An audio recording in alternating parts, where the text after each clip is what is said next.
taught you the first thing you ever learned about singing?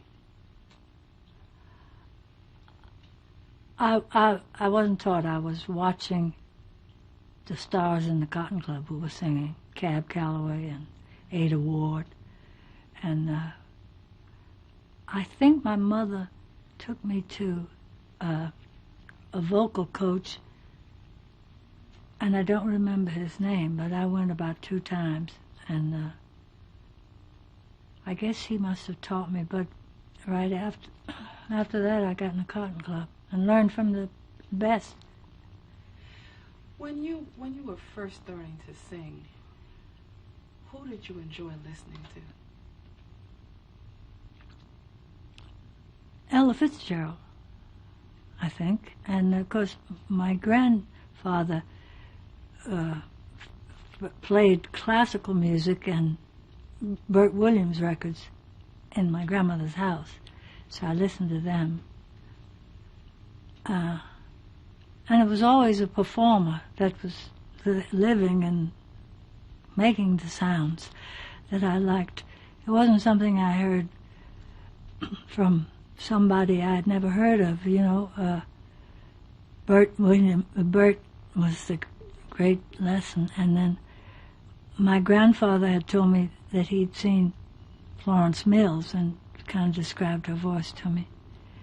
And when I went somewhere, my mother left me with a family somewhere in Florida, and it must have been a lot of music being played in the house, on the records, because that's where I learned you got the right key but the wrong keyhole.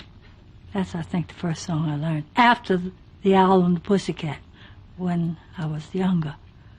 I know, I've had a funny education. Well, when you were at the... can we cut for this one moment? I'm wrong. At the Cotton Club, what did you learn from Cab Calloway? The same thing I learned from Ada Ward, and his extreme professionalism. I mean, I learned that from her too. Get to work on time, know what you're doing, and try not to fall.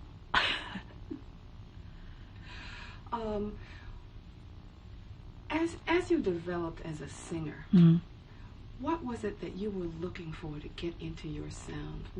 Did you have a sense of what you wanted to sound like? No, I only got into it because at the Cotton Club, Ada was out one night, and only because my mother kept telling the Cotton Club people, let her sing, let her sing. And the couple of times that I was allowed to sing, I couldn't go beyond the one night because I got laryngitis every time, early on, and for a long time, until I talked to Paul Robeson about it, and he said, I have a postnasal drip, and you do too, you know. He said certain things that he used to recommend my healing of it helped me. I didn't turn out to be a singer. I didn't want to sing, especially because I hate the way I sounded. But I learned all those good advice things from so many people who did it well, and I always knew to take the advice of the one that was best in it, you know, best on making it work. So I had to learn how to sing, and I'm still learning. Well, when you were with Noble Sissle, tell me what that experience was like. Well, it was like part of my history. My people had already, my grandfather probably knew about him. I knew that he had a famous reputation from Europe. His band, the Noble Sissles, and Jim Europe, that was his partner. And they were during the war years, First World War, they played for all the people, white people, dancing. And then, so when my mother got me the job with him, he started to say I have to sing certain things. Well, I could always read, which is helpful, and just hum the tunes, and that's how I muddled through with him. He would always sing along with me. We were a very romantic duo. And he always said, you have to be a lady, you have to be a lady and be well-spoken and this, that, and the other. Do you remember any of the tunes that you sang with him? Love Will Find a Way. And stop just one more. I just wanted to say, with Noble Sissel, I sang. Oh, yeah. With Noble Sissel, I sang a couple of his songs. He and Eubie Blake also. And I sang Love Will Find a Way and, Dinner for One, Please, James, going from the old to the new. Now, tell me about how you happened to conduct Noble Sissel's orchestra. We were on the train going to Wilmington, Delaware. I think there's a place called that. And I usually sat in front of the orchestra and patted my foot, while they were playing. And he was in a separate car, and they had a terrible accident. And he was hurt, and we were supposed to open that next day at Moonlight Gardens in Cincinnati, I think. Anyway, they said his management and all, we came to rehearse that day, and there was no Noble Sissel. And I used to wear these wide white pants and a little red jacket, And they said, look, you got your uniform. You have to conduct the band. And I said, what? And but it was sort of, I think it was because I looked flashy. It hadn't anything to do with technique, So I waved the stick, and people stared. Well, we got the gig going. That was what was important. Well, people did more than stare. Weren't there headlines about, weren't you suddenly a hit? A hit? I don't think so. Yeah, they did write it in the paper, but we were among the few people, black people, who were entertainers in that park before it got. You must remember, I've been here a long time, back in the good old bad old days, and now. And I think they stood because suddenly they saw this girl doing this and stopped dancing and looked. But I was a lot of firsts, Well,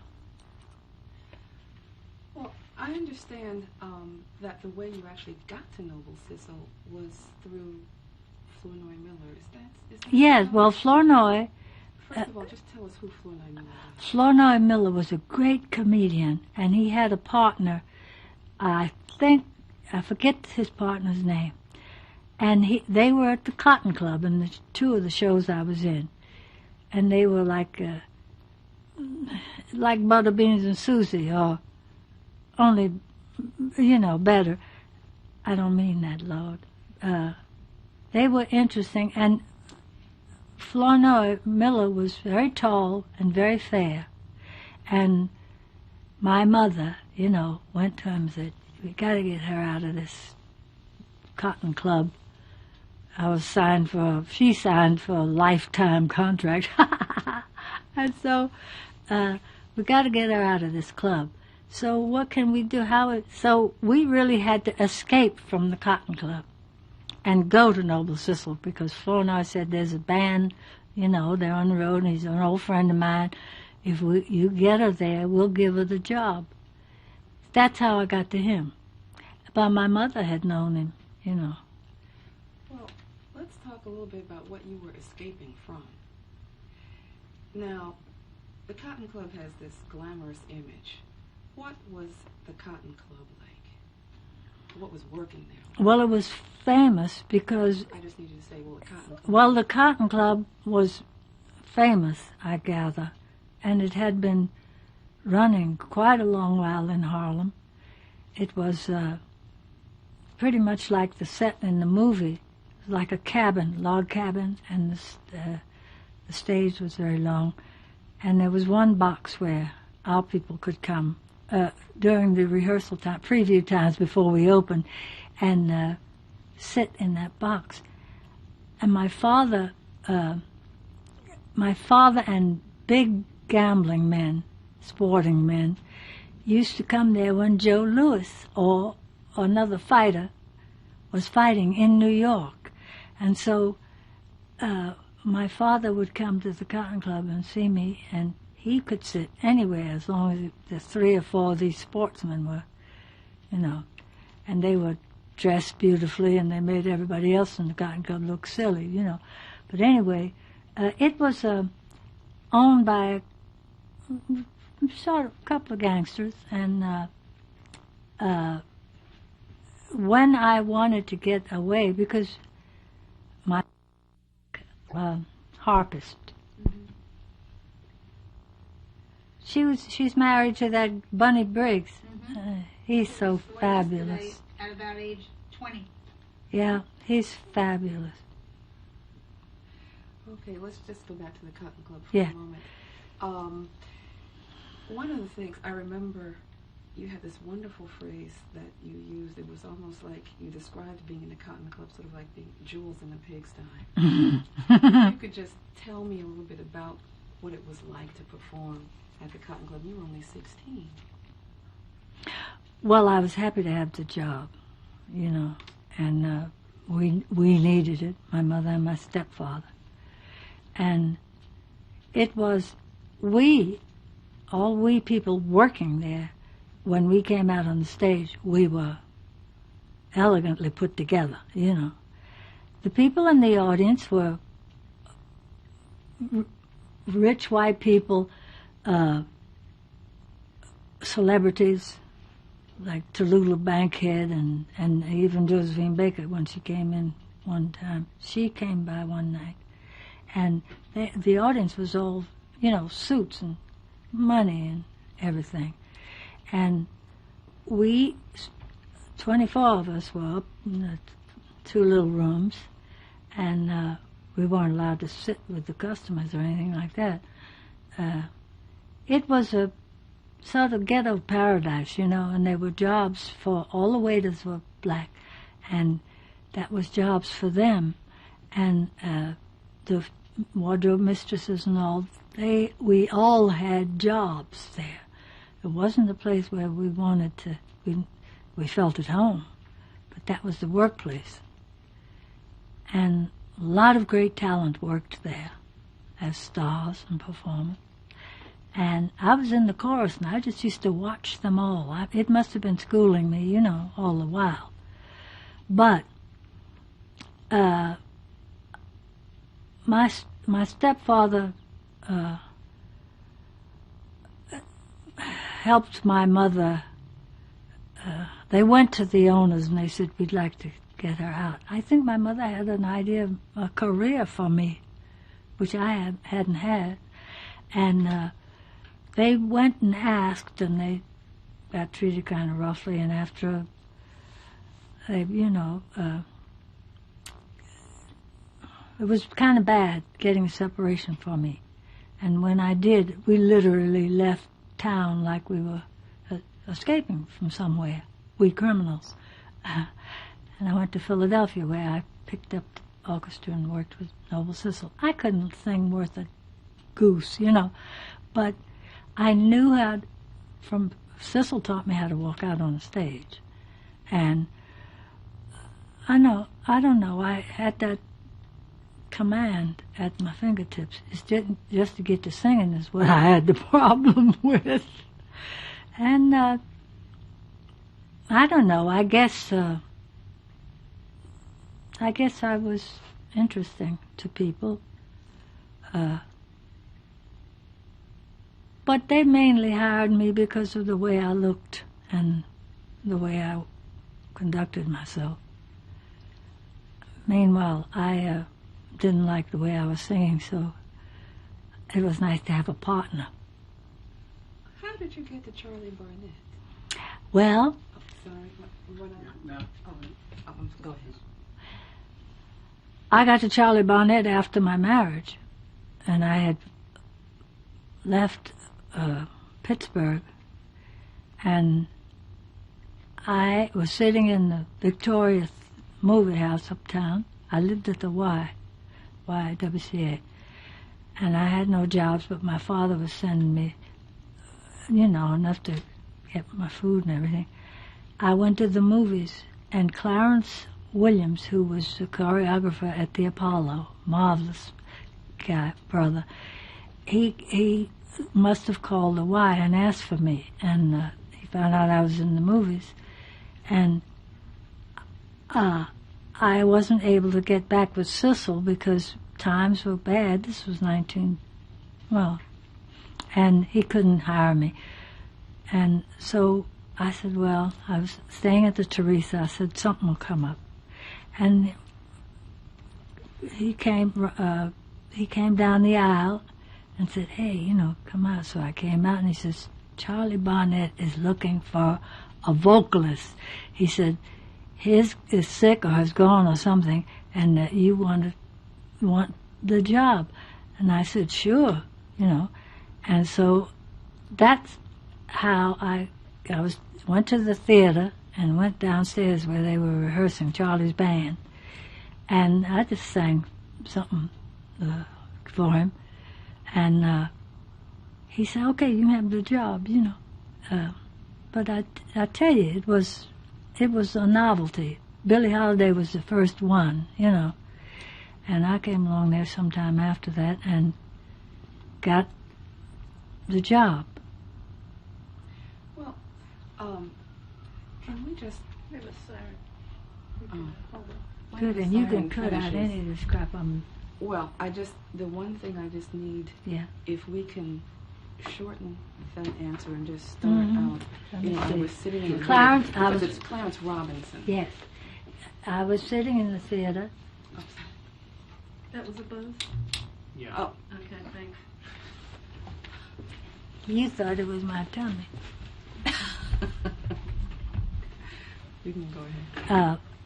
I think I got the job with Charlie Barnett because luck. Clarence Robinson came down the aisle in this movie theater where I was watching the movie and said, Charlie Barnett needs a singer. I said, well, yeah. And he said, we'll go up to the theater and you can audition for him. So I did. It's a nice hum. Yeah. It's Can we that. stop? That wasn't it. You have to pick that back up then. Okay. If you could just start, I was sitting in the theater wondering how I was going to get a job, and Clarence Robinson came.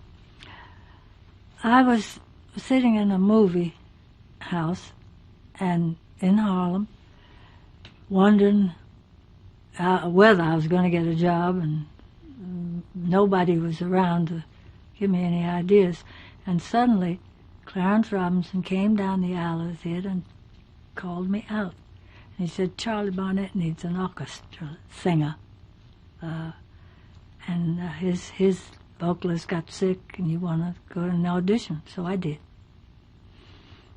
And I think I sang, because Dinah Washington had made it. Dinah Washington, I love her. Dinah Shore had made a movie, Down Argentine Way. That was the song I sang for Charlie.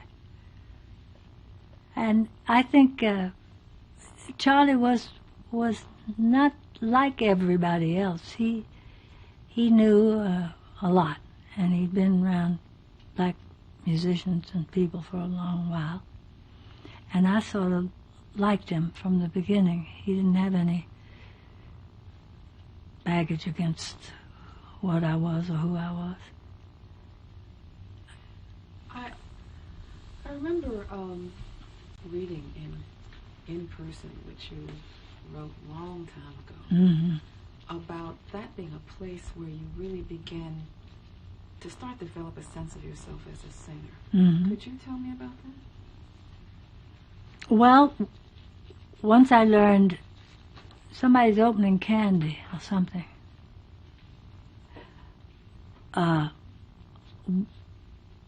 Once I learned how to try to treat my throat and my nose and staying out of air conditioning as much as possible, I began to think about what I was doing. And with Charlie, I didn't always have the problem of thinking about being black as I do frequently. And because it's interesting to me to have other people's reactions about anybody's blackness, you know.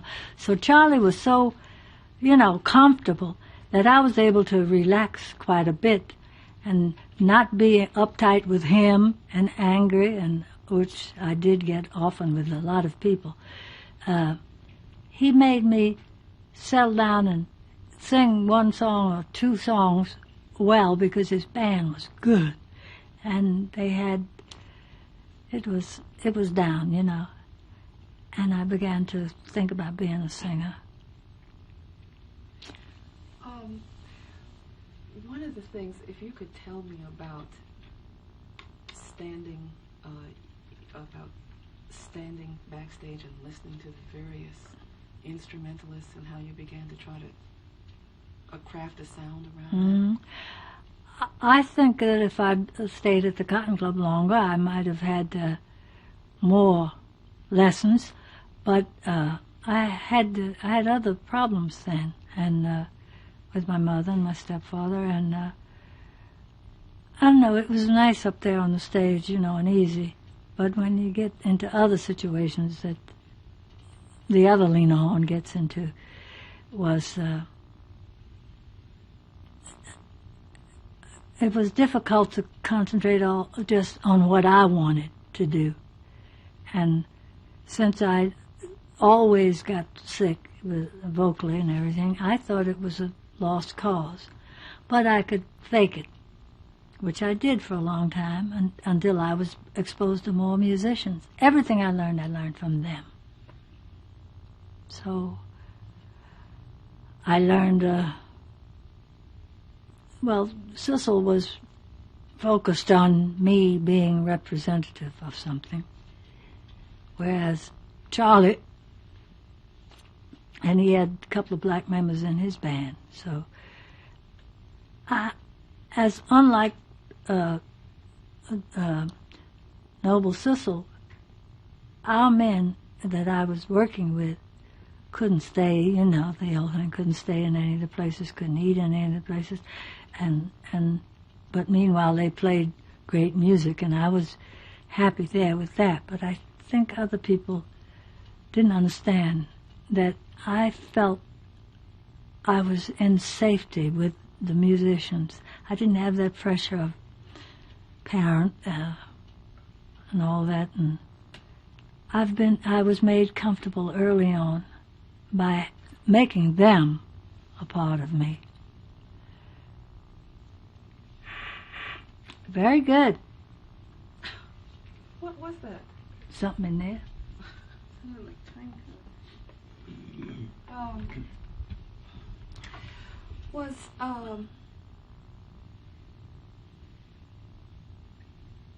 Was there a particular sound you were trying to achieve for yourself? I wanted to sing now I want to sing like Aretha Franklin, but back then I would have been happy to sound like Ella Fitzgerald. She was the greatest singer we had at that time, and we have now. And then the girls in the Cotton Club came and said to me, "You're copying Ella too much, so you clean that out. And you have to get another idol to..." And Billie Holiday, well, she was a wonderful friend, wonderful, tragic kind of marvelous woman. And I listened to her. But I had the best people all around me all the time, on stage. Speaking of that, Cafe Society. Nicest job I ever had at Cafe Society. What was so good about it? Well, it had an interracial audience, mixed audience.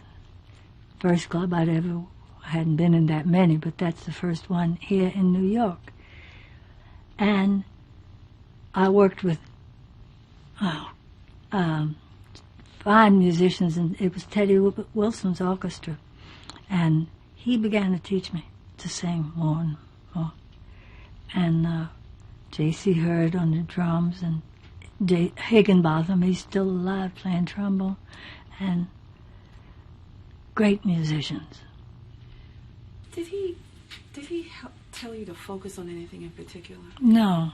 You know, I don't know whether singers in those days felt that way. My focus has always been on the musicians, I guess. I forget about the audience and what I'm doing. I was lucky that I had so much to learn, because it took me a long while to focus on, what I was using. And I became sure of my focus when I did Lady in the Music, because I had by then been exposed to black people coming to see me. And I felt so comfortable with them that I evolved every 7 years, And so I knew then that I must focus 50% on the audience and 50% with me. And when I found how not easy, but how happy it made me to have those other people come into me, that my focus got punched in right there. You don't know what it means to me it means terrible things like coming up in a time and an era which is so bad, and not being able to focus partly on my people too, as well as the other people, that it was a release for me finally. And as I toured on the road with black organizations, I got stronger. And they just weren't there because they couldn't afford to originally come in when I began work, and they weren't welcome in cabarets. And I found out early that I had to work to pay musicians. I wanted the best always, so I worked in a lot of places that I don't even go to anymore, but they paid the salary, and by that I could get permanent pianist or permanent bass player, because they were teaching me, and that's why it took me so long to get my focus together. Well, people who have heard you back in the Cafe Society days, they talk about how you stood out, whether you felt you were standing out or not. But where did you learn to really focus on the lyric? When did the lyrics become important? Oh, from the very beginning, because I couldn't do it vocally, but I read what they said, the writer of the song. And I've always been too talky anyway, so I could picture making the sounds, but thinking about what the storyline was. And I could always emotionally get involved with the lyrics, because they were telling stories maybe I wanted to be in. I wanted to be in Acapulco or Down Argentine Way or all these things, and I wanted to sing a song by Gershwin and sound comfortable in it, because they've been all around, seen everything. So my association just was with the message. And what did Barney Josephson, did he add anything to your... Oh, yes. What did he add? Well, I just need to use his name. I think that Barney Josephson was one of my great teachers, because he, in front, had a wonderfully enlightened 2 nightclubs, and I got interested in people working. I had never been around a whole lot of working people, black, but especially not with whites. And they were all sort of enlightened people, and I began to feel a part of show business. I began to feel maybe I had a part in it, because the people that would come in reinforced that notion, and the people I worked with reinforced it because they was always talking about earning a living, having a job, working, mixing drinks, their children, my 2 kids. I learned from all that. And knowing people like Paul and Walter White and other great singers, black ones, and the women that sang so good. And I hadn't worked then with Ethel Waters, and I know she was the star before I came in. And everybody just said, oh, this great singer. I always had them around me. I learned everything from them and musicians. I don't have anything in the outer world. You were just talking about Paul Robeson. Mm-hmm. When he first came to see you at the Cafe Society, what was that like for you? It was fabulous, I thought, but it got even better because he knew my grandmother, and she. I need you to use his name. Oh, when Paul Robeson came to the Cafe Society, I was thrilled to hear he was coming. I was also thrilled to hear that Duke Ellington was coming in. They'd come in, all the great musicians. And I was thrilled because when I went to his table, which I could do at Cafe Society, he said, I know your grandmother. She helped me get a scholarship to Rutgers, you know. And I was always happy to hear about my people, my relatives. And he then, I had questions about the fact that my own people hadn't seen me very much and that I missed that. And he told me, he said, don't worry about it. They will come. They will like you. He said, but you must remember that everywhere you go, even in another country, the more fans you make, or the more people you know, that will all help you when you come back to your starting point. And he's right, you know, the exposure helped me tremendously. Also, when you're out with people like Paul was, and you have a sense of pride because you know a man that's so proud and wonderful, you know. And he told you some really specific things about your grandma. yeah. What was Well, something? Paul Robeson told me that my grandmother was a feisty little lady who fought on street corners to get little teenage girls off the street, a place she worked with the Big Brothers and Sisters organization. And then he talked to me about what he went through and that my grandmother was with people who helped him. Anybody that could talk to me about my grandmother and my grandfather was just ace with me because they both left me very early. You said that he sort of gave you a renewed sense of yourself. What did that mean? How did he do that? Well, that meant that he was an enlightened white man who understood some of the strictures and some of the anger and some of the attitudes that I had, and because he was able to make sense in what he said. We need to back up. You said he was an enlightened white man. Yeah, Barney Josephson. Oh, Paul. No, I didn't know. I thought you'd switch to Barney. About Paul. Yeah, had I finished No. about him? Well, Okay. well, what did I maybe cut off on about Paul? You start finishing with, he was telling you about your grandmother.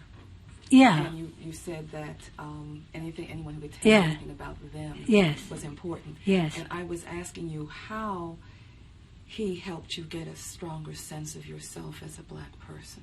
Because he told me that, use his name. Paul told me that there were nice people and bad people, you know, Sunday school lesson all the world over.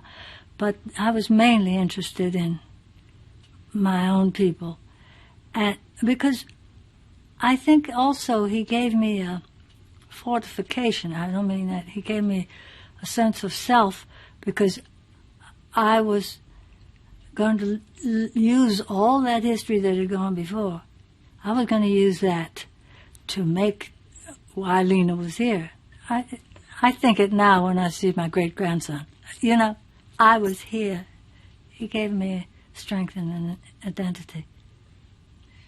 Now, during this whole Cafe Society time, that seemed to be a real opening for you because you came into contact with a lot of people. Could you tell me about that? What that whole experience was like for you? Well, I was getting a little more money than I got in the Cotton Club. That was one thing. I was happy to see, I had been in the South a lot and had been in New York a lot. And he taught me that I was more important than these problems.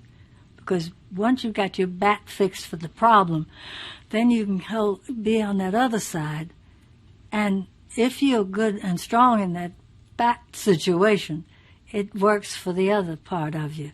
I think he made me aware that I had a right to feel certain ways because my people had been that way before me, and they'd been doers, civil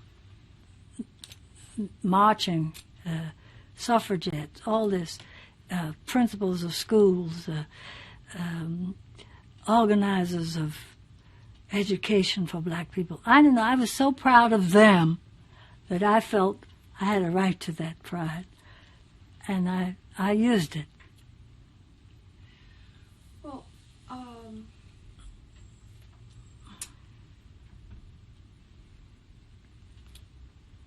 Cafe Society was also, I mean, up until you got to Cafe Society, you hadn't had all that much experience with both races. No, I hadn't any That hardly. changed. The first ones came from the audience at the Cotton Club. And the audiences that Paul Robeson talked about, were all over this, including China and France and everywhere. And all that began to help because I saw white people being in trouble too at Cafe Society. They had problems feeding their kids, paying the rent. And when I saw other people like that, then I could learn more about ease with myself, as Paul told me. The same thing happened in the 60s when black and white people were just together in that struggle. I liked them then. I was a little more. He got a lot of my prejudice out of me. Teddy Wilson did. Hazel Scott was there at the Uptown Cafe, and her thing was great strength because she was from an island. She was from the West Indies, and it was another free person. I learned a lot from her. I was always interested in what had happened. Why did somebody in Barney's club... You have to cut a minute. I got a cough. Cut. 1 second. Okay, I'm wrong. Okay. I think you're trying to get me onto the path that I finally got into, literally, back then. With Barney's people, his friends, people that worked there, I think they might have felt different about me, but they didn't ever show me. I don't think Barney would have let it. He made me secure because I didn't have to worry about somebody sitting out in the front row saying, oh, she can't sing, or where'd she get that dress, and this and that and the other. They got me comfortable with the audience. That was the beginning of it. But it was still a separate audience. So my goal was getting to the other side. Well, one of the things I think that seemed so unique about that was audiences up until that time kept asking you, certainly white audiences, to sing hot. What did that mean, to sing hot? Well, they didn't come to Cafe Society. That kind of audience was never there. Before that, Well, they didn't ask Noble Sissel, to let her, because he wasn't going to let me be anything that they thought in that generation was wrong for a black woman to be. He taught me about pride, and Walter White used to tell me, we don't want you to be full of lipstick and be full of not glamour, I didn't use that word, but they didn't want me to be what that generation's idea about a black woman was. They wanted to be beyond what the white woman was, more pride, better looking, better dress, better attitude. And that's why I like him, and I liked him so much, and why I loved that job so much.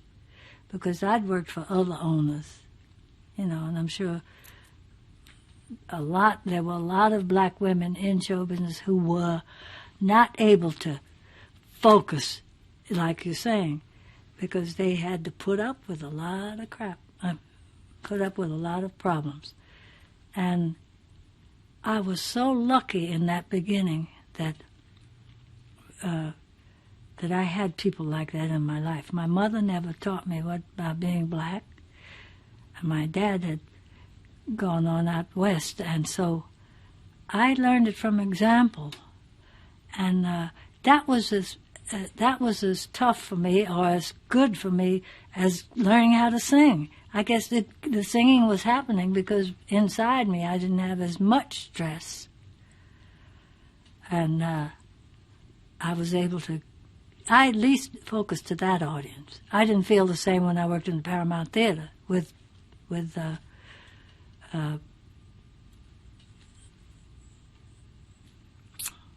my band leader friend. Yeah, Charlie. I didn't feel that with him. I just felt safe up there on the stage with him. But I didn't have an audience that was, anybody I could relate to, hardly. Well, when did you meet Billy Strayhorn? Tell me about that meeting. I met Billy Strayhorn in a movie picture scenario. I was in California the first year I was there, very unhappy because I didn't want to be there. I wanted to be back in New York. And I was watching a show called Jump for Joy. That was Duke Ellington's. And when the first intermission came, this man, and I was sitting on the second seat, I think, and this little man said, "Miss Horne, I'm Billy Strayhorn, and Mr. Ellington asked me to come out and make sure your seat's all right and you're comfortable." And I don't know, some people you meet and they shoot out of warmth, energy or something. And I said, "Oh, I'm fine, come sit down."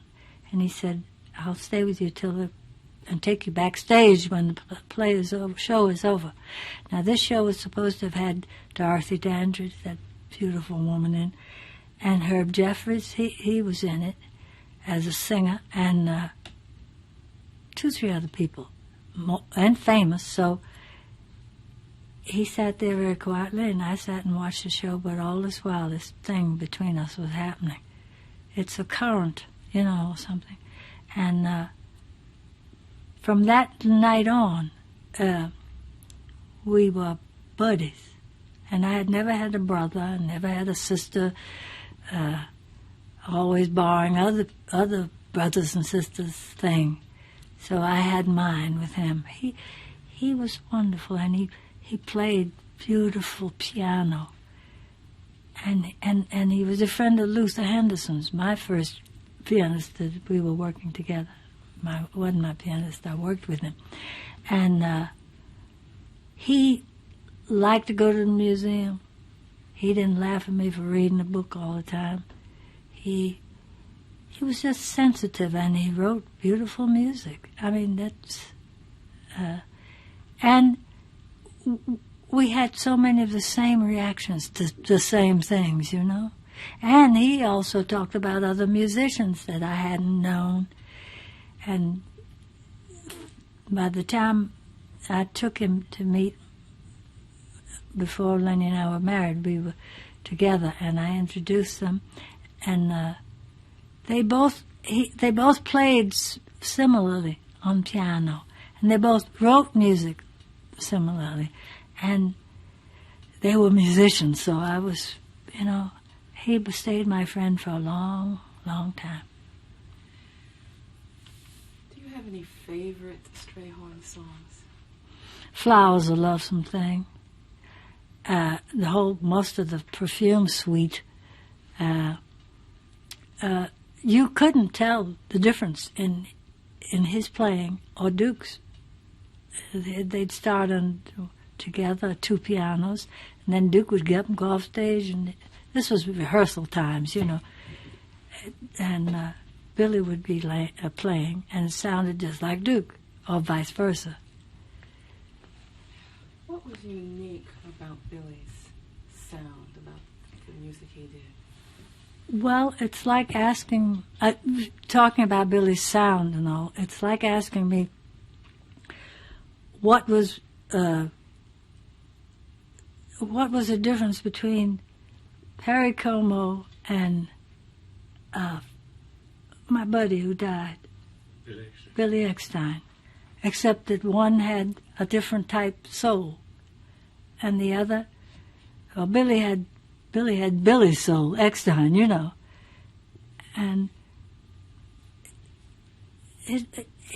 I don't know, you in your lifetime, he was part of my life, part of my learning things, part of my listening to more music, part of not worrying about coming in the back door, all my musicians sometimes. We worked in places that, were not really nice places. But he taught me. He'd been around on that bus with the Ellington Orchestra, sitting with Duke all night while he's writing music, eating ice cream and writing music. It was Duke. And when he could get away, he'd come out to California with me. If I was in someplace else, he'd come in on his vacation time. He was my only and my closest buddy at that time. I can't remember anybody else I was that close to. I loved Billy Eckstine and many other musicians, but Billy was different. He was like a brother, only more intensely so, because I never had to fight with him like I would have had to with a brother, I think. When he came out to California, didn't he help you get your material together? Oh, yes, he was that kind of friend. He helped me working-wise and otherwise, And in California, I had this job to get at a place called a Little Truck, and I was going to have to make an audition for him. And so Billy got me together on what we were going to sing, played for me, I rehearsed and everything. And when I went to audition, I was comfortable. But he also prepared me for this job. And it was another realm altogether, movie people. Everybody's a different audience, And I was supposed to work with Catherine Dunham and Ethel Waters and Duke on the same show together in the cabaret. But then the Second War was starting, and everybody was kind of a little aroused out there in California. So that when I opened, we were not in the original cabaret we hoped, because they couldn't get building material that easily then. It was just a war coming, and California got nervous early on. The truck was very elegant, and it's kind of, glamorous people came, and they were not always elegant people, but they were when they came in there. And it's a whole system out there in California, the different caste system of the ones who make more money, are the ones who do cowboy shows, are the ones that do serious kind of movies. And beside that, all the audience was always full of glamorous women all the time. And it was a little place we worked in because they couldn't get in the big place. I didn't have to use a microphone. And I went out to the table with Marlene Dietrich and Lana Turner and those people. But it helped me there because I got singing stronger because I didn't have to use the mic, and I never liked the mic sound anyway. So it was another venue, whatever. How did the two of you choose the material you were going to sing now? Well, Billy was in all musicians. They don't worry. We didn't think about rock and roll then. We didn't think about soul. It wasn't accepted. Let me know in the comments, are you a fan of rock and roll and or soul music? Audiences love Dinah Washington, and like me, like I do, and they listen to Billy. But this was out in Hollywood, which is a whole other different thing. And I was never, unfortunately at that time, I was never impressed with, because I'd seen the best, Ms. Roosevelt, Mr. Roosevelt, Paul Robeson, Catherine Dunham. I'd seen the best, so I was able to work to them and see what they were wearing or what jewelry they had on. But it was a whole other venue, not like any other club I'd worked. And people started coming from the sound department and MGM and told Lenny Hayton, my husband, there's this singer, she's good, And when he met me finally, he said, I wasn't going to believe anything they said because they were all saying you're so great. I had to just make up my own mind. But anyway, Billy would go everywhere with me, and he made me strong for the audition, and I got the job. And Phil Moore came in to play piano, and Red Callender on bass, always great bass players. And I was storing up LORE, I was storing up the things that were important to me. Well, do you remember the night that Roger Edens Mm-hmm. came? He came a couple of times, but he came one night. What was his name? Roger Eden came one night to Cafe Society, and I didn't know about him or anything, but not Cafe Society, the Truck. I didn't know anything about him, but he came not backstage. There was no backstage, but over to the corner where I was, and said, "How do you do?" And the accent. He was Southern and everything, but very nice. And he said, "Do you mind if I get someone to bring you out to MGM?" And, I didn't think anything about it, so I said, okay. And a couple of days later, a car came from this so-called manager I had and took me out to MGM. And Roger took me into Arthur Freed. That unit was very musical. And he said, listen to her, And I was just singing ballads and things, and Billy wasn't there, but they sent for... Roger played the piano for me, and I sang, I don't know. I don't think it's important, but then they took me around to other producers' offices, and that's where I ran into Vincent Minnelli, who was another part of my life. I sang, when I sang things, I sang, my mama done told me, Blues in the Night. I sang Summertime. I sang a lot of Gershwin, a lot of Rodgers and Hart, and I sang a lot of all the European composers that we all sang then.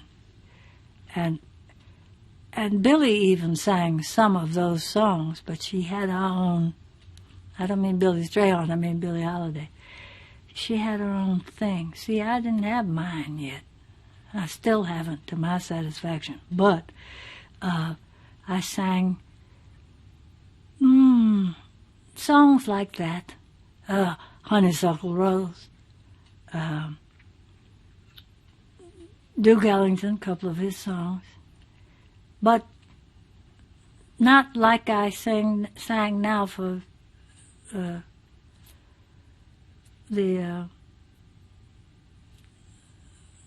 Miss, what's her name's outfit? Sorry, I got to remember the name. Cole Porter, too. I think, well, no, I'm thinking about as different from when I sang for National Council of Negro Women, yeah. And when it's really two sides here. Well, one of the things I noticed, I saw the Duke's Tops. Oh, God. Gail was just about 1 month, 2 months old. And your style. Oh, I had no style. You know, I had no style when I made the Duke's Tops. I hadn't even seen as much styling as I began to get. The Duke's Tops, she was just a couple of months old. And we needed some money. And this so-called manager called me and said, come to New York. And I came to New York and got the job with Charlie. And then I went out there and I lost my train. What was it? What did I say? How you got to the Duke's Tops. Yeah. When I made the Duke's Tops, I'll speak about it physically. My belly was still not down where you get when you have baby. And I was very lonely for my husband. And I didn't want to go, but as I said, we needed the money. So I got on, I think that was probably the first time I was on an airplane. Yeah, because after that I brought you out on the airplane. I needed the money, and I had a little nothing dress on when I went to audition, and Billy had helped me so that I was able to be up there at MGM around all these big wigs and feel that I didn't give a damn. I mean, I wasn't that hot about being in the movies, which is true. And it wasn't until my father, I called him on the phone and told him to come out and tell me what to do. And we were on and off together through my lifetime. And so he went with me to MGM. And he came. We went up to Arthur Freed's office. And time went by. They talked. And then they took me up and my father to meet L.B. Mayer. And we had already talked, my father and me. He said, now, do you really want this stuff? And I said, no, I want to get back to New York, you know. And so they took him, and he went in there with me to Mr. L.B. Mayer's office. Freed was there and everything. And my father was just gorgeous and beautifully dressed and sat down, and the first thing he said, now, Mr. Mayer, I don't really like this, and I don't want my daughter to be in the movies. So he was just echoing what I had said to him. I was being taken away from Strayhorn, from Duke, from all the people that I loved.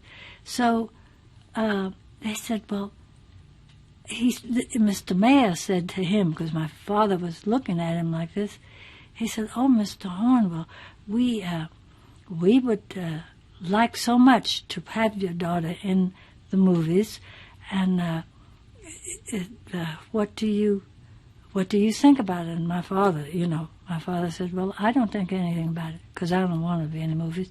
He said, and I don't want her being chased by jungle folk, climbing trees and Tarzan, or a maid. So I said, uh-oh. And see, mind you, I've seen some great maids, you know, don't say that, Papa, but he did. He said, I can hire a maid for my daughter. I don't want her to play nobody's maid. So I'm sure Mr. Mayor said, get this broad out of here. Anyway, they said, oh no, Mr. Horne, don't worry. We are not going to do anything to not be up to par. We know we like her very much. So my father and we left, and he said, are you sure you want to go through this?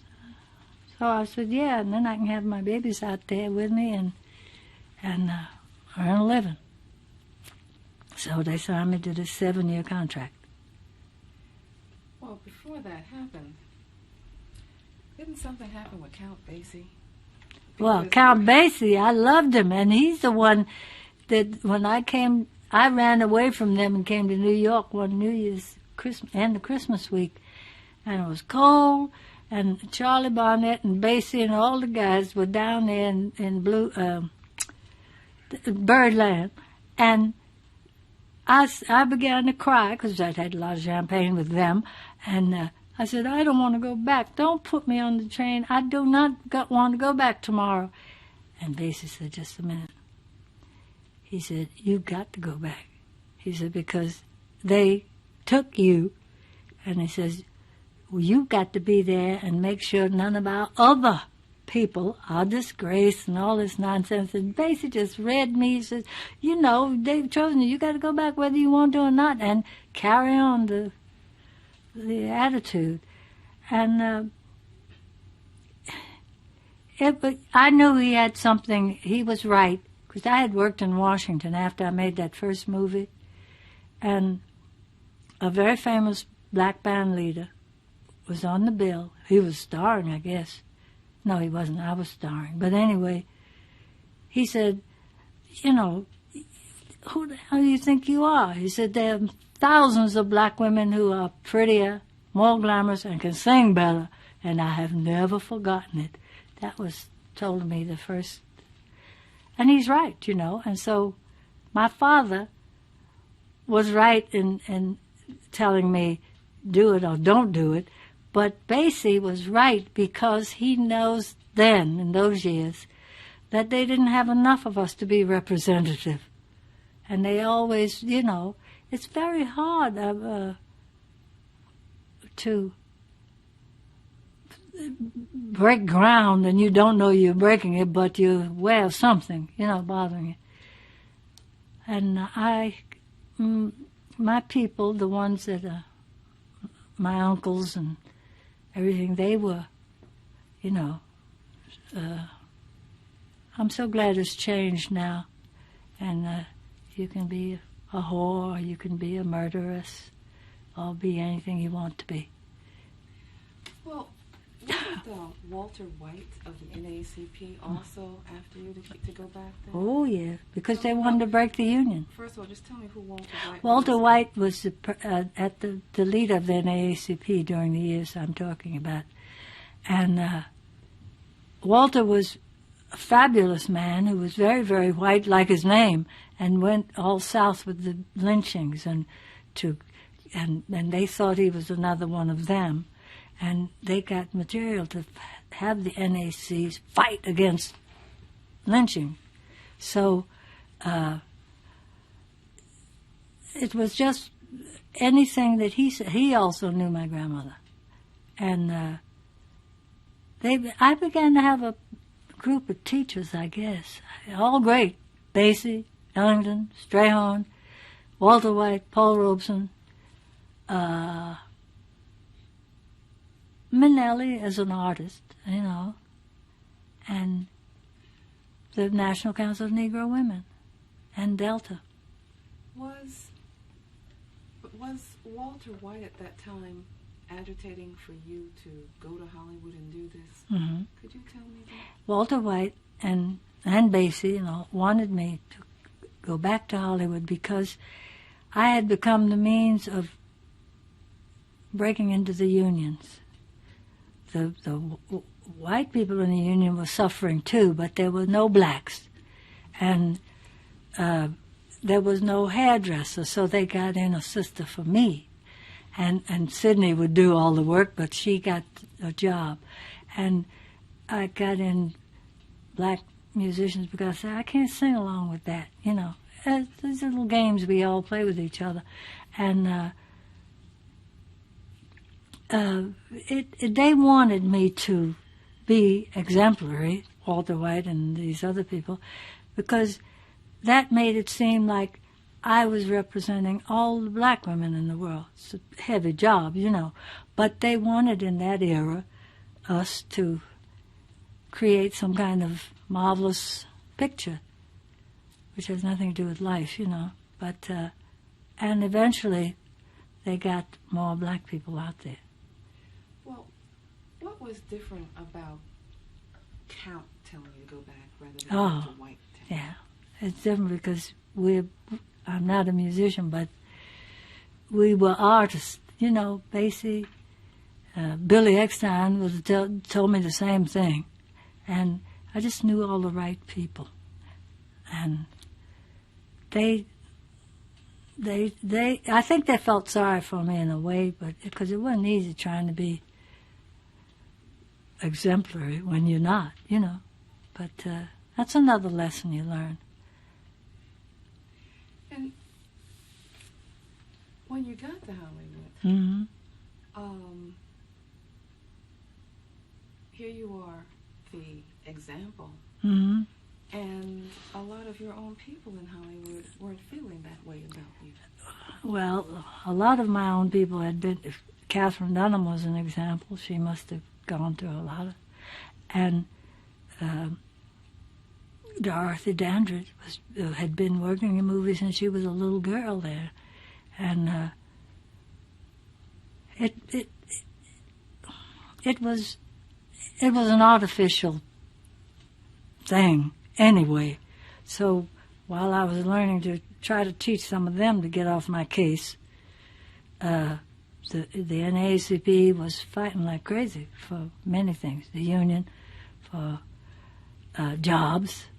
And so if I had been silly about the whole thing and made a few mistakes, they would have taken it out on other people.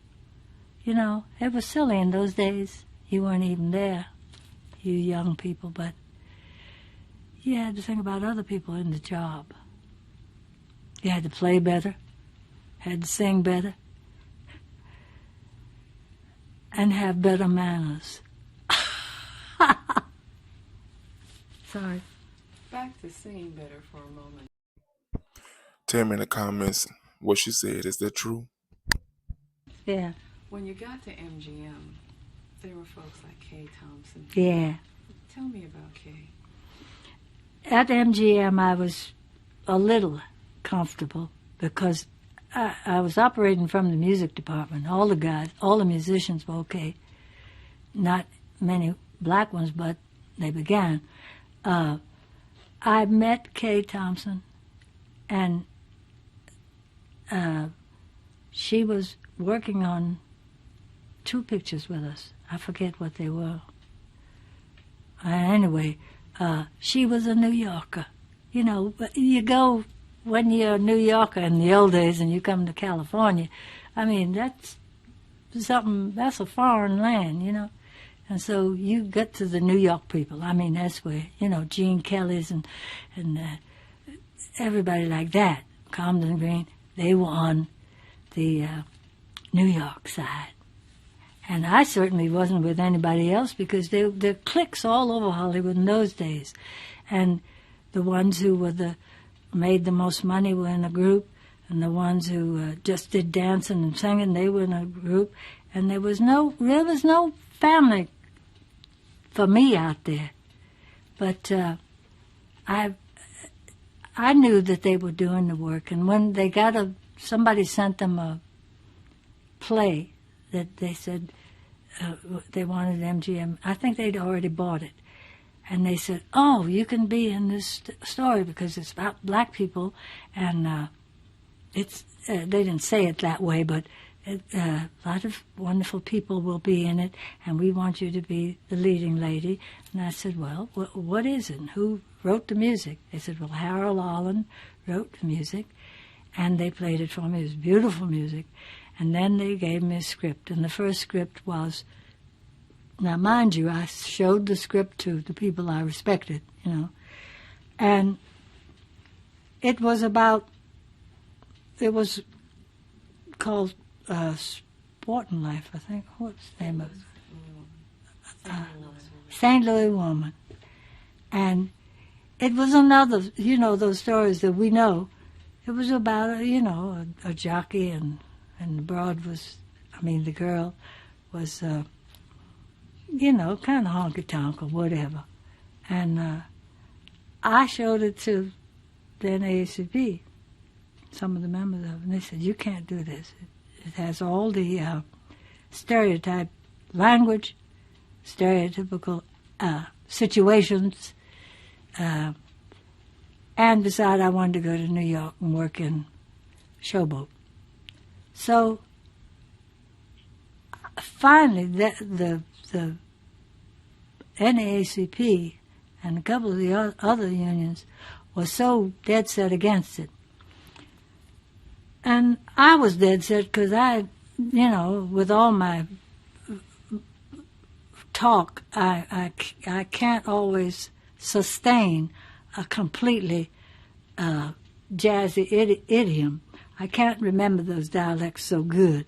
I know a few, but it was very serious. I did turn it down, but the repercussions were awful, and I was put on suspension, and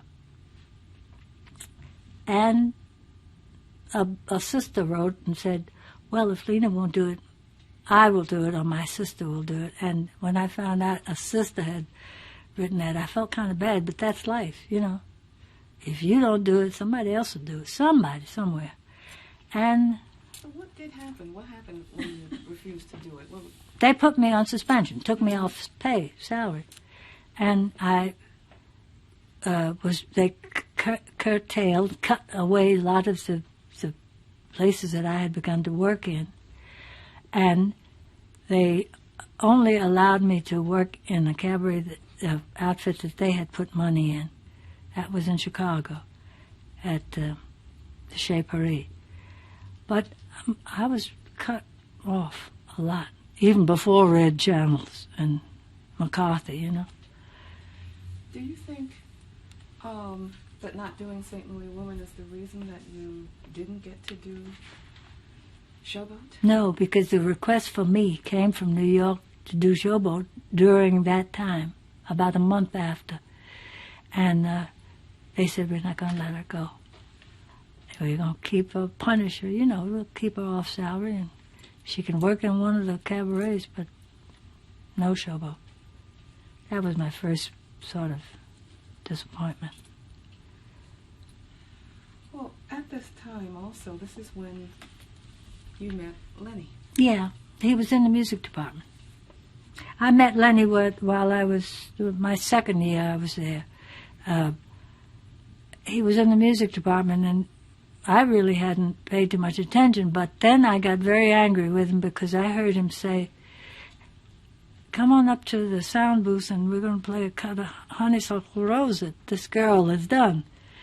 And I was with the musician that was going to run the tape, whatever. And I heard his voice in the back, and he said, they'll never let that get past the censor. And I got so mad, and I said, who said that? And I didn't know it was him. And I don't know what his attitude was, but I disliked him tremendously from then on till one day it happened. Well, musically, during this time, you were changing. Oh, yeah. You had your delivery.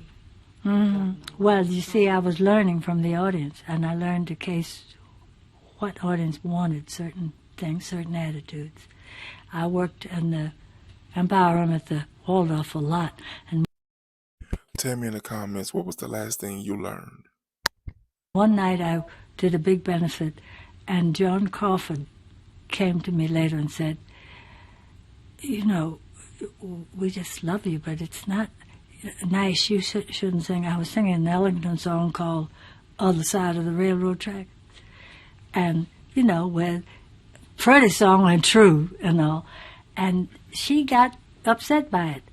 But I can't blame her because, on the other hand, she came to me and said, look, you try to buy out your contract because they're going to, she said, and I've been through this, and go to MCA, I forget his name, he used to be the president, go there and get them to get you out of this contract, but fight about it, really, because I was just saying, well, okay.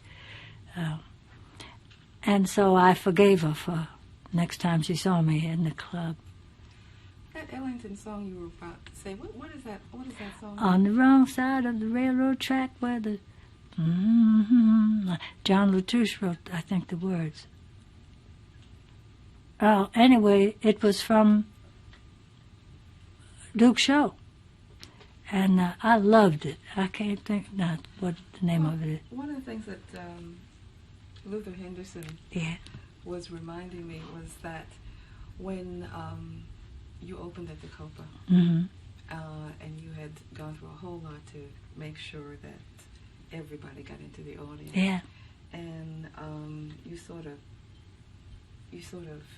turned the knife in a little bit when you did Jump for Joy.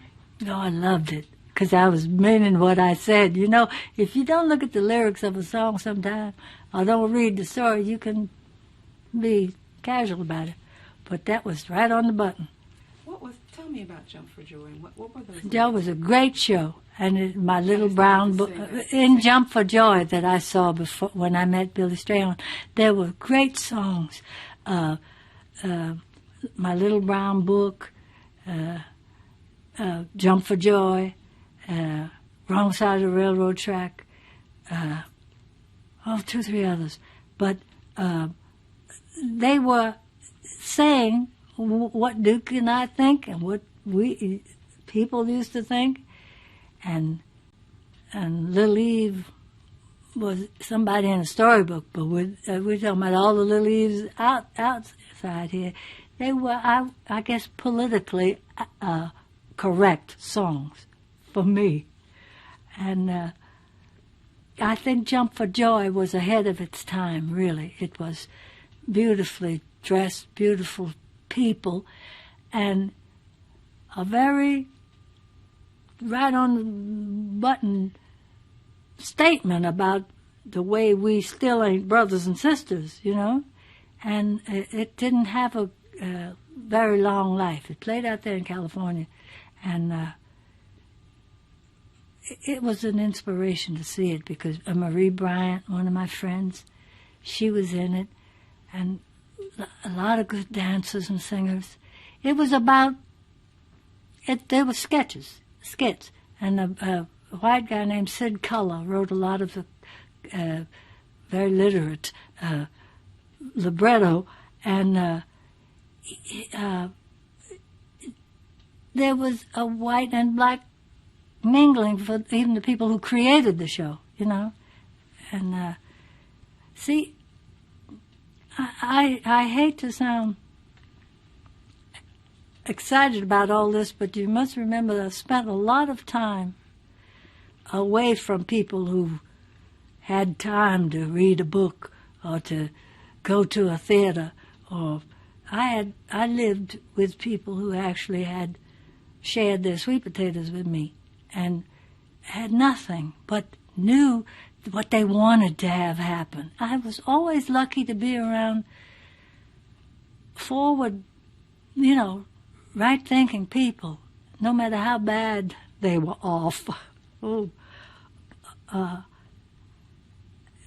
So that I like intelligence in situations, and so I was learning then too, and I wasn't learning to be friends with anybody, particularly at MGM, except like New Yorkers, and so I had no niche out there in that situation, but I got the name.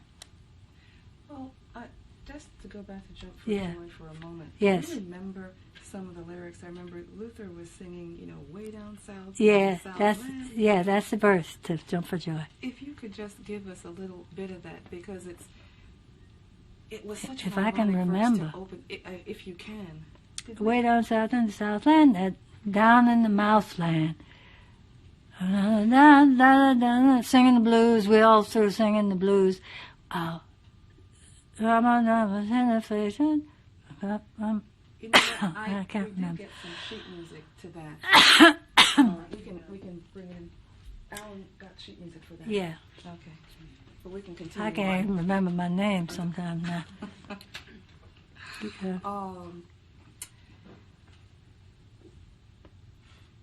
The sweet beat and uninspired. The sun is never hired, and we got news. Jump for joy. The cotton. Don't you grieve, believe all them hounds I do believe have been killed. Ain't you thrilled? Jump for joy. Have you seen pastures groovy? Green Pastures was just a technicolor movie. When you meet old St. Pete, tell that boy, hey Pete something or other, and we jump for joy. Oh, good song. I'll get it for you. It'll jog your memory. Yeah, go ahead. But while you were there in Hollywood, Yeah. That film you were trying to remember you worked on with Kay Thompson. Yeah. I Doed It. And well, is that anyway, the one Kay. that Jericho was in? Yes. Tell me about Jericho. Well, Kay has a great story about it because I was told, you're going to make this picture. I Doed It. I think Red Skelton was in it. And Hazel Scott's going to come out to be in it. And I knew Hazel. I had met her in New York. We fought all the time, liked each other all the time, you know. And she told me about what it's like to be on a British island where she was born. And we were supposed to meet at Kay Thompson's office his first day. So I came in like I always do and pass slacks on and sweat or something and started to work with Kay because she's a great teacher. Kay Thompson is a great teacher for singers. And she started to work with me. And in came the entrance of all divas, Hazel Scott. Mink from head to toe, gorgeous dress. And I sat there in my beat-up slacks and my sweater and felt like, ooh. So Kay just didn't say nothing. She kept to herself. We rehearsed. Hazel, how you been? Where you been? Second day, I wore a mink coat, all dressed up, came in, and Hazel had switched to her slacks. So there was one-upmanship all over the place. And Kay tells about it, and it was funny. And we both laughed at it, too. So, yeah, she was great. She is good. She was on, my husband, Lenny Hayden, had a great, great orchestra. And Kay Thompson was one of the singers on that with the boys that I can't think, but she was there as a singer. And so when I met her through him, and we became friends. She was not of Hollywood. She could sing everything. She was wonderful. Jump for Joy was politically correct, I thought, in those days. And let me see if those southern songs are getting tired. They're sweet beat and uninspired. It's time they were. Now, what was the first line? We're so fed up with the Southland. Yeah. Way down south. Yeah, we're so tired of the Southland. The way down south in the Mouthland. For all these years we've been bored to tears with the blues. Those southern songs are getting tired. They're sweet beat and uninspired. It's time they were retired, and we got news. Fare thee well, land of cotton, cotton lile is out of style. Honey child, jump for joy. Don't you grieve, little Eve, all them hounds I do believe have been killed. Ain't you thrilled, jump for joy. Have you seen pastures groovy? Green pastures was just a technicolor movie. When you meet when you go up to heaven and you meet old St. Pete, jump for joy. Walk right in, give Pete some skin and jump for joy. I used to love to sing that song. Ooh. Anyway. Now, come on now, you gotta admit that sounded so beautiful. Let me know in the comments what you think about that. Oh, I love that song. I do too. Have we done Jericho?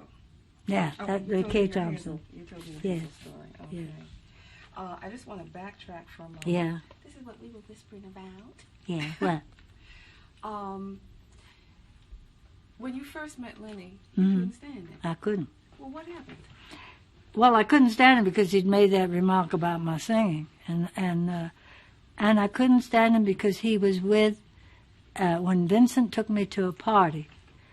He was there with one of his friends, a comic named Rags Raglan, and another partner of his, and they were making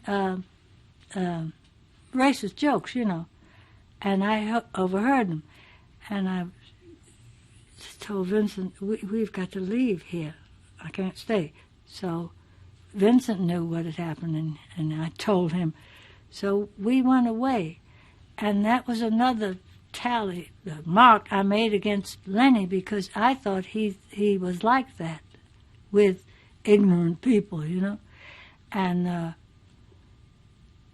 he wasn't. I mean, when did you find out he wasn't like that, and how did you find well, out? first I found out because I loved it. But that same day that we recorded, that we did Jericho, I was in the having lunch earlier with Vincent.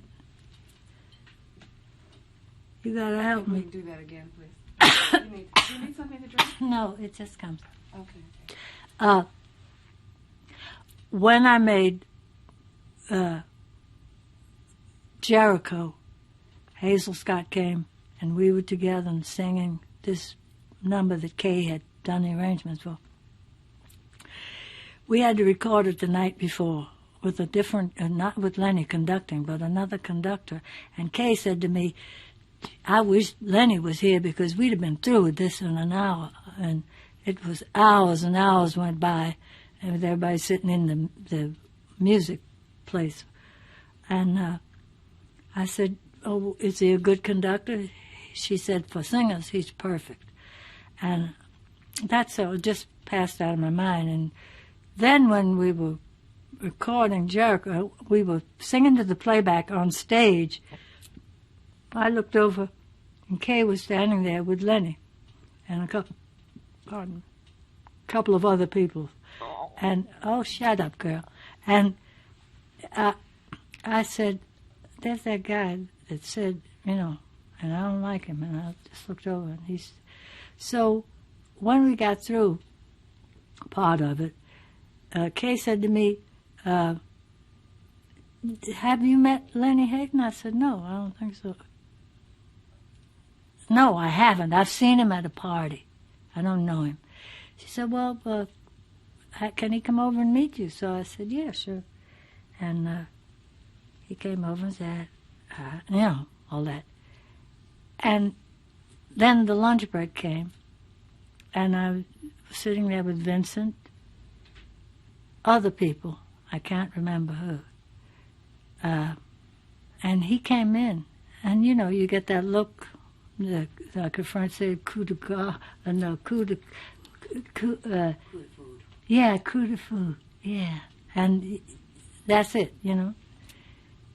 And then he played Hazel and me. We went over to a joint where all the MGM crew used to go. And he came in. They had a piano. And he rolled it over and started sitting down playing. Hazel sang. I sang. That's a nice thing. And that's how I met him. And I told him later about his friend. And he said, oh, well, he said, he's old-fashioned, and that's the way he is. Well, we didn't have any problem about color. I think probably it would have made it easier for us all around if he knew all the problems. And he used to say, "Oh, she wakes up like that. You know, she just wakes up. There's nothing wrong with her." He didn't know all that you carry on, but he was wonderful to me too, for me, because he was a great musician, and he was kind of pure in his attitude toward people. And he was like Billy, straight on. Well, Bobby Short was telling me that the two of you sometimes would go to the Cafe Gala and just end up Singing. all night. Can you tell me about that? Well, we used to live on Horne Avenue, and we'd go. That was another club. It wasn't famous now like it is some other. And Edie and Rack had a duo piano act, a girl and a man, woman and a man. They played all the New York songs, you know. So Lenny would come up to my house, and we'd take the car and go down. It was right at the foot of the hill of the street I lived on. And we'd go late, or having come from MGM, it was late. And there weren't many people in the place by then. And we'd, you know, sing for free, which is the best singing, you know. And they would play all the songs, and Bobby was there. But, you know, I met Bobby Short in Paris, I think the first time. He played at Bourse de l'Etoile, I think. And very young Bobby, and playing in this very chic, late spot in Paris, near my hotel. And I remembered him all these years. And then we'd see him when we come to New York. It's funny, you know, all actors and actresses and musicians don't know each other that good. We don't always form fine relationships, but or relationships that last, because we go to places all over the place. And so when we're together, it's usually at some joint that has cachet with us. And when we came back here, Bobby was working, and I forget where he was, and I went in the Savoy Plaza. So our lives are interlinked through venues, you know, but there were, then when I got, you know, when Mr. McCarthy got on everybody's backside, and mine too, we went abroad, you know. Do you remember one of the things that was so, I remember that Bobby found it so moving, was a time when you were doing your own version. That was another late night epic of Good Morning Heartache. Yeah, I used to sing it. I love that song. Oh, that and Love a Man. Say that, the name of it. I used to love to sing Good Morning Heartache. You see, that's got a story to tell too, you know. And everybody. And I used to love Lover Man. Everybody can fall in love with that. I never sang them like Aretha, unfortunately. I wish I had. Or like Billy, I wish I had. But at least I knew the right songs, that you know. And yet, you know, even back then, Billy and a lot of performers had a very bad time, not because of all the things that color controls, but people's minds weren't attuned to intelligent interpretation of certain things. And the more that we sang them, at least we sang them about each other and to each other. Sometimes they didn't get it. But I think those singers that we revere, you know, and admire, like Carmen McRae, they always invested a lot of themselves in the song. You know, that's so good. Well, you had a very special bond with Billie Holiday. Yeah, Can you yeah. tell me about that? Well, I didn't meet her the first night I saw her. At Cafe Society, she sang Strange Fruit, among other things. And the first time I was taken down there, before I was hired. Be honest in the comments. Tell me your thoughts about the song Strange Fruit. She sang it, and then she went to Kelly Stables, which was kind of halfway close, but more uptown. And I listened to her, not thinking about her technique or anything. It was just so personal for women, other women and men too, I guess. But she was so tragically beautiful, and you just would stand there in awe, make your back hairs rise up. And so I went to her backstage. I asked her if I could speak to her a minute, and I told her, I said, I'm getting this job at Cafe Society, and they want me to sing the blues. And I said, I'm not a blues singer. I don't know how to sing the blues, and I can't copy anybody, and I don't want to copy you or try to. They want me to sing Fine and Mellow. That was a great number she used to sing.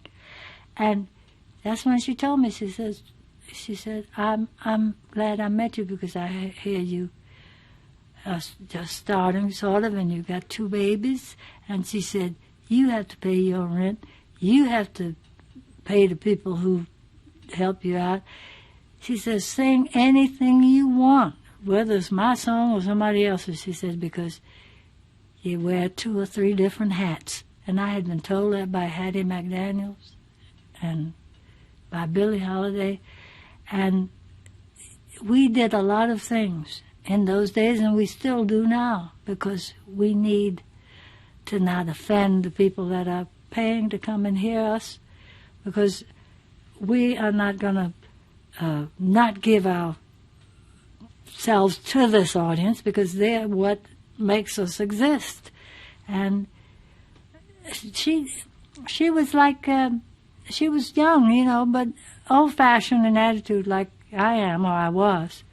And she said, so go ahead and sing it. I said, but I won't sound good. She said, that don't matter. They look at you. They'll listen. And they did. She was, everywhere she was when we were there, we'd go to her. And Dinah was the same way. Dinah Washington told me the same thing. Hattie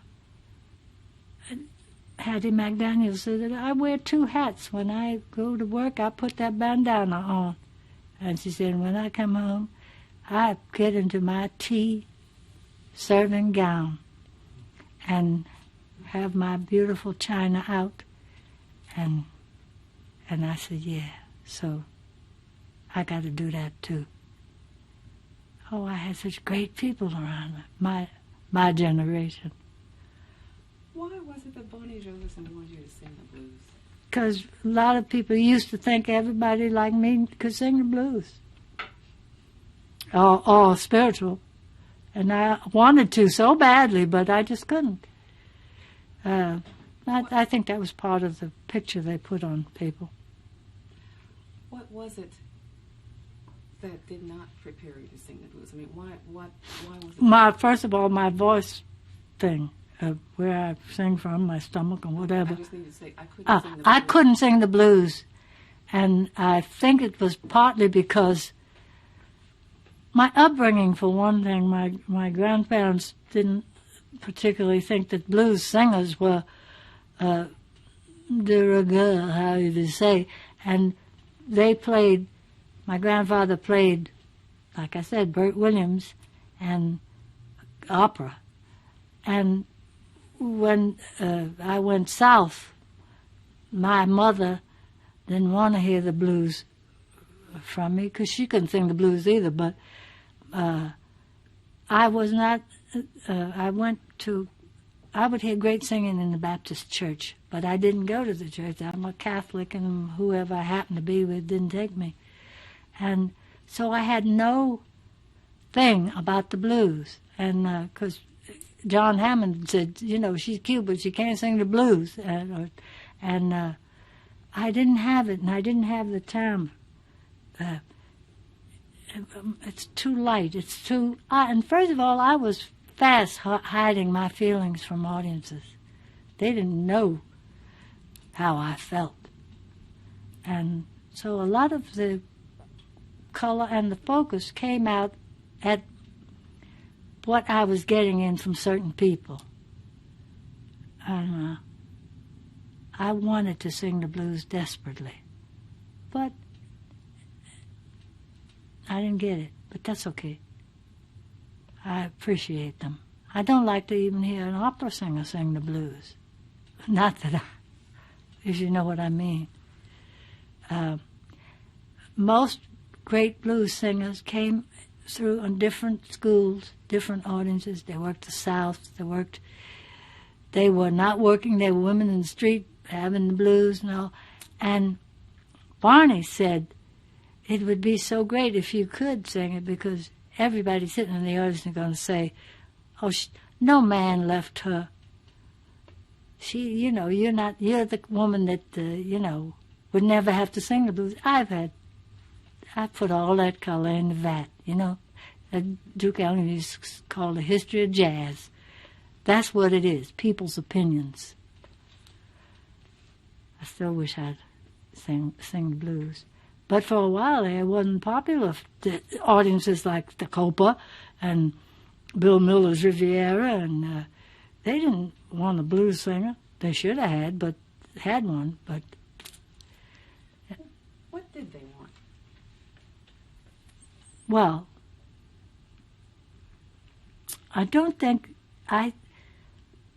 know what they wanted especially. They wanted certain songs sung by certain groups. I tell you, they took me in, I think, because I was dressed very well. I found that was important to the women in the audience. They could hear every line I said, articulation. And it was theatrical when I'd sing a song like Jump for Joy, and yet be in the Waldorf standing there in all these silks and satins, singing meaningfully that song. A lot of things I found in my head I had to be smart about. So they never got... I never got schooling in all the great music that was around. When I was in Fort Valley, Georgia, I'd hear the kids singing. They had great choir, and the high school that my uncle was principal of, and it had great choral singing. But I never stayed in one place long enough to get any of it stuck to me, because I was carted around. When you're a single child, you go into mysterious places and have mysterious things happen.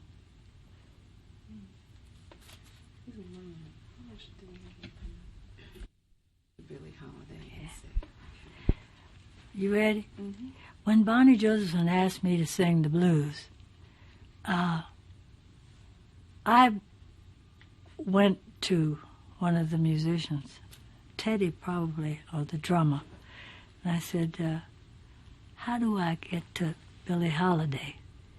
And he said, she sings at Kelly Stables.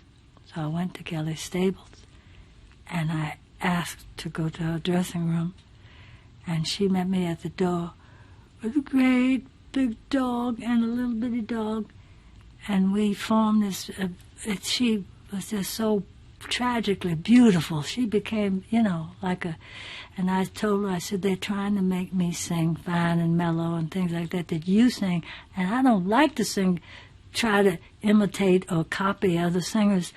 And she told me, just do what you have to. You got 2 babies, and you've got rent, and you've got expenses, and she said, sing whatever they want you, if you can do it. Because she said, I wear 2 or 3 different hats. And I said, yeah, Miss Hattie McDaniels told me that she wears her bandana to work, and when she comes home, she takes it off and puts on a velvet peignoir, and she wears so many hats, but we have to do it. And from then on, I just swallowed that intelligence, so bright, you know. And you find your survival rate of tactics all the time useful. Put on the hat that the sophisticated audience wants and sing something right down there where they should be. When I look at some of your performances and just the way you were gowned, for me, and please take this with the respect, you were the Madonna of your generation. And I say that. You crafted your image so well. Oh, thanks. Where, what went into that?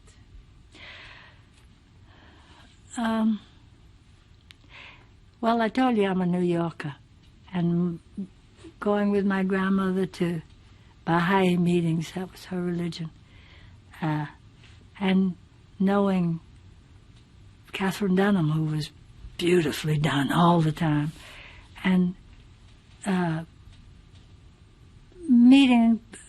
even meeting Kitty D'Alessio, who's a friend of mine, who was a designer at NBC, who's now in another big outfit. I learned about, I tell you, I watched people and I listened to them, and I learned about, because when your salary gets to be a little bigger, you can dress, unlike you dressed in a place where you weren't making that much money and you didn't want to give it to the musicians as much as you'd like to, you get on up and then you work in a new place where you got to be as dressed as well as the audience, if and you've got to be on a par. I was still in my battle days, my survival techniques, and one of the things that they used to say was, "She's wonderfully dressed." That's the part you keep. Who did her hair? Well, that's the part. You know how women and audiences pick you apart, and I learned all that from observation. But when I was back in my own place and with my own whoever, I dressed a little differently, because I would sit down on the floor and sing. And you can't sit down in those tight, beautifully draped gowns that I used to wear. You had what I call the Lena Horne wiggle, because you could hardly walk. That's right. The designers, Bobby McIntosh, used to design my clothes, and as I moved on over to France and had Chanel and Jacques Fat and some of the French people, they dressed me. I learned from that. And I watched, who did I watch as beside Billie or Billie Holiday, or some of our ladies in the other walk of life that were doctors or lawyers, were beautifully gowned. You see what's going on around, and you read. You read Essence, see what you should wear.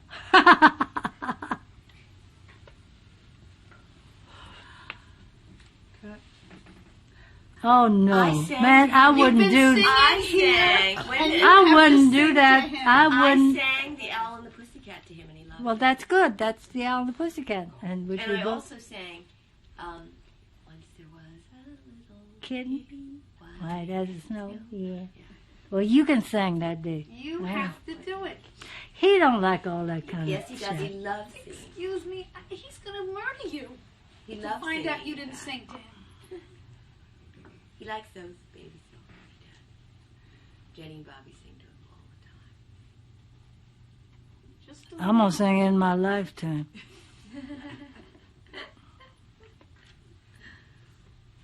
Okay, you guys are rolling? Yeah. Okay, first, Miss Horne, can I get you to say Paul Robeson. Paul Robeson. Paul Robeson was a wonderful teacher and told me all about my grandmother. And anybody that talks about my grandmother and my grandfather's aces with me. Walter White. Walter White was a wonderful man. He was very fair in color, blue eyes, and he went south during the bad lynching times to get more material for the NAACP to put into their battle against lynching and the law. And he also talked about my grandmother. And he told me about a great many American people who were good people. In fact, he told me a lot about the teachers in this country. And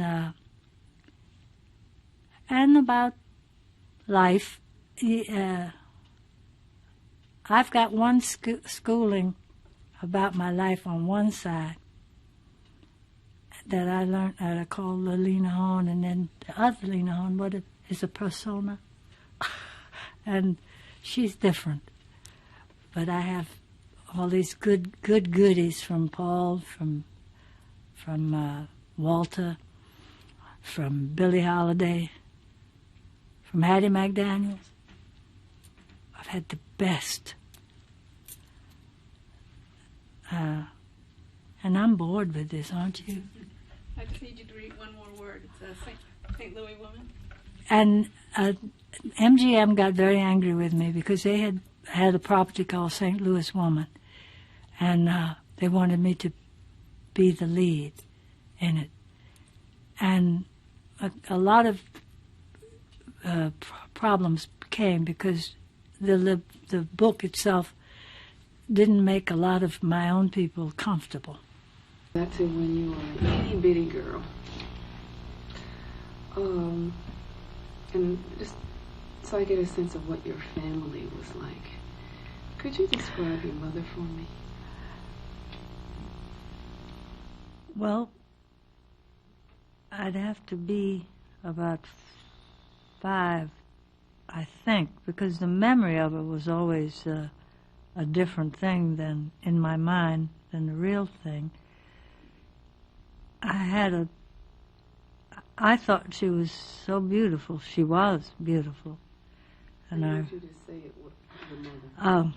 I remember my mother vividly the second time she came into my life. I was taken to be with her when I was about 5 years old. And she was beautiful to me, like my idea of a movie star, though I didn't know anything about movies then.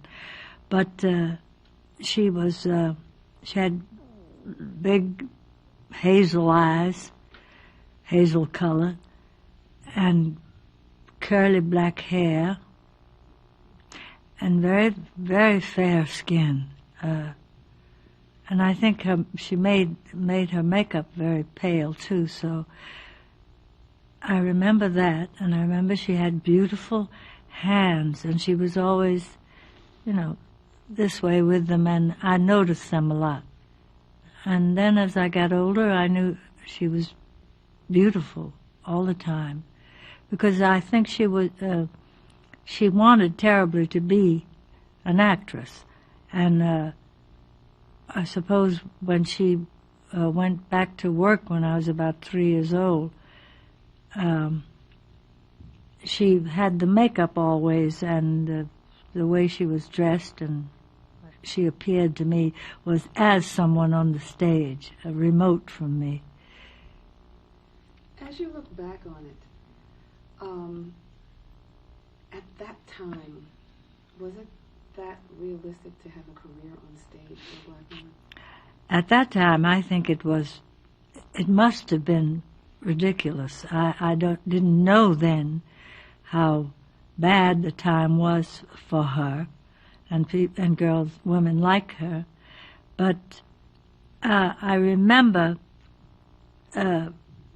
being taken away from a place where there had been a lynching, and she had gone to work in a Silas Green show, tent show, and we had been in a car, and someone warned us, don't go in tonight to do the show because there's been a lynching.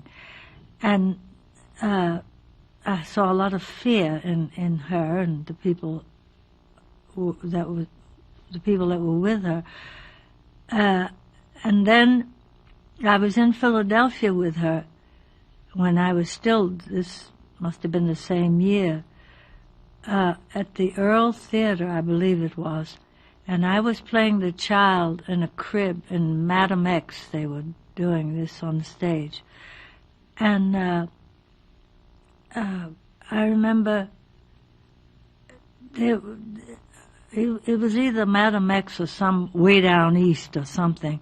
And there were 2, 3 other little children, must have been way down east, and we hid behind the fireplace but I was frightened then because the play was frightening. The story was sad or something, and I began to cry and make a loud noise, and they had to take me off the stage. But I remember just her having a bad time. Now I know how horrible it really was, but then it was frightening. Well, how did you come to actually be on the road with her? Could you tell me about what we will call the kidnapping? My mother and father, I think I should tell you that my mother and father had a very unpleasant divorce. I think my mother was too naive and had been sheltered so that she didn't understand how hard it was for a young black man to make it. And he was annoyed at her having wishes to read movie magazines and go on the stage. So they were really unsuited for each other. And when they were divorced, my mother, of course, they always gave girl children to mothers in those years, and my mother took me for a time with her whenever she was able to, because she said my father threatened to kidnap me always. My father wanted me back, and I was a sort of cabbage torn between a couple of people, with the leaves being taken off. And always when she'd leave me with people who were kind enough to take me in, she'd come at weird times and say, we've got to leave. And it would be in the middle of the night usually, and she'd take me off and say, your father's in town or is coming to where we are, and you've got to get away. I've got to take you, because he's going to take you away from me. I had one of those real movie story bringing up with two people disliking each other. And unfortunately, the 2 or 3 times I was with people who were kind to me and that I had gotten sort of liking them, she'd come and take me away. And I guess that stuck with me for many long years, because I began to always want to be the one who left first. I didn't want to. I was afraid to love people. They might leave me. They always did, usually, when I was young. But that was the way it was. Well, one of the things I was really struck by was your experience in Macon, Georgia, because I think you sort of... Yes. Could you tell me about that? When I lived in Macon, Georgia, I don't know how my mother had met these people, but they were so kind to me. They were very poor, and we lived in these 2 rooms, and there was 100 and some odd year old great grandmother who cooked and washed it out in the big pot in the backyard, and made soap, and there were the mother, the granddaughter who was raising her daughter's child. And the 4 of us women lived in these 2 rooms, and I had a little cot at the foot of the great-grandmother's bed. And we'd roast potatoes in the ashes in the little front room, and it had a big iron stove in the back, and the mother worked for white people, and she'd bring us little tidbits home on a plate, and the old grandmother was so wonderful. She was very lean and wiry, and she'd tell us stories of when she was a little girl, and they were so good to me. And she'd make baking soda biscuits that rose high and have a fat back, and fry it in the morning for us before school, or to take to school with us. I remember that. And when I'd had rheumatic pains in my legs, she'd wrap them at night, and I'd be groaning, and she'd put a vinegar in brown paper, I remember. And that was one family I didn't want to be taken away from. Of all the many that I was left with, I remember them. And well, you had rheumatic pains in your legs? yeah, What was that? probably had fever. I don't know, rheumatic fever. And people didn't think so much about drinking orange juice on our side of town. And I remember the first asparagus I ever tasted was then on one of those plates she brought home from her work. And I probably didn't eat properly as I was growing, But they were very good to me. On the other hand, I lived with a family once, rather middle class, in Georgia. And they had children, and I felt rather like a little an orphan child, but they had one member of the family, their aunt, who gave me books to read, and she was a teacher, and she wouldn't tell them if I was reading late at night by the light from the hall, and she was good to me, whereas the people themselves were rather high and mighty, but I had a taste of every kind of household. Well, how did you get to Fort Valley, Georgia? Well, while I was living in Macon, Georgia, there came a car, an automobile, down the alley. There were a lot of alleys in those days lived in Macon. And in it was my Uncle Frank and 2 other people. And my uncle was very, very fair with blue eyes and blondish hair, and the few people that were out in the dust, with me playing, thought that there had come a white man into the alley. And so we were staring at these people, and he came up to me and he said, "You don't remember me, but I'm your Uncle Frank." And I remembered the name of my father's brother, and he said, "And I've come to take you away with me to school." And of course I was, disbelieving and saying, "Well, what will my mother say?" And he said, "Your mother isn't here, is she?" And I said, "No." He said, "Well, I think she'd give permission because I am your father's brother." And off I went with them, and they drove me to Fort Valley, Georgia, which isn't too far from Macon. And he said, "You're going to live with me now, and you're going to go to school at this little Carnegie-endowed grade school." And he said, "And I'm the president. I'm not the president, but I'm the head of faculty over across the road at Fort Valley High and Industrial School.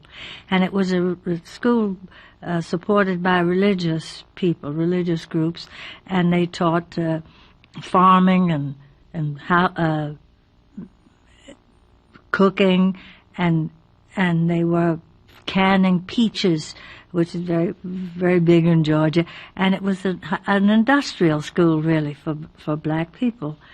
And I lived with in the dormitory, the big people's dormitory, with his fiancée, who was a teacher also. And I'd go across the road to school in the morning. But I loved it there because, well, my uncle was in charge, and I was with so many of my own people, and all from all over the country. And we walked a lot, and there were scuppernong grapes and persimmons growing, and it was like the tropics to me. And I still had memories of Harlem and in New York, so that was just wonderful to be in a place like Fort Valley. And I remembered one teacher I'd had there for years named Mrs. Walden, and she taught crafts, and I made African baskets, with corn shucks and all that. And I heard the choirs sing good, beautiful, and I was a part of a unit. The first main thing I was, and I felt good. I always wanted to piece the family somewhere, since they broke up my first one. That's why I liked Fort Valley. Well, I was reading in your book, the first autobiography you wrote, about the first time you heard this rehearsal at Fort Valley of Romeo and Juliet. Do you remember that? No, I don't remember that too well. Okay. But I did remember one theatrical thing that I did with a group of the kids from our school. We did a version of some kind of romantic thing. I don't know what it was called. There was a prince, and there were people, and I had a part in it. That I remember, because I remember the one song that I sang. Someday my prince will come, ba ba ba ba ba ba, something like that. And maybe that's what I wrote about. I don't really remember too well. What struck me about reading this memory that you had was that you weren't in the play, but you were just witnessing it for the first time. Maybe I watched them do, the big people do a rehearsal play. I got the idea I had always was, what I thought about the stage was that I was in a cocoon, a nest. I was with relatives. And I always was so hungry to be back with my grandparents or be with my mother somewhere and relatives. And so a play looked protective. It looked like you were in a nest with other people. And I guess I started liking that kind of show business. Well, speaking of your grandparents, Yes. what was it like in Brooklyn? Tell me about your grandmother, Cora. Well, my grandmother and my grandfather came to New York from Nashville and from Atlanta, Georgia, in the last migration that came up from the South, along with people like the coachmen and bakers and tailors and everything that came up from the South to the Promised Land. And I didn't know about them at first, but I learned afterward. They came up because when my grandmother had her last the child before the last, she swore that I found an old letter of hers that she had written to my father, telling why she had come up north. She said, "I'll never raise another child in this place." My grandmother was a very privileged daughter of a free black man who owned property in Atlanta and was very respected, and raised his daughters. Her sister Lena, and she was Cora, raised them to be ladies, and they had everything. But the prejudice that they had from knowing that no matter how rich they were and how comfortable they were nothing compared to the white people who saw them on the street, or who owned some kind of store they were passing by. They had all the disadvantages of being black in the South, but had very beautiful life with their own people who had money. And that doesn't mean that everybody did have, certainly, and they were privileged, but she was a very smart woman, and she graduated from Atlanta University when she was 16, she and her sister, and she wanted something better. She thought she'd get it in the North. That used to be the paradise. And my grandfather, she met him. His mother was an Indian, and he was very, very fair also, but completely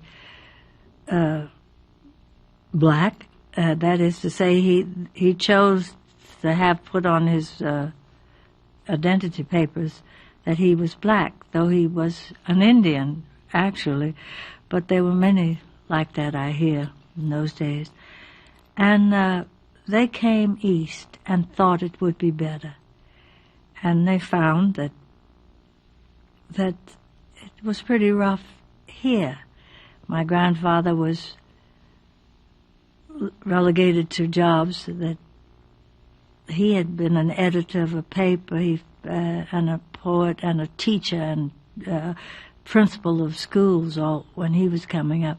Well, here he got a job in the fire department as an inspector of combustibles, but he'd go around to all the fires and investigate arson-tinted places, but he wouldn't get promoted. And white people who were not as knowledgeable as he was were given the jobs. The same old story, And my grandmother busied herself in social work completely. She was a suffragette, and she worked with teenage unwed mothers and black boys who couldn't get a decent education. And her life was just all do it for my people, do it for my people, do it for my people. And consequently, whenever I lived there with them, I had the advantage of knowing what was right, but I also knew what was wrong. And I never got hugs or kisses or a relaxation of affection or something, but I got taught what to do and what not to do, and what to think of myself and what to think of what happened to me as a person. And when I was taken away from them, off and on, I clung to what I had heard them say, rather than the terror and the fright and the hard aches of my mother, because I realized that my mother was very unhappy. She wanted a fairy tale. She wanted a life of glamour and the theater. And there was no way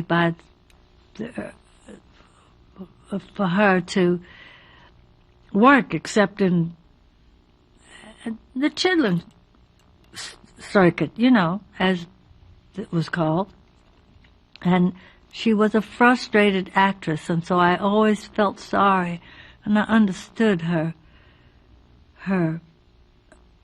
because she was single-minded, and it was very unlogical, unrealistic at those times to want what she wanted.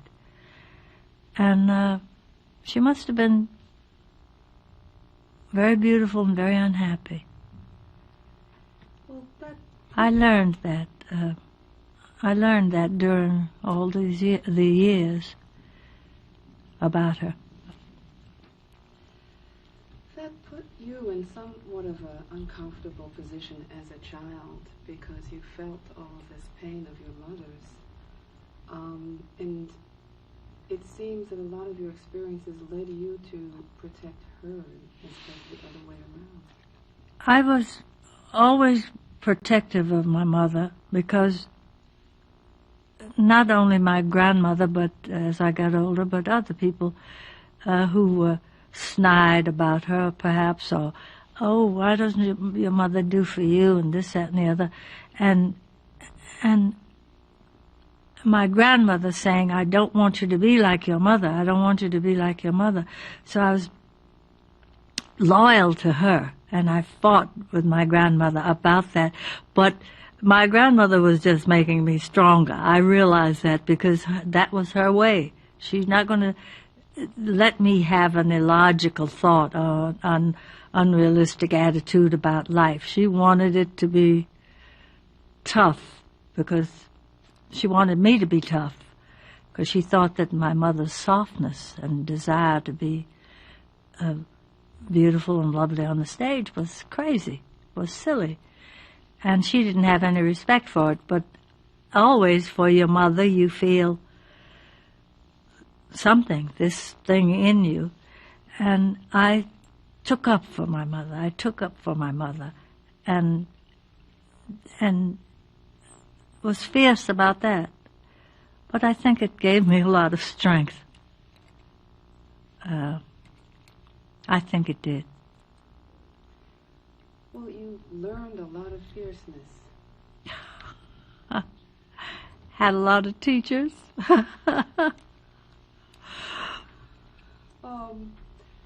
When you went to school, well, let me skip forward a moment. Mm-hmm. Right? I'm sorry. Yeah. What's the matter? Okay.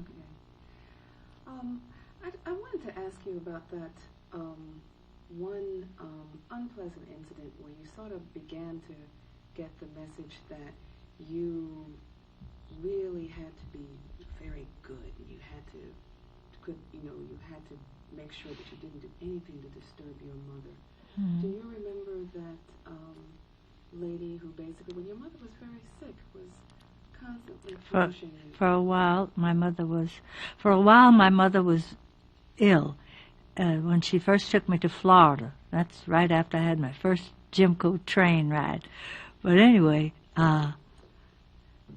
she was very ill, and I was having to be very quiet and not make a move to upset her because she was very nervous also. And there was a lady who was rather abusive to me, and I knew that I had to be very good. First of all, I didn't want to disturb my mother, and I wanted to be good because I didn't like being messed about with. And as I stayed there longer with them before I came back to Birmingham, Alabama, I think. But anyway, I had gotten it into my head that I had to be good. I had to be very good, very careful not to offend whoever house I lived in, be very grateful for the food, and do my best to keep out of people's way. And I think early on I began to have a sense of knowing that what I did would be reflected upon my mother, who had to leave me with these people, and I didn't want her to be angry or unhappy. And I knew that if I was objectionable in any way whatsoever, they'd throw me out, and I couldn't be with my mother at certain times. And that became a pattern for me for a great deal of my life. I became very secretive. I became very suspicious of everyone. I became unable to be my real self, which I suppose then was just being a kid, and laughing and talking and being obnoxious. But I learned that very early because I stayed with many different sorts of people. And I guess that came over into my adulthood. And made me a little schizo, I think. I'm probably two people. I used to go back to live with my grandparents when my mother would send me away from other people, and I'd come up north and had to lose my southern accent, and I'd come up north so I could get back with my friends over in Brooklyn. And I had we were a bunch of girls, and called the debutantes or something. I don't know. But I liked her very much. Her name was Ruth, and she had an older brother. And I had such a crush on him when I was, I don't know what age, and I would go to PS 35 and for my last year in grade school, I think, or maybe just before the last. And I'd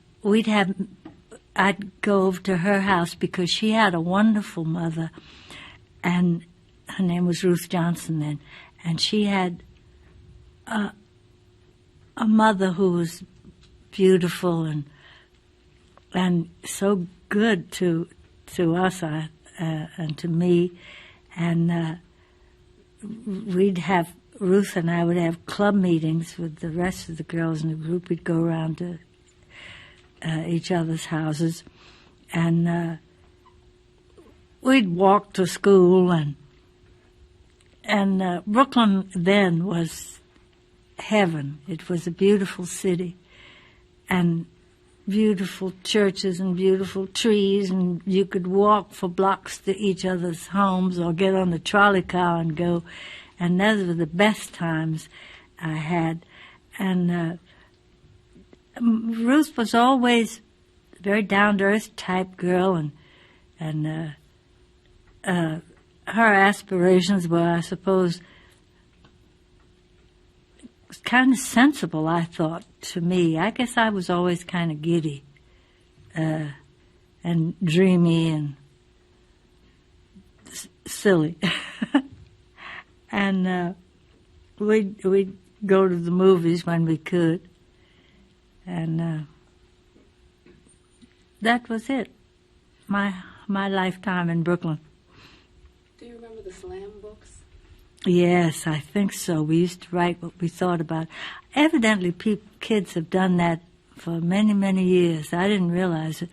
But we wrote what we thought about things and boys and who wore what and who didn't wear what. I think I remember that. And her mother could cook, too. My grandmother never cooked. And my granddaddy and I would, when he'd get home from work, I'd meet him outside the house, and we'd walk to the local delicatessen and get our suppers, And my grandmother never touched a pot or pan. But that was her raising. She had somebody to do it for her. But it was nice in those times that I was there in Brooklyn. And I used to go to St. Peter Claver's church. And we were a nice set of people, girls and guys, fellows. And that was, to me, life, real life, other than the kind of theatrical other side of my bringing up. Ruth was telling me that back then, I mean, you had a voice then, and they used to make you sing all the time. Do you Did they? remember that? No, well, we all used to know the latest songs. I remember that. And I'd sing, and Adelaide Holbrook would sing. That was one of my other girlfriends. But I didn't think anything of it because everybody sang. We didn't sing folk music, or we didn't sing spirituals very much. We were not we were a kind of Episcopal Catholic group. Didn't know too much about Baptist. And I don't say it from a sense of glee or happiness or anything, but I say it because we were all very uneducated to life outside our groups. They were all people, offsprings of people who were Catholic or Episcopal, and we didn't know much about the Baptist faith until I got older then, of course. How did you feel when you basically had to leave the group to go to the Cotton Club? Well, I cried, and I went over, told them, and her mother was very understanding, Ruth's mother. I cried when I heard that I would go into the Cotton Club. I never thought it would happen, not because of me wanting it, but because it just had never gotten into my mind that I would go on the stage. We swooned over the movies of the time, Warner Brothers musicals and everything. But we had no, the first hero I think we had was Cab Calloway, my group, I mean. And Cab was working at the Brooklyn Paramount. And we cut school one afternoon, Ruth, me, 2 or 3 others, I don't know, and we went to see Cab Calloway. And he was the most beautiful thing we'd ever seen, and big famous man. And he was working at the Cotton Club in the first show I went into, and imagine my surprise. Was that exciting for you to suddenly be working with your idol?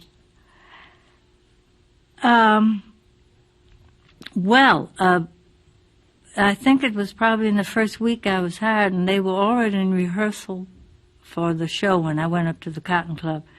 And I was sitting there with some of the girls, and in Cab Calloway walked, and I was really surprised, and he said, "Hey, Brooklyn, what are you doing here?" And he remembered me from Brooklyn because he had done a benefit for the local, one of the Brooklyn organizations, I don't know, I don't remember what it was for. But he came, and we were usherettes, Ruth and all the girls and me. We passed programs out. And he remembered us from there. I remembered me, and I was just taken aback. And of course, my mother was there at my rehearsals and every night from then on. So I was not allowed, really. And in my heart, I always got crushes on the musicians who were sitting in the bandstand. I didn't pay attention to the leaders. I like those horn blowers. How appropriate that your name Lena Horne. Yeah.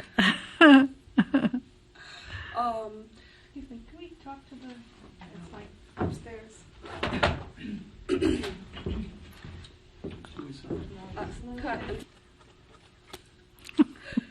What are you doing? would- What does he do with those? Oh, those are for publicity still. So Oh. that we can let folks know this is going to be on. Who was Mrs. Laura Rollick? Oh, she was the If you first. just use her Oh, name. yeah. Mrs. Laura Rollick was the first. Well, one of the few people that treated me like a child, like a young person, who was good to me. Made me take my bath, made me keep clean, fed me. She had the top floor of a brownstone, and I lived with her. And she got me a little tiny radio, and she was like I imagine a mother would be, and she was kind of roly-poly, and she worked for older people in a retirement sort of home, and she was a widow. And my few months that I had with her were wonderful, because she made me behave and made me stop biting my nails and made me be aware of that I should entertain the other girls, and because they always gave little food and everything when we go to club meetings. So she'd make me chicken salad and everything for my friends, and she made me practice on the piano, and she was really wonderful to me, and she sewed a beautiful gown for me to wear in a production on the stage we did to raise money for the Lincoln Follies, it was called. And I was sorry to leave her, because that was when my mother and my stepfather, my new stepfather, came back from Cuba, where they had been living, and they took me away to the Bronx. How had you come to live with Mrs. Rollick? What had happened? My Uncle Frank had a fiancée that I lived with in a dormitory in Fort Valley, Georgia, and I came to know Mrs. Rollick because his fiancée's mother and father took me to her and asked if she could, take on this kid. And Let me stop you just Yeah. a moment, because what I really want to get at, because we don't know yet, yeah, is that your grandmother died. yeah. Well, that's No, just in terms of the chronology, that's why you ended up there. yes. Go ahead. When my grandmother died, it was about a year after my mother had come up from Cuba with my new stepfather and had taken me to live with them in the Bronx. My grandmother, meanwhile, was very ill, and I'd call Ruth and she'd tell me how she was, and I got word from my Uncle Bert that my grandmother had died. And I was being moved away from Mrs. Rollick and had my few little things packed up to go to the Bronx with my mother. And I went, it was in walking distance of Mrs. Rollick's house and my grandmother. And I walked over there. I have to back up because I have to tell you that my mother and my stepfather were stopping at this hotel. And I knew that I had to leave Mrs. Rollick and be with them. Meanwhile, I was in touch with my Uncle Burke and my grandmother, our house, that is. And so when they called me and told me, I told my mother that I had to go to my grandmother.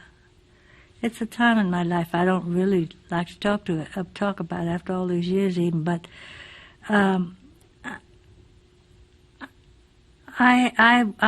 had to go, and I walked, and they came after me in a taxi car, and I was standing outside my grandmother's house, and my Uncle Burke was there trying to talk to me, and I felt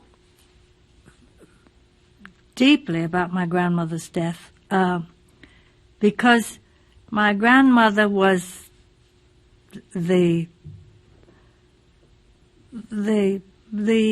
center, the core of me, because I made me Brooklyn and 189 Chauncey Street and PS 35 and Girls High School. I made that my life. That was my life. The other was something else.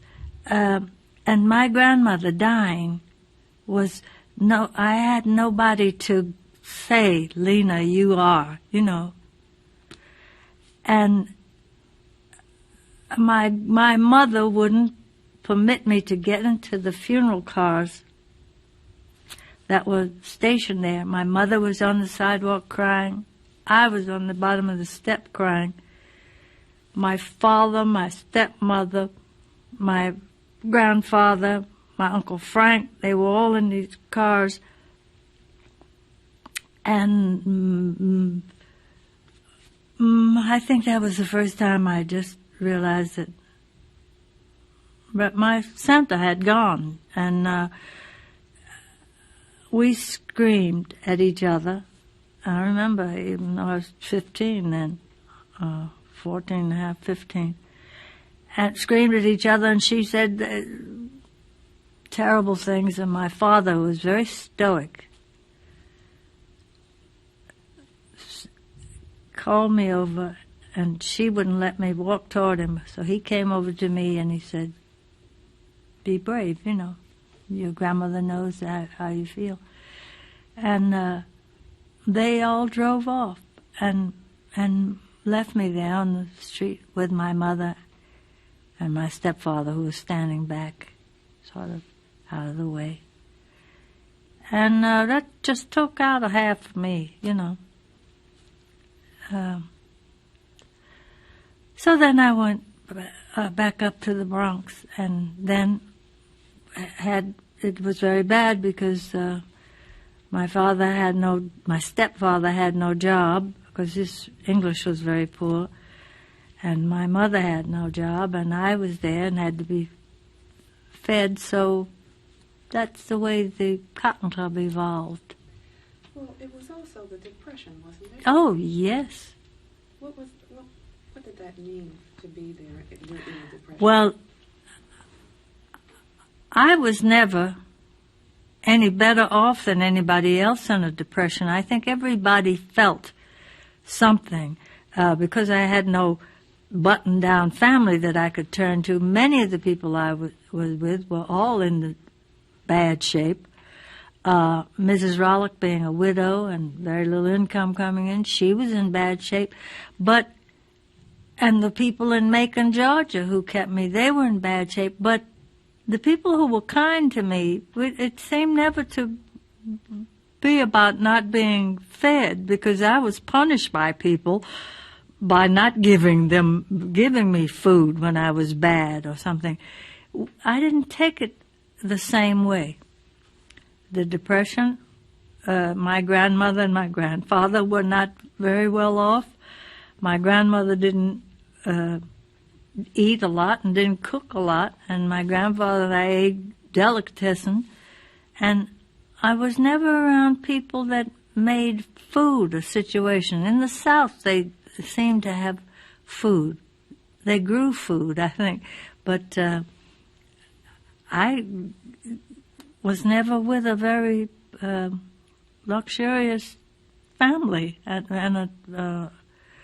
except the ones I lived with who were sort of middle class. They were doctors and seemed to have a little better food, better table.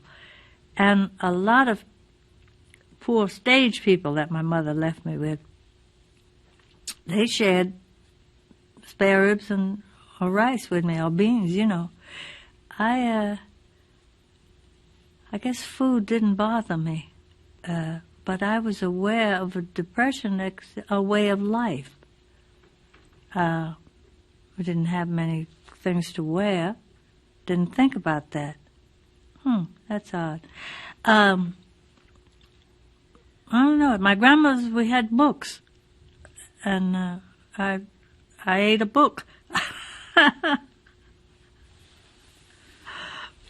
understand that now you do devour books. Is that so? Well, I guess it's a long ago habit I picked up. Yeah. Moving forward. Yeah. One of them is coming out of this middle-class environment in Brooklyn. There was a little hoo-ha about you dancing in the Cotton Club. Could you tell me about that? Because I think Mrs. Rollicker was upset too, wasn't she? When I went into the Cotton Club, everybody that I had left in Brooklyn, of course, was horrified. And a few in New York, too. I remember the black press was, they were a little angry. And my people, most of them over in Brooklyn that I knew, had always had a view, not always, but it seems that they had been a view of black people on the stage as sort of second-class people.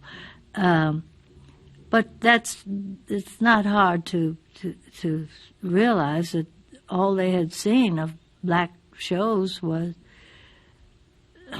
the kind of things that the establishment made it appear. I mean, we worked in the South, and they worked in the South on tent shows or wherever they could, and had attitudes, how people had to sit in the top galleries to see a show. They were minstrels and artificial people, or else aping the white shows and small stock companies. There was not, and there were singers who were respected, who went around the country singing, but there were no dignified, they thought, people to be admired on the black stage, because that's what we were. We were second-rate, looked down on by churchgoers and intellectuals, but not recognizing artistry, not seeing that we were artists. Those girls up in the Cotton Club were artists, but they had no other place to work, and they had to work hard and be at the mercy of whatever their bosses said or did. And there was no respect for black theater for so long. And black actors, yes, there was Burt Williams, a great star, and my grandfather knew about him and admired him, but he was in a white show, and but people like Bessie Smith, who was out on the road with black shows, and before Ethel Waters, we were rather looked down upon as artistic people, so that my folks over in Brooklyn said, well, that's terrible, she's just going to be with those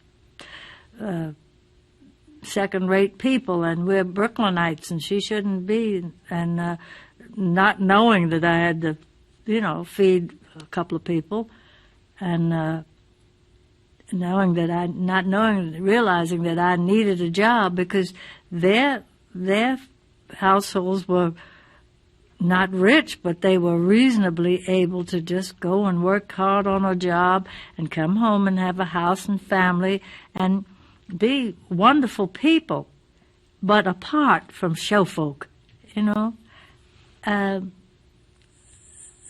so that I worked for a while, a year probably, until they realized that I wasn't going to go to the dogs, Did you internalize any of this feeling yourself that maybe what you were doing wasn't quite respectable, or wasn't quite as good enough? No, because I didn't like my stepfather, and he couldn't be a supporter, and I was, and I had at least to say, I didn't say it, I didn't dare say it, but I could say to my mother, if I didn't have this job, we wouldn't eat, or we couldn't pay the rent. And the times were very hard. Yes, it was a depression.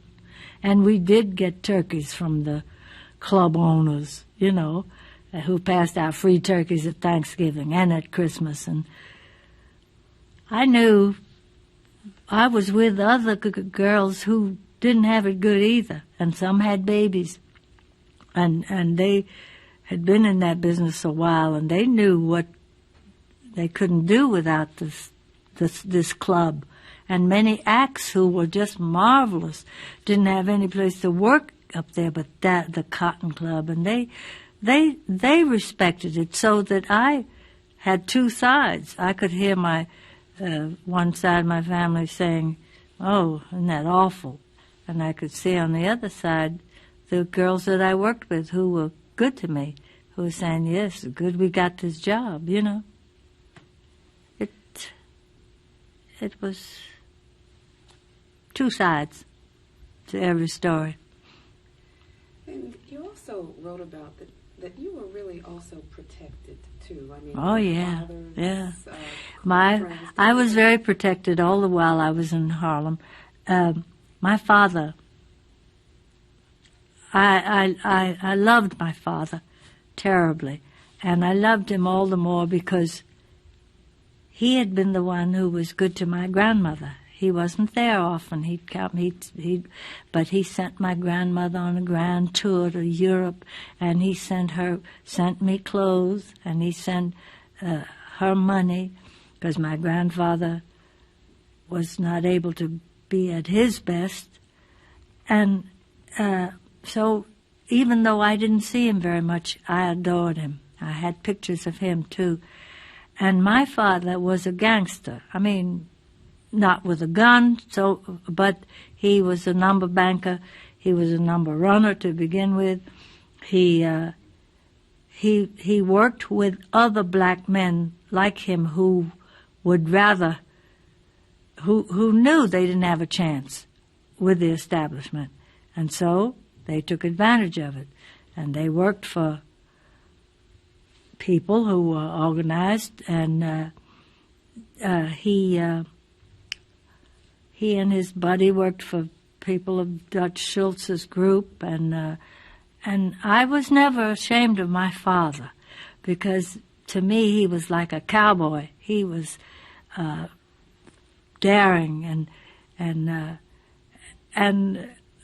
all my life that I was around him, he was wonderful because he was from the street, and he had friends then all up in Harlem, and they somehow knew from Tribal Drums that I was there. I was Teddy's daughter. I was in the Cotton Club.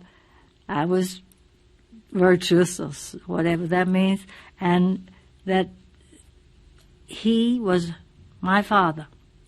And I'd be walking along the street sometime, and guys would pass me, and they'd say, "Hi, how's Teddy's daughter?" You know, I was never alone up there, and I was never bothered by anything. My father's influence was, they liked him. He was an honest man. He kept his word, which he taught me, and he was a hero to me, and I've never had any trouble with anybody.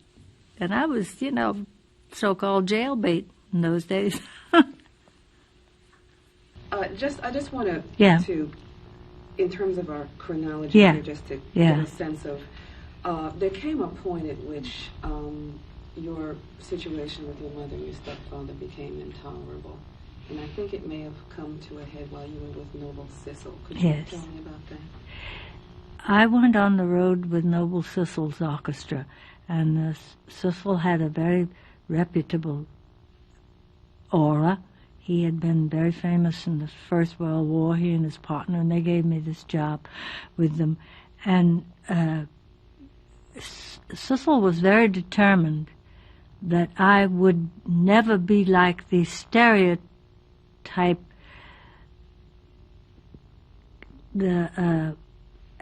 stereotype person that other people had put on show people.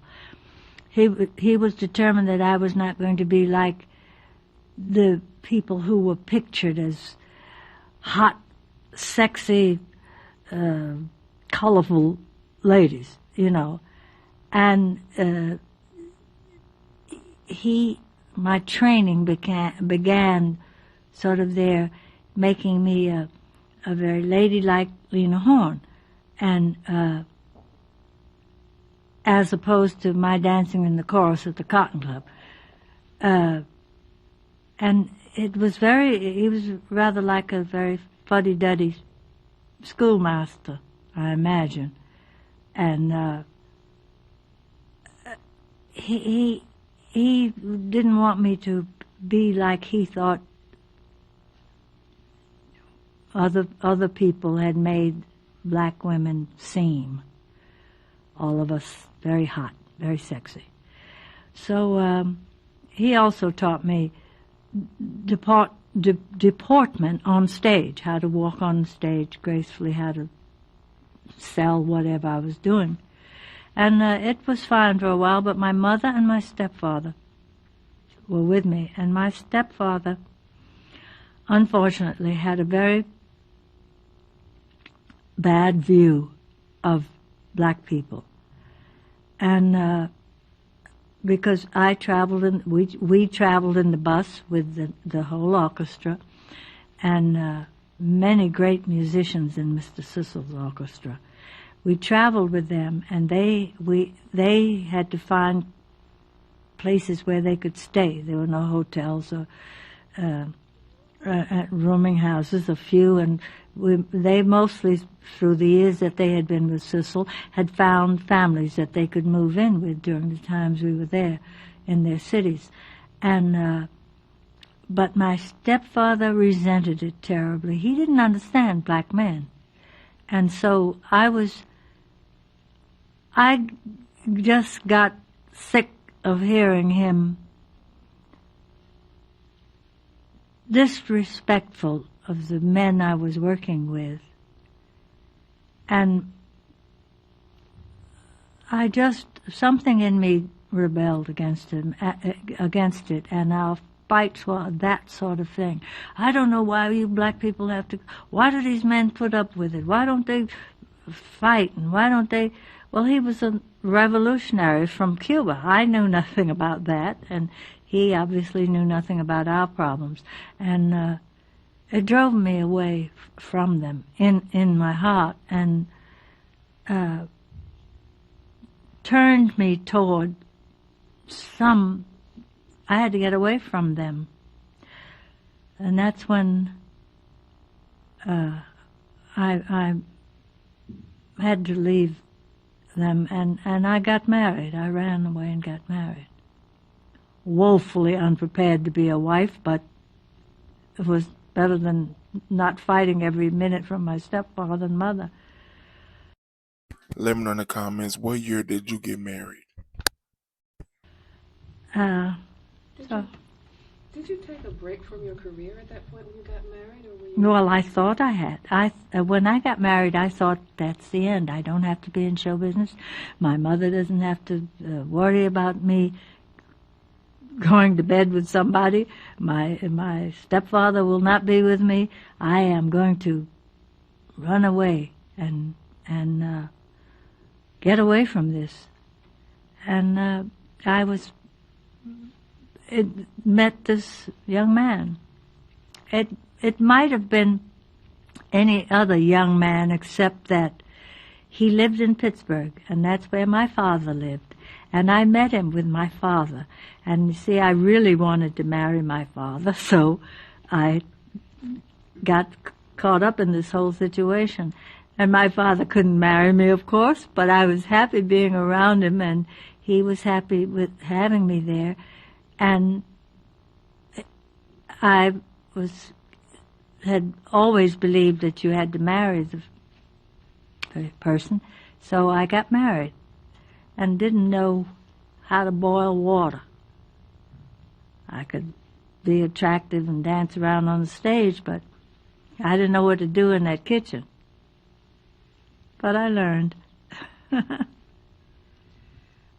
heard so many tales of how good you are in the kitchen. Where did you learn it from? Well, I learned to cook some things pretty, mostly because I read so much and I've had recipes from days gone by, but also everywhere I lived with different people that I lived with earlier on, I had watched them, watch what they did, watch how you take a stain off a pot by putting a piece of lemon in and boiling it, and all those good things you should know, And when I began to travel, I just picked it up. And then my father took me to have my first lobster, and I learned to I already liked it. And my father was there in Pittsburgh, and so he took me to different, the Italian people that he ran numbers with, and I went to good restaurants that took black people in, and I had good food. Well, you were running away from show business, but show business wasn't about to let you go, because that's when you got the call to do the Duke's Tops. We talked just briefly about it in the last interview, and I just want to go a little bit more into that. Was the Duke's Tops? When I was in Pittsburgh and had my baby, my first baby, I got a call from someone who knew me in New York. I can't remember now. Possibly Clarence Robinson, but he had talked to this white man named Gumm, Gumm, who was an agent. Evidently they had been agents a long while back. He was an old man, I think, elderly. And they put him on the phone, and he said, it must have been Clarence. He said, we're going to make a movie with Ralph Cooper, and would you come and do it? And I said, well, no, I don't know anything about the movies anyway, plus I just had a baby. And my husband probably won't even think of it. And my husband must have said yes, and Gail, I think, was only 2 months old. And I had a friend, a wonderful family there in Pittsburgh. I can't remember her name at this minute, but she stayed with Gail, and I went out to California. First time I ever got on an airplane, and I wasn't afraid then, but anyway, I got on this airplane and went out there, and a wonderful woman named Lillian, she played the part of in Gildersleeve. She was Birdie. Lillian Randolph. She had me, I stayed at her house. She was another person very nice to me, like Hattie McDaniels. And I was crying every night because I didn't want to be away from Gail. And when I went out there, they were surprised because I was fat. I had just had a baby. And I could sing a little bit, a follow tune. They played, lovely little songs, I think, because I haven't seen it in so long. Anyway, they said, well, we're going to have to let the dress out. And they said, well, we've got to tweeze our eyebrows and do all this. And I'd cry even harder. And somehow I got through that movie, and I saw a lot of people that I eventually became friends with.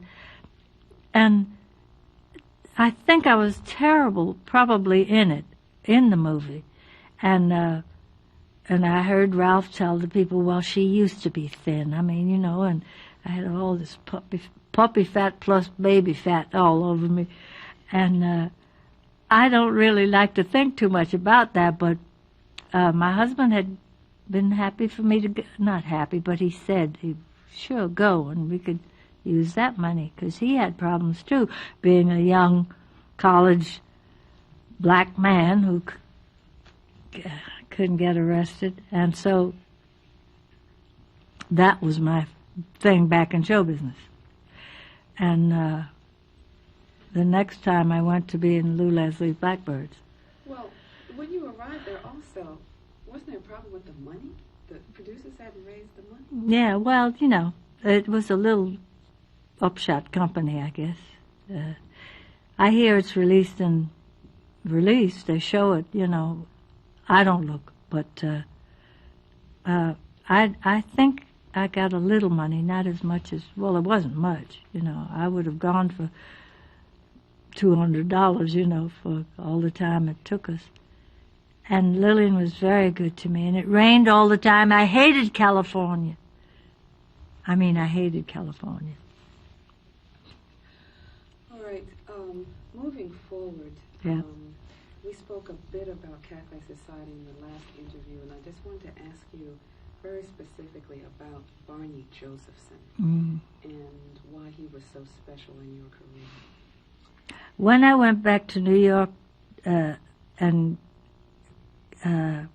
got a job at Cafe Society, when I was in New York and got a job at Cafe Society, I was lucky, first of all, because I was with Teddy Wilson's orchestra, and I was with, for the first time, black and white people together in a cabaret, and the people that worked there were interesting to me because they were all races, and they were, the audience was not segregated, and I saw famous people there, and they had famous black people working for them.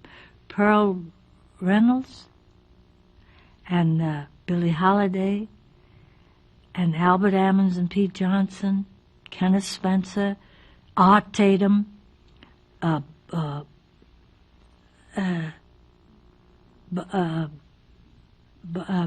great piano duo, played boogie woogie all the time. There were famous people working there, and it was unlike any group of theatrical people I'd been around since I'd left the Cotton Club. And Barney himself was a teacher, too, in that position, and a very, I think, honest man. He knew a lot about my people, and I liked it if I talked to a white person that knew about black history, black people, and their thoughts about that and about them. And he was the one who introduced me to Paul Robeson, and he introduced me to Walter White, who was president of the NAACP, and he introduced me to Duke Ellington and Billy Strayhorn. And I met Billy on my own, but he introduced me to Langston Hughes and people like that, my own people. And he knew a lot about us. And so he came at a time when I had begun to want to know what my people were like, and what they didn't like, and what they did like, and how had I, everybody goes through, I'm sure, time, they did in my day, when they wanted to know more, because the other side had made me so confused about the way they were toward me that I might have fallen into a trap believing that I was not what I was, what I am. And I was very young and uneducated. And he came along and introduced me to wonderful people whom I learned a lot from. I learned more. I learned to be more proud than I was. Not about me, myself, but what I am. And the people that worked there were like me. And I had a big education there. from enlightened white people as well as black people.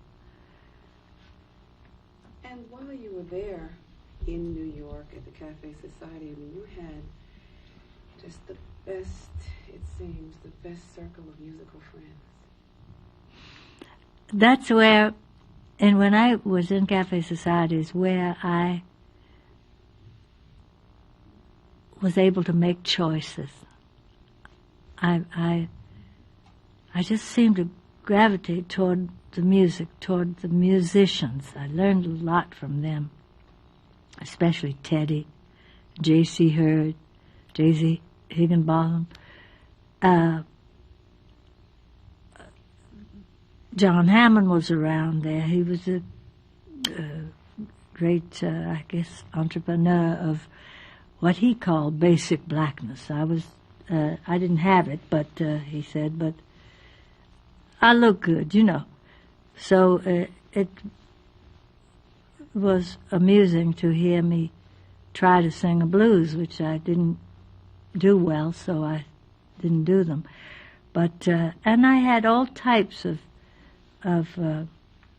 people, but I went toward the music. I don't know why. I guess it was just there. And the best people in the world were in a radius of Cafe Society, Kelly Stables, Cafe Society Uptown. They were just all in, and 52nd Street with all the great jazz places. And everywhere I was surrounded by, and Nat Cole and his trio and I was surrounded by brilliant musicians and actors and dancers, and I wouldn't give $15 million if I had it to give up that I had. It was wonderful. It was another family. Cafe Society, I went every night saying, well, I'm going home now. You know? I lived in the YWCA in Harlem, and I worked at Cafe Society until I moved to Brooklyn, and that's another story. When you went to, while you were at the Cafe Society, Mm-hmm. you got a call, I believe, from Felix Young about coming out to California. Yeah. Could you tell me what happened there? I got a call from California. No, it was Gum called me, who said, there's a guy going to call you named Felix Young, and talk to him. It's about going to California. I said, no. But anyway, they called and said, come out and do a show with Ethel Waters, Duke Ellington, Katherine Dunham, and you, incidentally, at this big cafe we're going to, Mocambo in California. And I said no. But meanwhile, Barney, because I had gone, I said, they want me to come to California, you know. And Barney didn't want me to go. Teddy didn't want me to go, but two of the other musicians said yes. Basie also, my darling Basie. So anyway, I grieved and said, oh, and what am I going to do in California? And I may be able to get my children with me now, and I want to move to Brooklyn and have the house there for them, the house I was born in, and be with my family. And I've got this nice job at Cafe Society. Well, I was torn between all those people, and my father called him and to go to California to take this job. And they finally talked me into it, and I got my cousin, who was from Chicago, to come and be able to take care of Gail for me. And we flew out to California. I had both children with me at that time. And I got to California, and for 8 or 9 months had no work because they paid the rent for me. Felix Young rented this apartment, and the war scares had come along. And California seemed to be very kind of nervous about it because they're right there on the Pacific and you couldn't get materials, building materials, because they were, I guess, knew that in the future they'd have to get materials for war. And they couldn't make the stage big enough and the club make the alterations they wanted, so that I sat there for months at a time waiting for them to get open. And meanwhile, Roosevelt died. And no, he didn't die, but he announced the war, and then soon after, I mean, everything happened to make this a bad time for me in California. We couldn't open at this big cabaret. Ethel Waters had other dates to go to. Duke Ellington had dates. Catherine Dunham opened, and I was on the bill with her in a little place called the Little Truck. And it was so small that the skirts of her dancers would get in people's soup and plates around the ringside. And I was safe because I didn't need a microphone. I just stood on the corner of the stage and did what I had to do. And it was a great opening for me, but very uncomfortable for Catherine on account of space. But while she was there and while they were there, my best friends were the Dunham group, because I didn't like being in Hollywood. And that's where some people from MGM saw me working. Tell me in the comments, who is your best friend?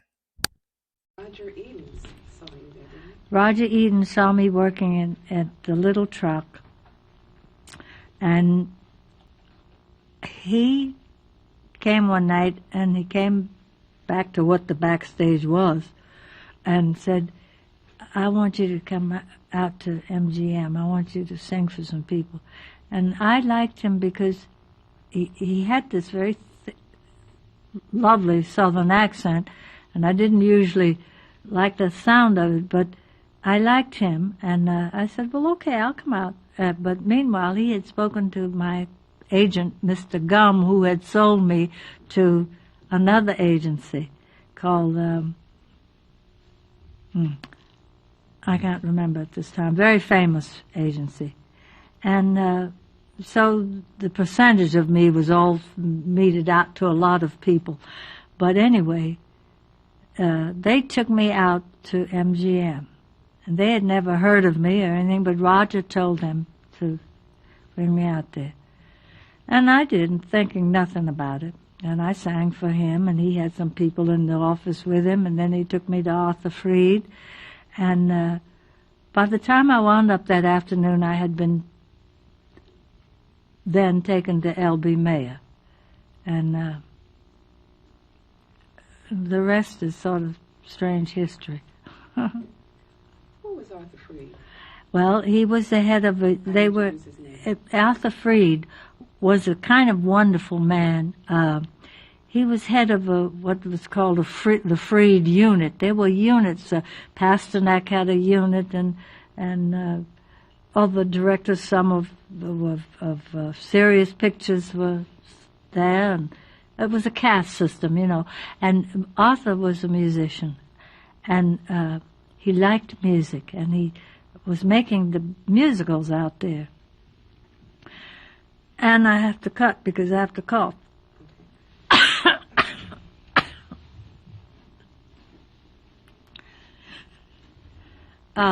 Arthur had musicians that worked mainly for him in his unit.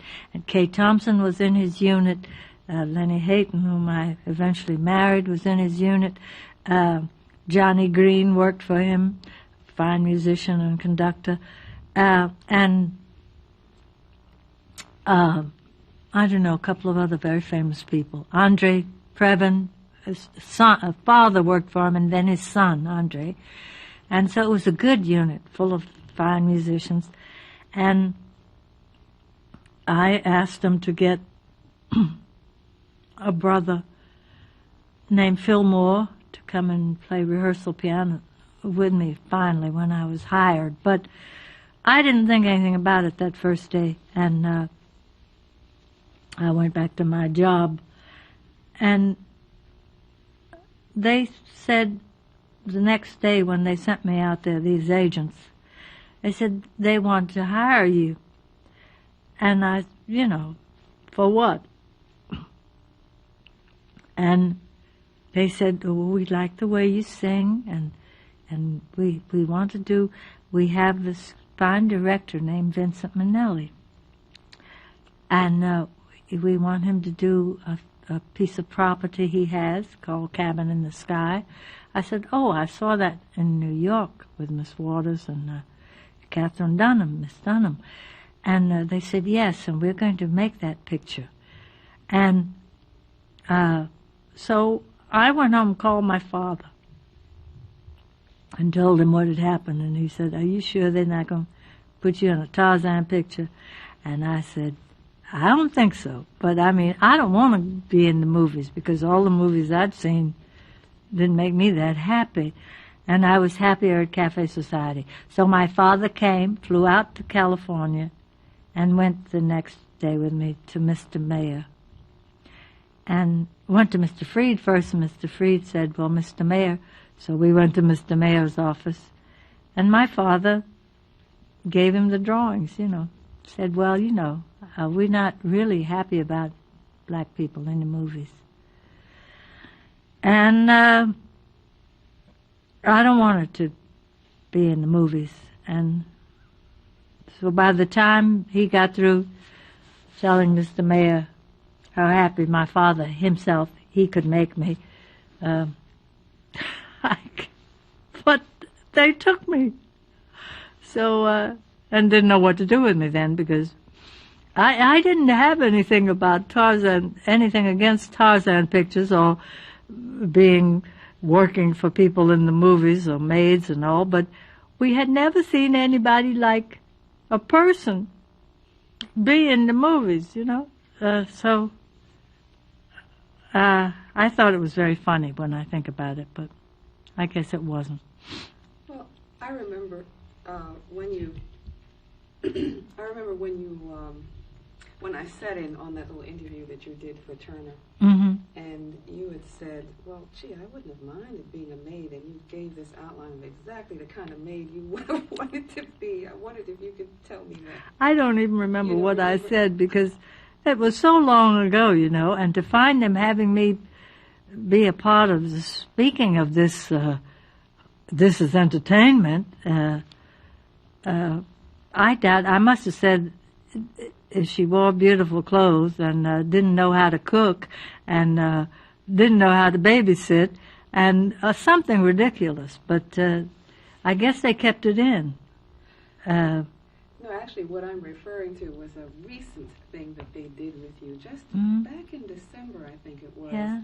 And you had said something to the effect of, yeah, I would have loved to have been a maid, the kind who poisoned the family. Oh, yeah, that kind of maid I always wanted to be. When they finally said, you got to be in the movies, I said, if I could have a part where I am the head cook in this great old Southern household. And I said, and secretly, if any of them were mean to me, I'd have these potions that I made in their soup, in their gumbo, in their jambalaya, in anything that poisoned slowly all of the members of the family. I said, but they never made that kind of picture. But that I would have loved. Your screen test at MGM, they actually had burnt cork that they put on you. Could you tell me about that? While I was at MGM in the beginning, they really didn't know what to do with me, and they didn't know what to make of me. Since they had heard I didn't want to be any other race except my own, they began to test me for working with other black people in the film. See, they were thinking of Cabin in the Sky at first, I think. And they wanted to, since they had decided that the leading man I was working with would be Rochester, who was a famous star, Rochester Anderson, they began to try to get a makeup to make me more colored looking with Rochester, and other people standing in for other Rochester's parts. They didn't know that they didn't let themselves know that black people are all shades of the rainbow, you know. So they started putting makeup that they called Negro, or they didn't say black people then, but colored or African.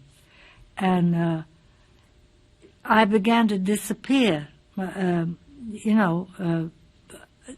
nose didn't stand out, and the lips were not there, and I don't know, it was just the wrong color for me. And so they tried other things and other colors, so they finally said, they had signed me to a 7-year contract, and they said, this 7 years, we got to find something to do with this girl. They must have said that. And so, Jack Dawn, you've got to invent a makeup for her. And they tested all kinds of shades on me, and they finally made one that he called Light Egyptian. And that was the makeup that I wore whenever I was in one of their movies. But meanwhile, Hedy Lamarr wore it to be Tondalea in the movie, and other people who were playing native people and all started wearing Light Egyptian. And I don't know, I was working once at the Fairmont Hotel in San Francisco, and a group of good-looking young people had come in to see, and when I passed by their table, they said, "Oh, Miss Horne, we're so happy to see you because MGM sent us a lot of free makeup when we said that we were opening this little theater company, and it was all Light Egyptian, and we know now what about the color." And I laughed because they didn't know what would happen with that Light Egyptian. It became a very hot number, so it was pretty silly. But I didn't know enough to get on my uppers and say, "Look, we're all colors. Take it or leave it." Well, before you actually did your first movie, Mm-hmm. you had a whole lot of trepidation Mm-hmm. about actually doing this Hollywood thing. Mm-hmm. Could you tell me about going back to New York and that Christmas holiday basically spent in New York where Count Basie... Mm-hmm. When I was being looked over and looked at and decided upon to do in the movies, I always ached for New York, and I went and took my pride in my hands and asked to have the Christmas week off, the first Christmas out there at MGM. And if they had nothing for me to do, could I have that week to go home to New York? And I went to New York on the train, and I came in the night that I came in. It was 2 days before New Year's. It was the day before New Year's. I went in a cab, took my bag to the Teresa Hotel. I came back and went to Birdland. And I knew I would find whoever was playing there, plus Basie, plus Billy Eckstein, plus any band leader or anybody else, because we all in those years went there. And I had on my first mink coat that I was paying down on. And I went downstairs into the club, and there they all saw me and yelled, and I went over to the bar, and "What are you doing here? Come on." Ordering up the drinks. There were a lot of people at the bar, and the seated were over on that side. And I began on my first of the many champagnes I had that night. Charlie Barnett was there. I had worked with him. all the great people in the world. And by the time we left there, I was high. I was with Billy Eckstein. I was with Charlie for a while. I was with Basie. And I forget who else was. But we went walking down the middle of Broadway. It was cold, and the coats were flying in the breeze, mink and everything, and I'm crying. I don't want to go back there. I don't want, because we had naturally talked about the movie, the things, Hollywood. I'm unhappy, I'm miserable. Why can't I be here with you? And that's when Basie, we stopped in the middle of the street, and he said, you have to go back. He said, there's no one out there yet like you. He said, we want to be in the movies too. You have to go back because you've got to make it possible for others of us to go out there. And he was very old-fashioned about the whole thing, but he's brought to life in me this kind of spark. It wasn't always happy, but it was that I must be representative of people. And I'm so glad that is over now. But he made me realize that it didn't matter that I didn't like it and I wasn't happy, but I had been given the job, so I had to do it. And I better be good in it, because we always have to be representative. And that's a hard road to hoe, but he made me go back. I got on the train the next night and on the 20th century and changed and went on from Chicago into L.A. And that's when I went to see Jump for Joy and met Billy Strayhorn. You needed to meet him at that time. I certainly did. Panama Hattie was your first movie.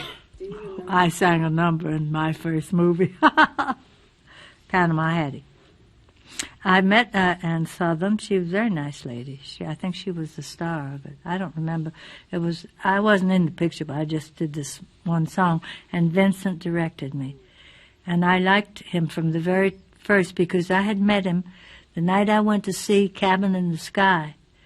I think my father took me to see it. The night I went to see it, he was there, Vincent Minnelli, with another producer, Dwight, no, I can't remember his name now, famous man. And I met Vincent then. And then when I went there that first day in California, he was there in the room while I was talking to Freed and all these people. And he said, I'm so glad you're going to be here because we're going to make Cabin in the Sky, and you're going to be in it. It took another year or so before they made it, but that was when... I'm sorry, what was I talking about? Then was Panama Hattie. And I'm sorry, if you could just repeat that. The first movie that I was in at MGM was called Panama Hattie. And it was the first time that Vincent directed anything out there. And then the next little piece of, I forget the name of the picture, I sang something in with the Nicholas brothers, and Vincent directed that segment of that picture. And we had become friends by then. And he was marvelous, the most beautiful taste, most beautiful imagination. And he was one of my few friends because he was from New York also. And I would see Gene Kelly and his wife and their friends, and they were New York people. So that I was comfortable with them. Tell me about the Cabin in the Sky experience. What was it like? Oh, Cabin in the Sky was wonderful. And our great star, Ethel Waters, was the star of it, and I was certainly nervous to be working with her, and fortunately, Vincent knew how I felt, and he told me how to play in the scenes with her, which I was very grateful for, because it saved them time, the crew and everybody else, and helped me. He taught me how to underplay everything I said in a very kittenish attitude, which played very well against her strength and her thing, which is a strong black woman, you know. And we all, I'm sure, as I've thought about it in later years, have a way. Our protection, our survival, we have a way that we protect ourselves, and to protect me from feeling insecure, certainly with a great actress like she was and a great singer like she was. He knew the way to direct me so that my pride wasn't hurt too badly and my insecurity didn't show, because I was very new at all that. Acting, that is. I had just been singing. So he helped me very much in that. And the only other bad thing that happened in the picture was that I broke my ankle dancing in this one number. I was supposed to be with Rochester, and I did the last whole part in a cast, the whole part of the movie, and it was an experience. Duke came out by then with his orchestra. They came back and forth, and Bat Swallow was there when I made Stormy Weather, and all the other great people in the world that I knew. So, but that experience was helpful to me. And It also taught you, I mean, and I know that everybody and his mother, father, sister, and brother has asked you about this, and I have to ask you about Ethel Waters too, because there was what could have been a nasty situation that took place with Ethel, because she felt that so much attention was being given to you. Could you just tell me about what happened when the stage hands came over and were paying so much attention to you because you had hurt your leg? Well, you know, I had had a taste of star people when I worked with Charlie Barnett. We worked at the Paramount Theater, and Dinah Shore was the star. And she sent word that that girl that's with Charlie is not to sing certain things and cut what she does. And I began then to realize what leading ladies or stars, man or woman, do to protect their thing. Now, so it wasn't new to me that people might have thought that that I'd be uncomfortable with Ethel. But you see, I knew what she'd gone through. I mean, when I sat back and think of the joints that she had to work in, and the audience that before she was the big star on Broadway, she went through hell to be alive and be on the stage.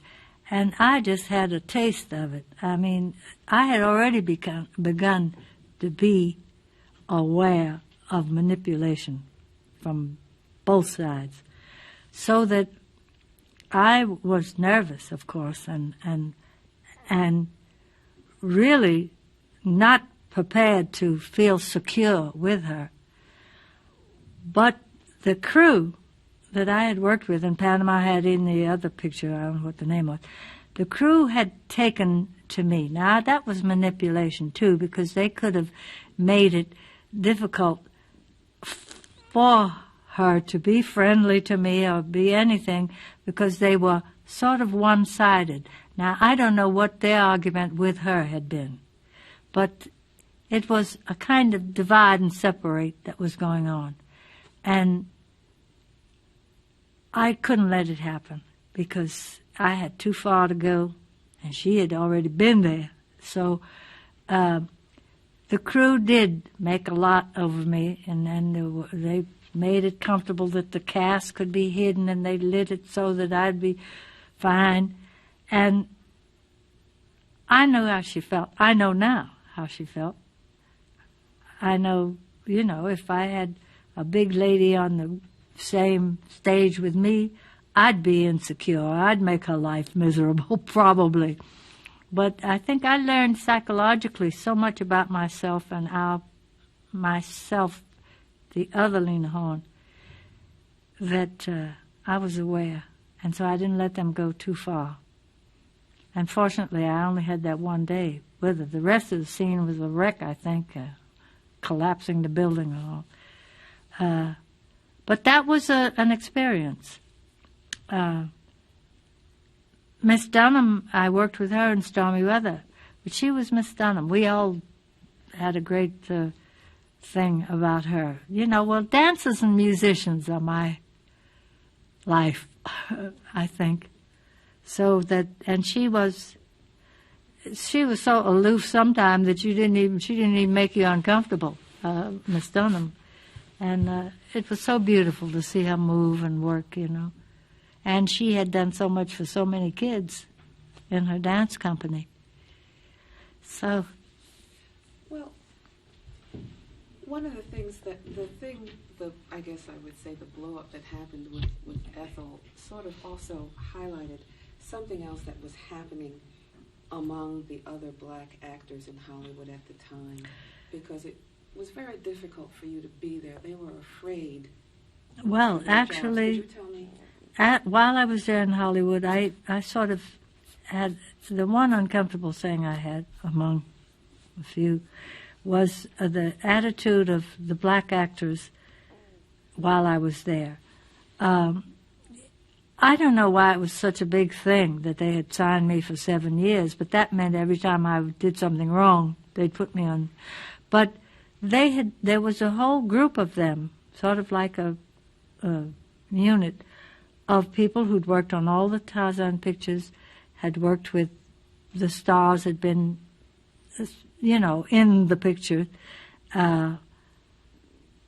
There was no Nina Mae McKinney there at that time, who had worked but had not been signed for a picture out there.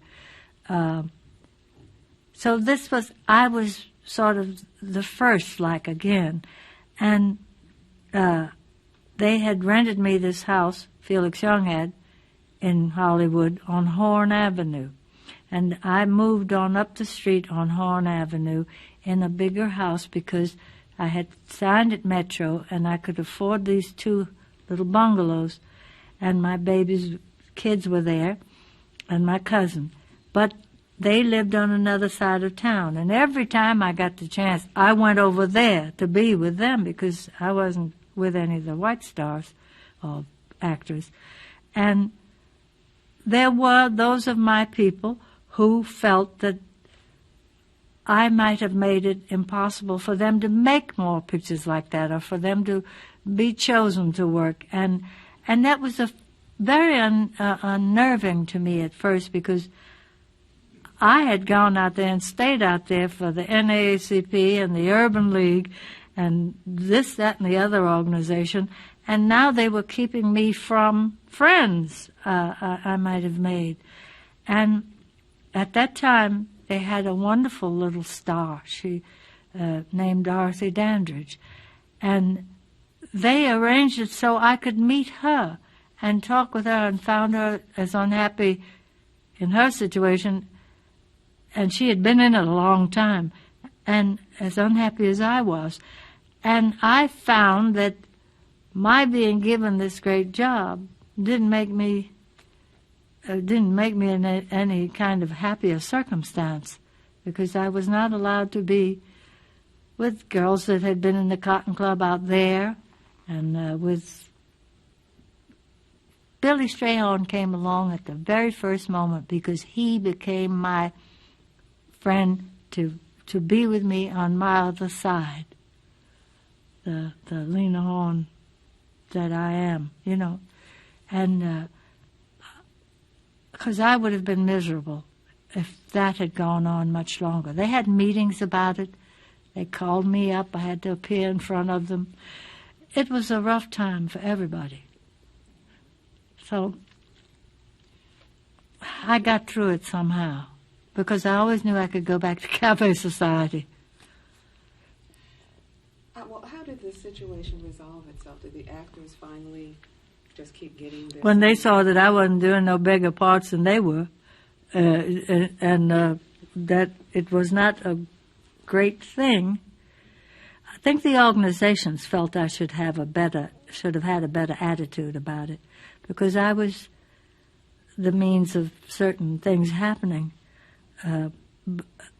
But the actors finally got easy because I was always with my own people when Billy would take me, and I'd be there, and I made friends who understood, and people like Hattie McDaniels who understood, and who told me she wore, I told you, she wore so many hats, one the bandana for the movies and the other hats for her.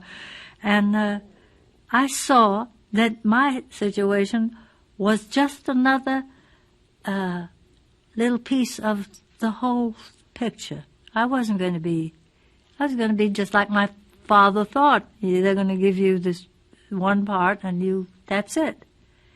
And he was telling the truth. That's what happened. And they weren't any better off either. And they stopped making the Tarzan pictures eventually. And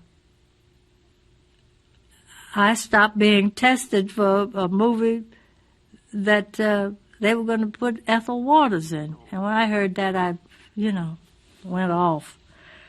But it all worked out. And then 10 years later came Sidney Poitier. I'm sorry.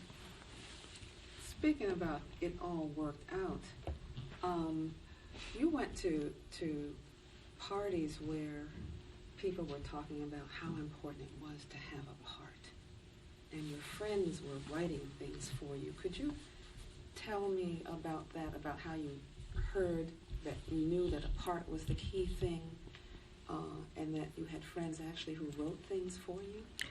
Well, I told you that I had this dream about being this great chef in this household. I myself could see on their roster of movies they were going to make that year and the next year would certainly not hold anything for me. And I talked to Catherine Grayson once. She was kind of sensitive, and she knew I was working on this part in the picture they made, Words and Music. They had a picture in there, it had a little piece of Showboat in it. And I was to be Julie, and I was in that one scene where I sang Where or When, I think. I don't know what I sang, just my bill. I just need to go back. I think it was Ziegfeld Follies that you did? Ziegfeld Follies was the second picture I made. Okay, no, Ziegfeld Follies is the one where you, no, I'm sorry. It's Till the Clouds Roll By. That's Till the Clouds Roll By, yes. If we could go back and say that. When I was put in Till the Clouds Roll By, I was playing the part of Julie in the segment they did about Showboat. And Catherine Dunham was playing Julie. And she turned out to be a very sensitive girl, I think, in many ways. And she said, we talked about this. She said, well, I make a lot of pictures. I'm trying to think whether they had ruled out my doing Julie on Broadway. Mr. Kern himself asked if they could borrow me from MGM to do the show. And they were angry with me at MGM because, so that when they said, you're going to do this little piece of Showboat, and I think I must have heard the punishment. I heard about what happened after I made this scene. Catherine, perhaps I found talking to Catherine Grayson very, very sweet and kind of her knowing a little about me. Wait, I have to cough. I must have been told by MGM that they weren't going to let me go and do Showboat on Broadway. So they put me in this scene with Catherine Dunham, and we both played. I played Julie, she played Magnolia. And in the course of our talking to each other while the cameras were setting up and changing lights and this, that, and the other, it came out that I had so wanted to do that part. I'm sorry. I'm talking too much. I'm sorry. I won't come up. Oh. I hate this cough. Just a minute. Old age, I guess. Anyway. You said Dunham again. I said Dunham? All right. When I was working with Catherine Grayson at MGM in a picture called Words and Music, I think, or Till the Clouds Roll By. I get confused. Are you familiar with the movies that she's speaking of? And she and I started talking, and I wasn't in the habit of talking to all the stars out there because I didn't know them. But she was nice. She understood when I told her how unhappy I was at not getting that part, because it would have taken me out of the studio onto Broadway and in New York, where I would be happy. And she told me some of the things that she felt. She had to sing songs she wasn't crazy about and work with people she wasn't crazy about. We both sounded like the same people on the same track, so it wasn't just me that was miserable, but I liked her ever since that, and she has called me a couple of times. I think she lives down somewhere in Florida or Texas or someplace, and she's still the kind of enlightened, nice woman that I knew. So we both did a scene from Showboat, and I don't know whether she sang Showboat in another movie. Maybe she did. I hope she did anyway. Could you tell me about the motion picture code that basically was the rationale that they used for not giving you parts? In MGM, they used the fact that certain of their southern exhibitors and theaters were prejudiced, so that was why I always had to just play a singer in the scene, but not of the picture. I know some of that was true, because I knew that from reading the Army papers of people I know in the camps at Huachuca and Fort Lee that I went around to. They said that to me, and I believe most of it was true. On the other hand, when I got off a cattle car with some guys in the Army in the 40s, you couldn't really travel that comfortably, and a white woman was standing there. She was the station, little Hamburg joint, and she didn't sell. The guys didn't go to her. They had on their uniforms. They were all between camps. But when I went to stood with the guys and said, "Well, to hell with it, we won't eat," she came over to me and she said, "Are you Lena Horne? You were in that picture, Till the Clouds Roll By, or Panama Hattie or something." And she said, "Would you give me your autograph?" And I said, "Well, then can we buy some sandwiches?" She said, "Well, no, it's not. We can't afford to sell to." Anyway, those little tiny things are sort of have happened to me in many places, but so has it happened to everybody. I don't think anything's changed very much. Please don't say I said that. If it's bad.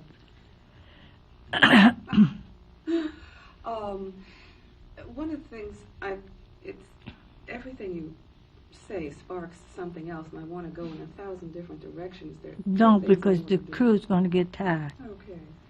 Well, Nuffy Calloway Yes. was telling me about this irate phone call. You were calling her Collect because you had just had this horrible experience where your soldiers were seated behind the white prisoners of war. Could you tell me? Well, since they, I had started doing USO shows, not with USO proper, but me going around. I had wound up in, I think it was Kansas. What was the name of that camp? Not Fort Lee. It might have been Fort Lee, but it was another camp in Little Rock, outside Little Rock, Arkansas. And I had been ticked off quite a lot going from camp to camp because they either kept me with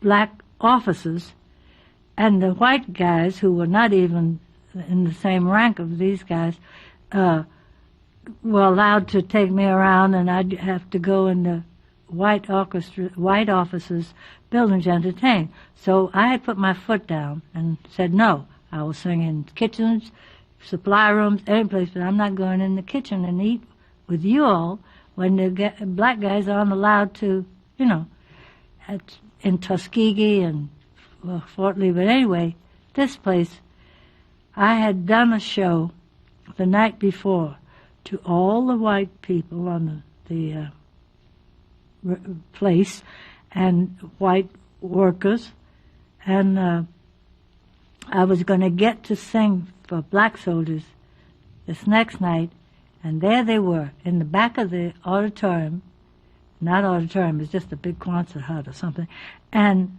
then the white soldiers, and then mingled in with them on one side, German prisoners of war and other white prisoners, and I just got choked. And I went to the back where they were sitting and sang with my back to all the other people, and that wasn't very pleasant.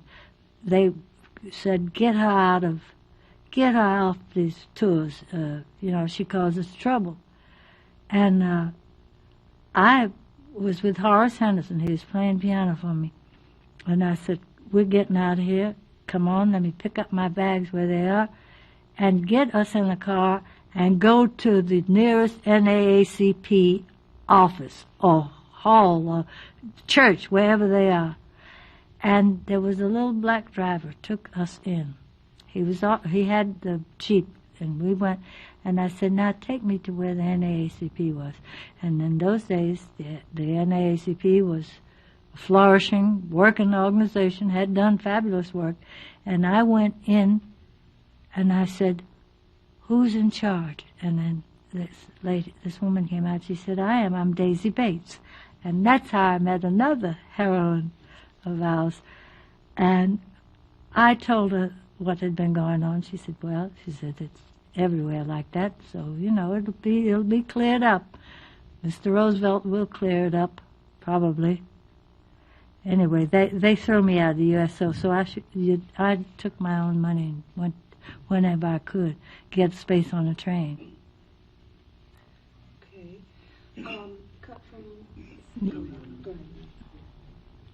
Oh, Lord, I remember that dress. I've wined and dined on mulligan stew. What do you want me to see? Okay. What I want, when you look at that woman on Yeah. stage, I was impressed when I saw it. I thought, now whose fantasy is that?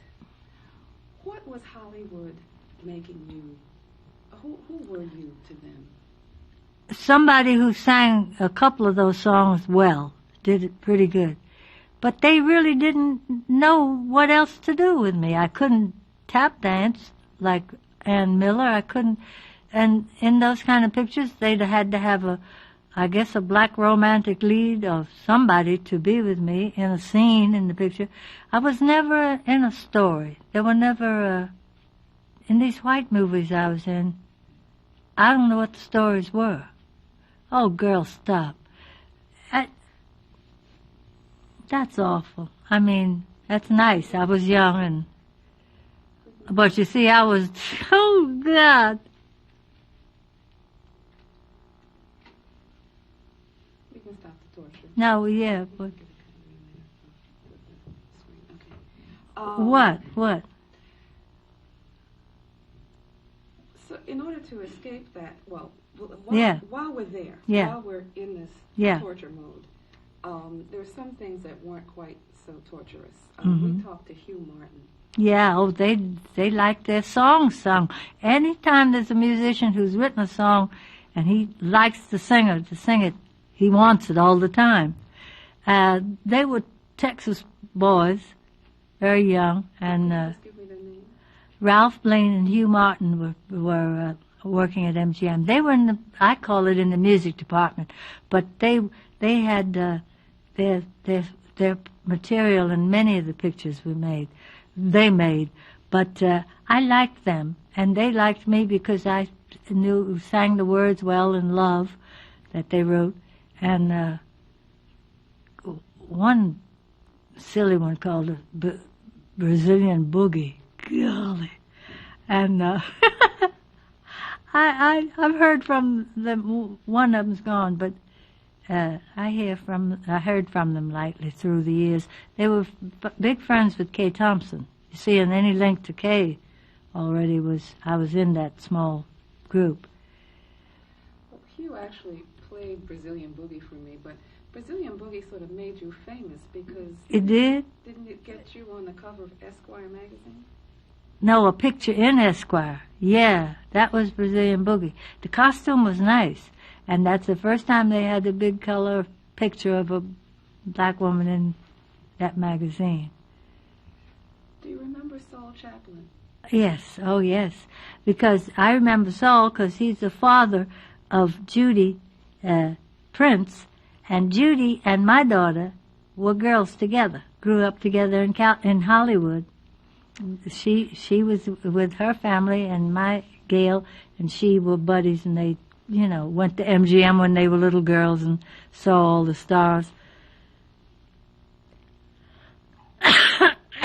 Is there a cough? Well, if I have a cough drop, it's going to screw me up. Stop.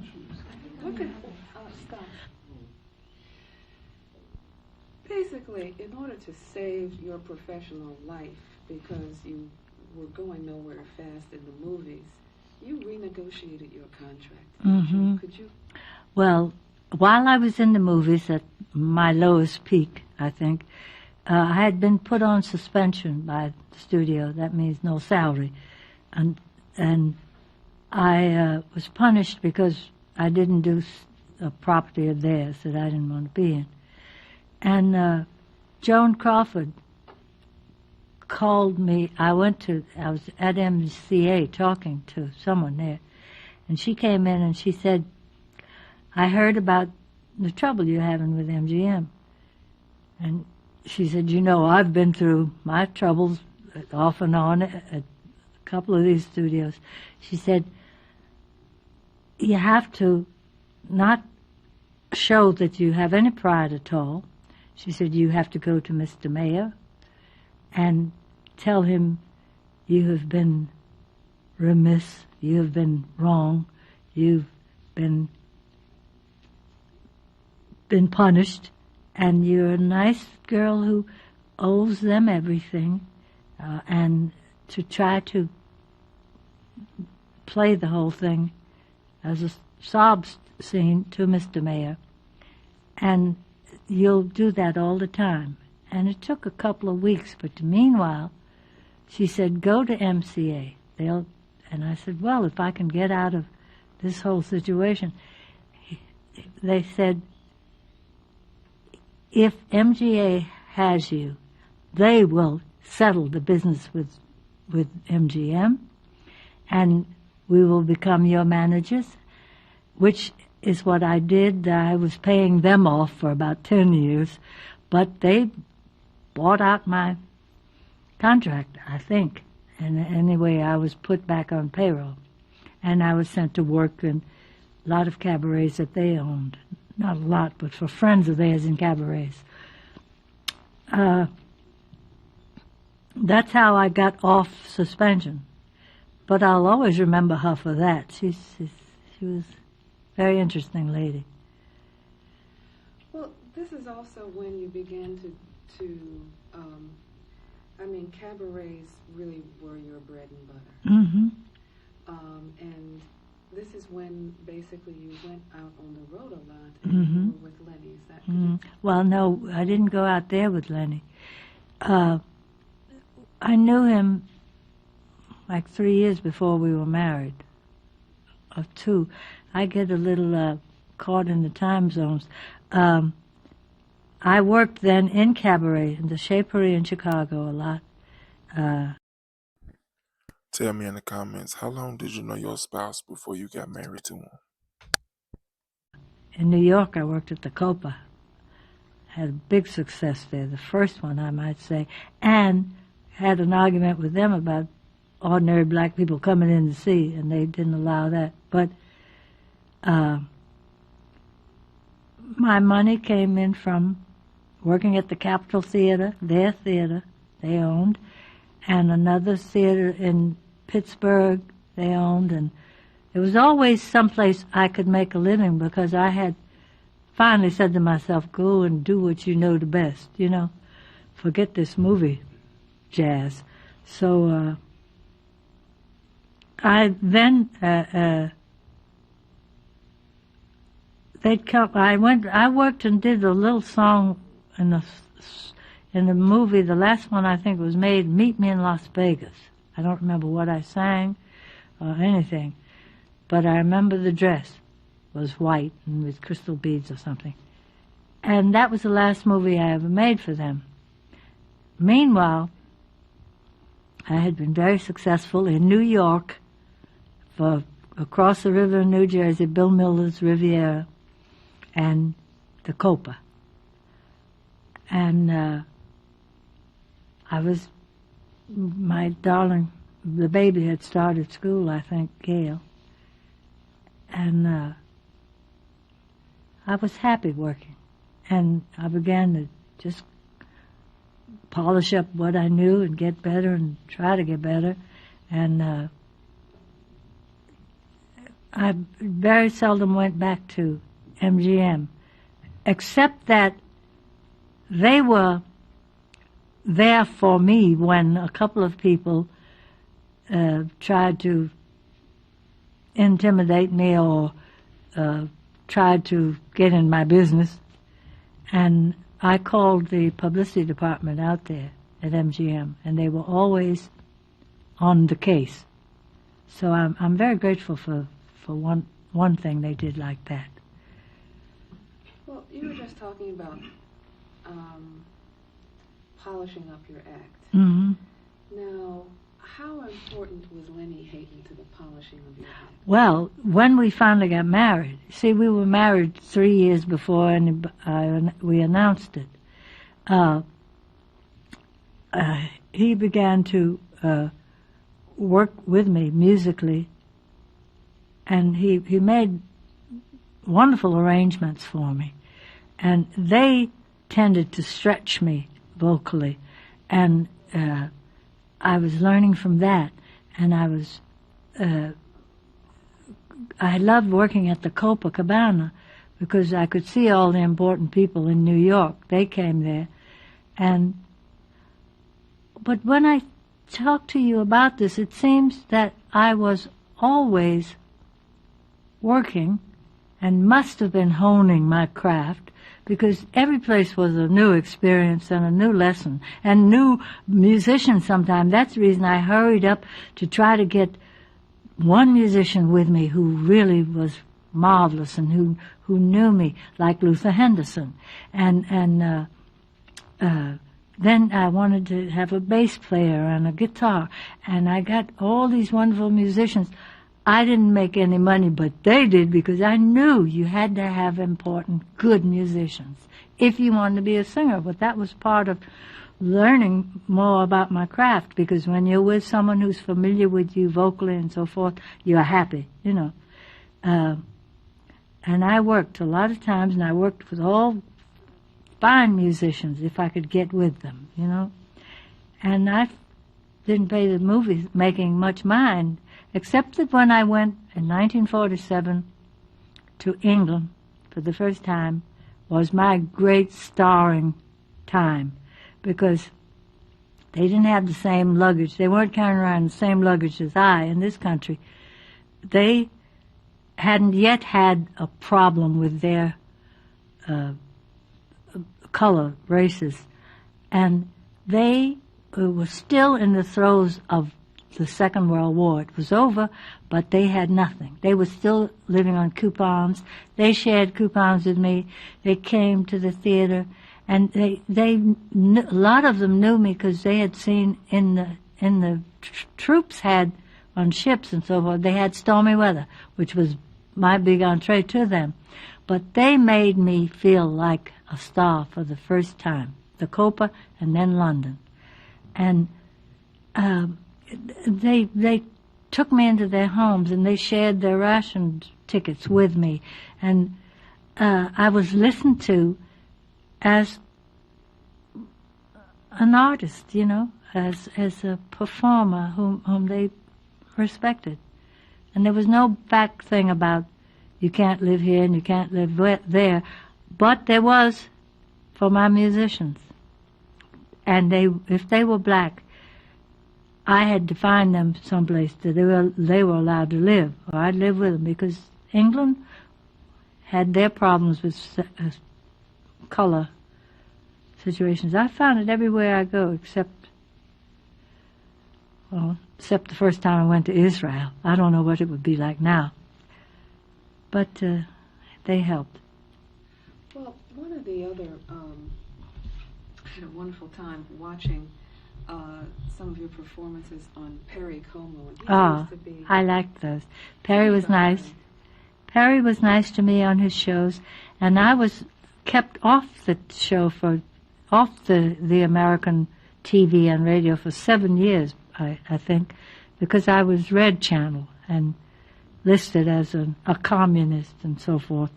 And so I worked in Europe a lot, and when I came back here, I think Dave Garraway, who used to be a host on a great show from here, he gave me a job, and Steve Allen gave me a job on his show, because I was just not there as far as the media here was concerned. But I was free in London, and as a performer and as a person. And that's when we got married, over there in France. Me and Lenny, I mean.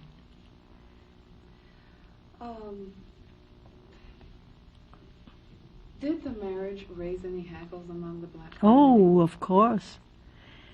Members of my family didn't speak to me for 3 years, and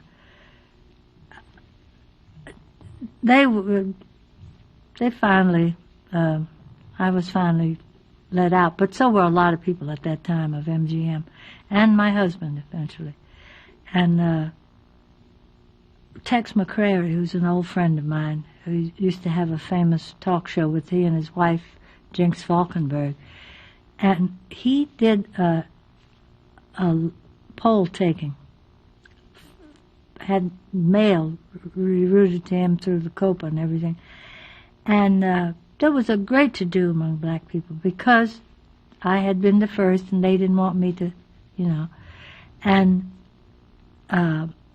he got letters, of course, from white people, but white people didn't know that much about me as my own people did, so that the crux of the problems came from them, who were. It sounds so silly to say it now, but I find that there's still parts of that going on in the country. But he said that the mail has been enormous and they're all against it. But so we had to weather it out, and I went back abroad and worked, and finally got put back on the TV here. In your interview with Ed Bradley, Yes. you had told him, and you've said this at other times too, that initially it wasn't so much love that brought you together. That's right. I married Lenny, I guess for selfish reasons. I liked him very much, and I think he liked me. But I said this once to Nina Simone, whom I liked very much, and she said, hallelujah, she patted her foot. We didn't have a black man like Barry Gordy at that time. And we didn't have any black entrepreneurs like Cosby and all this. We didn't have anybody to fight this battle for me. And I don't know what I said to Ed in the program, but and I don't know what the question was. Sorry about that. No, that's all right. We were just talking about why you married Lenny. Oh, why I married Lenny? Yes. I knew that a white man could get me into places that black men couldn't. I knew that would happen because he was white. They didn't have to know whether I was married to him or anything. So rather cold-bloodedly, I had that in the back of my mind. And I was terribly surprised that he was going to marry me, not because of anything he did or said, but my aunt, my cousins in Chicago, had told me, it's terrible to marry a white man because they'll go to bed with you, but they never marry you. Now, that's from another age just before me. That's coming from her. And the reputation of that was like, yes, they'll go to bed with you, but they don't marry you. It was a challenge to me, but the main reason why was because I knew he had the entree that I couldn't have with a black man to workplaces. But I learned to love him completely because he took all this out from me and went along with the flow and made me at times to forget he was white. But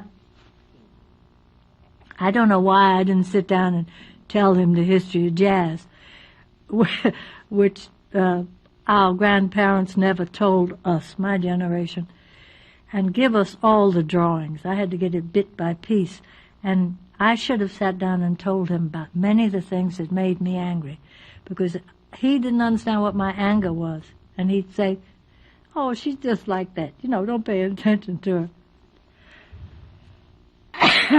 And part of the anger was my not having anybody but my closest friends to say all this to, because I didn't want to, when I found out he was such a decent guy, I didn't really want to tell him what I felt. And I learned to love him, and I traveled all over with him. He and I worked as a great unit. And we made a good marriage for 20-some-odd years. And part of that was because in the 60s he realized what I felt. And a lot of people learned some few things during the 60s. The 60s were a watershed period for you. The 60s were a sort of watershed period, yes, because it brought kind of new understanding with my husband and made me feel close to my grandmother for the first time. It's just, you're exposed the most to the other people in those years who came in the clubs to see you. My own people couldn't for a long time. So that I always missed being with my race. And when I came to life because I knew I had a right to be in the 60s.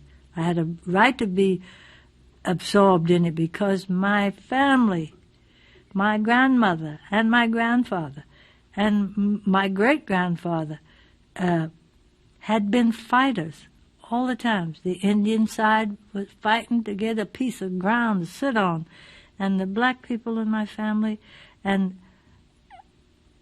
I just didn't feel I could be family. You really had to, you didn't have to, but you did draw sides.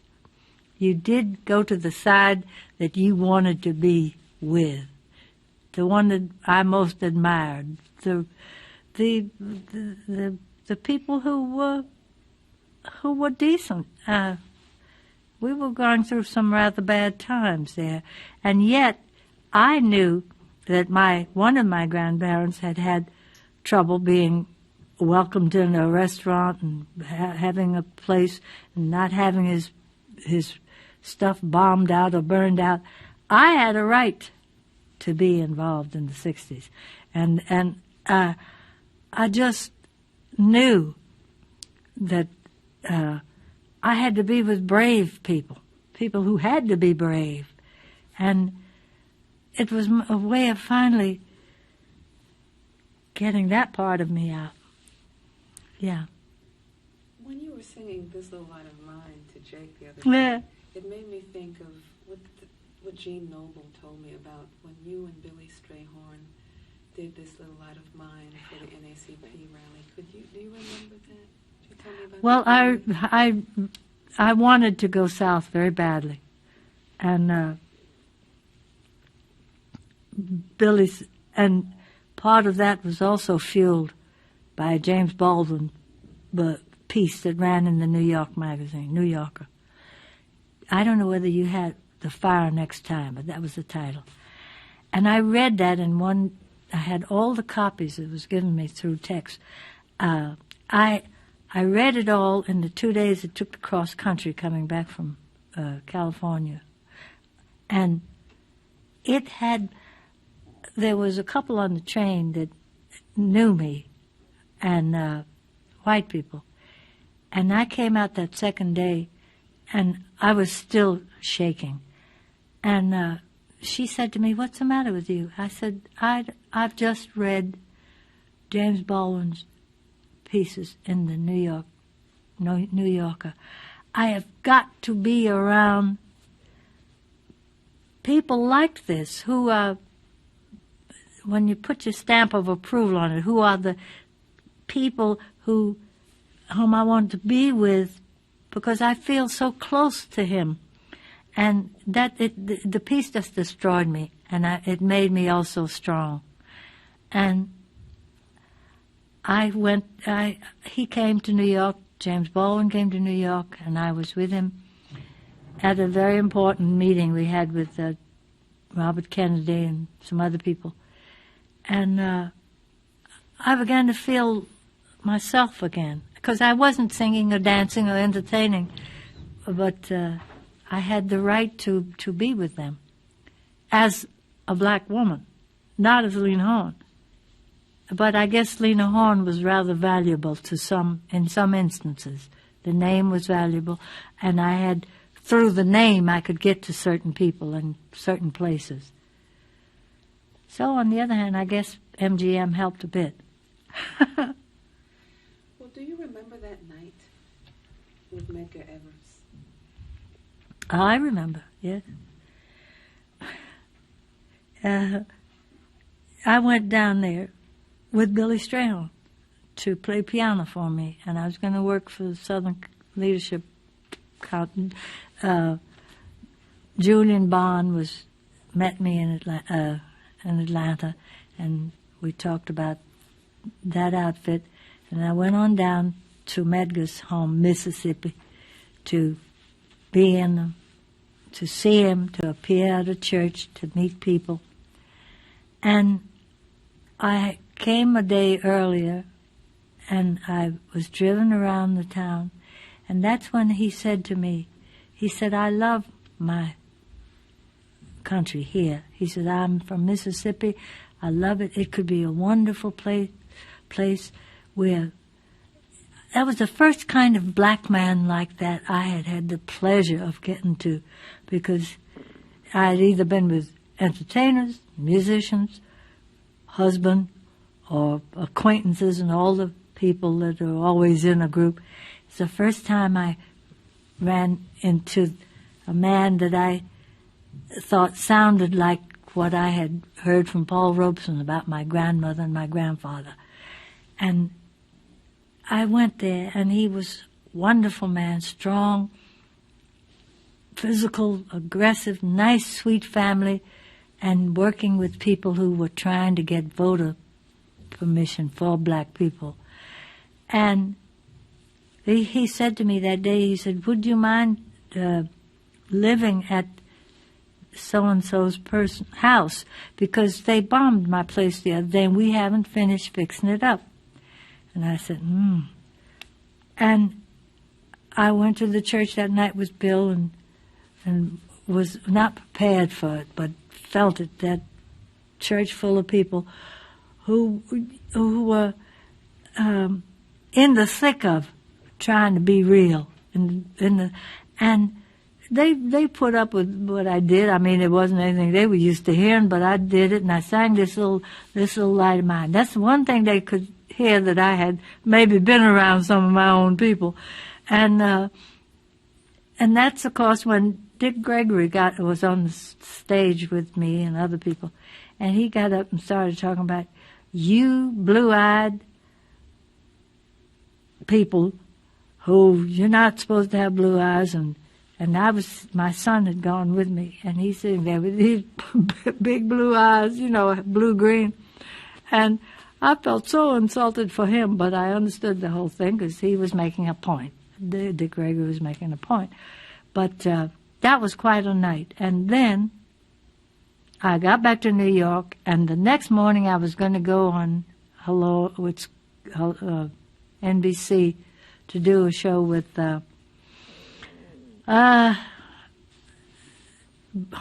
Brinkley, which was the one who just died, Chet Huntley.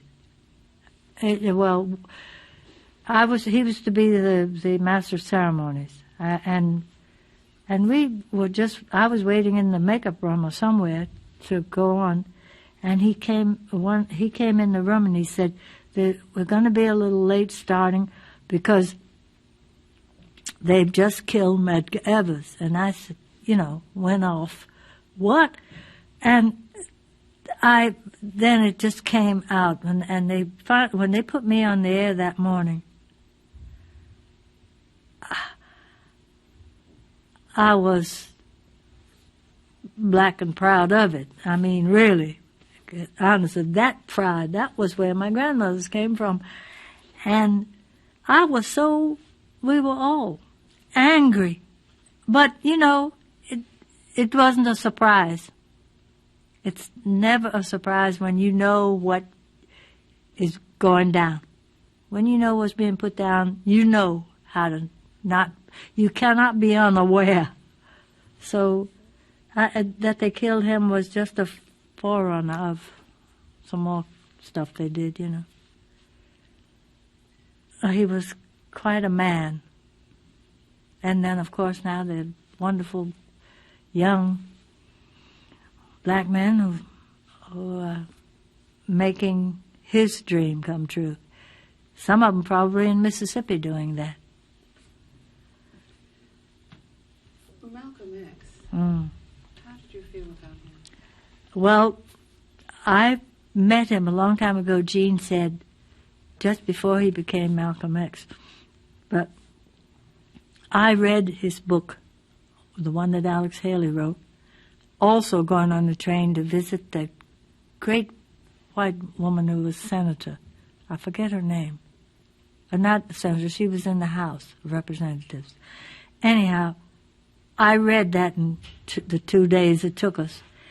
And that was the other book I read that just dissolved every thought of being addlepated and believing anything that anybody said to me. That book was a head opener, really, for me. So you then became pretty much involved with the National Council of Negro Women. I did. I became involved with the National Council of Negro Women at that time. And I had never wanted to be in a club or be a joiner or this, that, and the other, because they had always said to me many times when I was fighting in cabarets for my musicians or something, they'd say, come on, be with us. Why are you like this? Why are you angry? And I had known only certain types of people. I didn't know the wonderful women who were lawyers, doctors, hairdressing, owners of hairdressing salons. I didn't know so many wonderful black women. And I had been so hungry for that kind of knowledge for so long. And I went south with them. I found myself down there, people who knew me when I was a little girl, and when I'd been one place or another, and even ran into one of the girls I had lived with in Macon, Georgia. And my whole life, I'd meet these people whose homes I'd stayed in or who'd seen me near the houses where I used to live.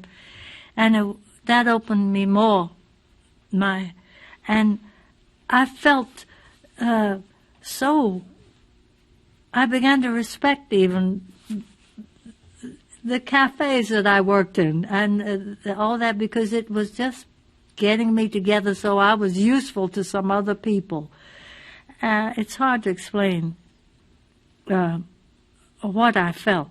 And when we went to colleges, and they had seen me in a movie, these people, and they met me in person, and it was, I just said, well, I was for real to them in a movie, but now I'm here. And it was an experience I can't describe. It was wonderful.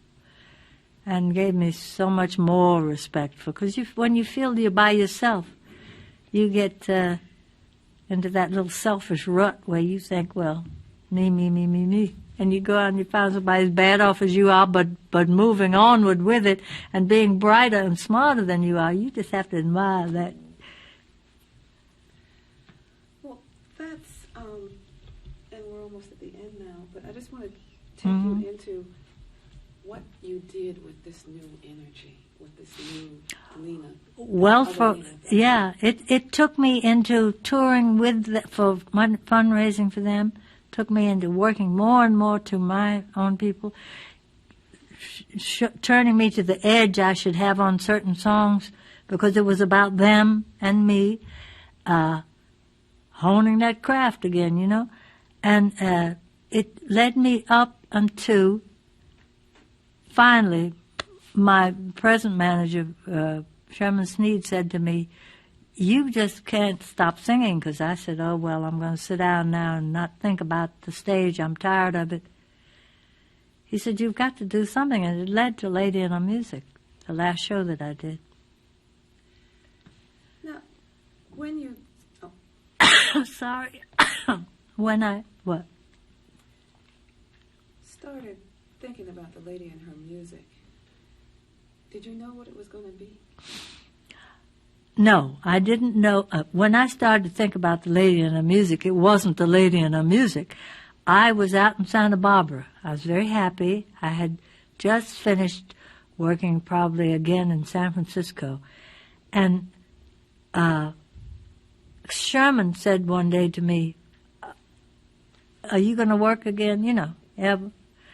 And I said, well, I'd like to do something on the stage. Why can't some of these summer revivals and shows put me on in those parts? I said, I don't want to be Hello, Dolly, and I don't want to be whatever else there was around. I said, I want to do something, though. I want to do it in New York. And so he kept on at me. And so I finally said, well, go to New York and find out if there's going to be a summer reproduction of some show, some Broadway show, and see if I can get a job in it. And I think that he went right to the Nederlander office. I guess he knew people up there. And he said, he called me on the phone. He said, come on to New York because I think we may be able to get something. So I came to New York, and he took me back up to Mr. Nederlander's office, nice man, and said, have you got anything you want Lena to do that she can be in? And he said, sure. Said, I'll put her in one of my theaters. He had a lot of theaters. He owns a lot of. And he said, I'll put her on with some Italian singer, Franco somebody, I don't remember, a man singer. And I said, well, I don't want to do that. I've already sung with men, you know. And had been a long tour with Tony Bennett at that time. So Mr. Nederlander said, well, let's get some people in here to think about what you could do. And he says, I'd love to do a show with a man singer and have it on Broadway, have it on one of my theaters. So Sherman and I went away and we talked some more to ourselves about it. And we went back and he said, I'm going to hire a writer to write a piece for you. And they got in a marvelous writer named Sam Hott Williams. Sam, and he's written so many beautiful things. And he came out back to California with me to see how I lived out there and everything. And the whole thing that I'm going through with you seemed to be interesting to him, and he began to write. And when they read it to Nederlander, he said, well, now, that's not very commercial, you know, and what's she going to sing, and this, that, and the other. So Sherman said, well, to me, he said, why don't we just go and work out some songs, and you have all the material? And I said, say that to Mr. Nederlander, and I think he did. I mean, he was marvelous. He got it so I was prepared to go and do a show on Broadway. I was going to have some singers and maybe some dancers, I don't know. As it worked out, I said, the things that I've been singing all these years, matches up with certain times in my life that I have lived through. So why don't we say, well, it's about it's about your life, and you'll say, well, that was the year I sang so and so and so on, but that wasn't quite right to me. And we began to rehearse with some kids and with a choreographer whose name I don't remember.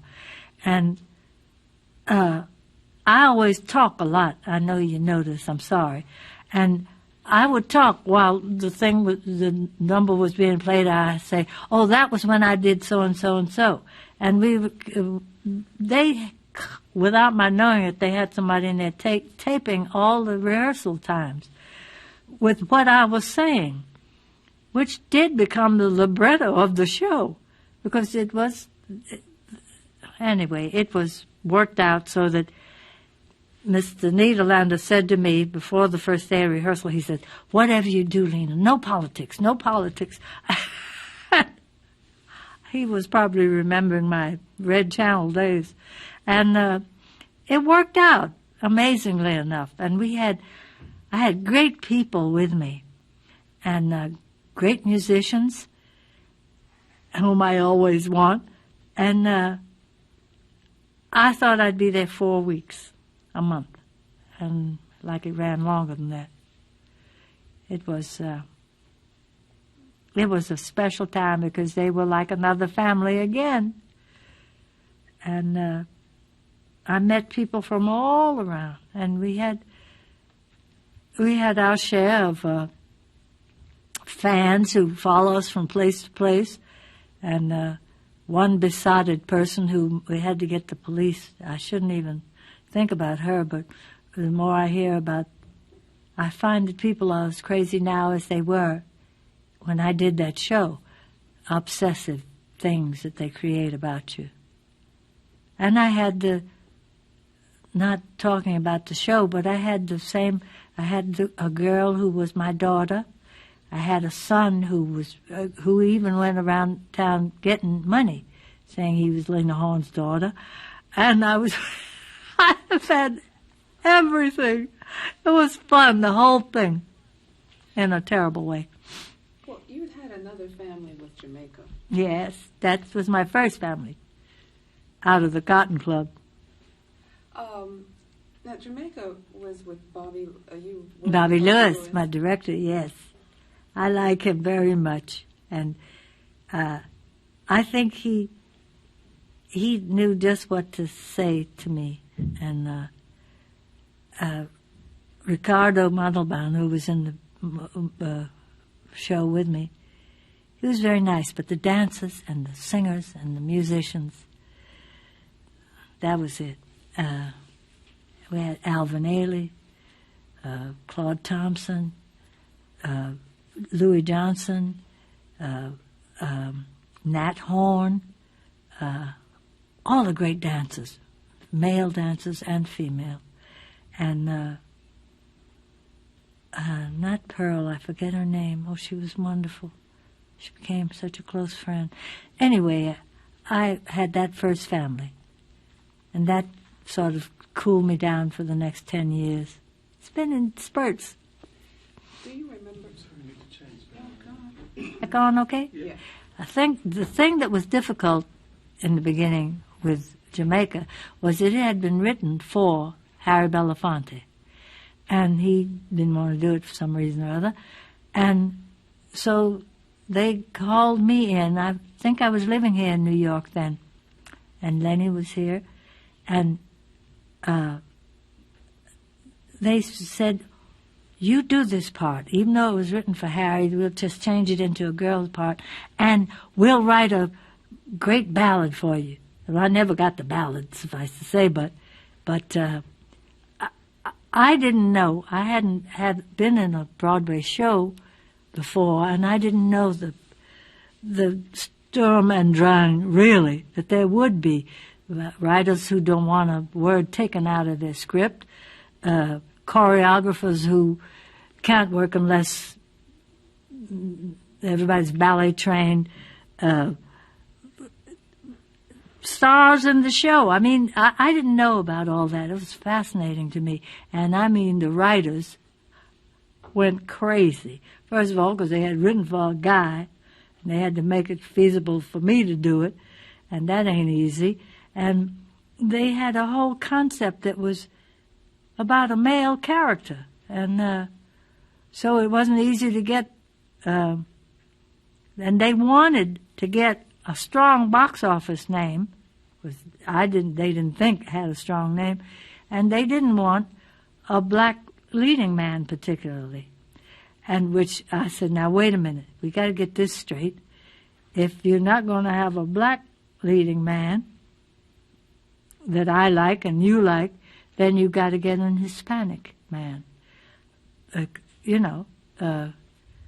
So they auditioned people, and I didn't come around in the auditions and all.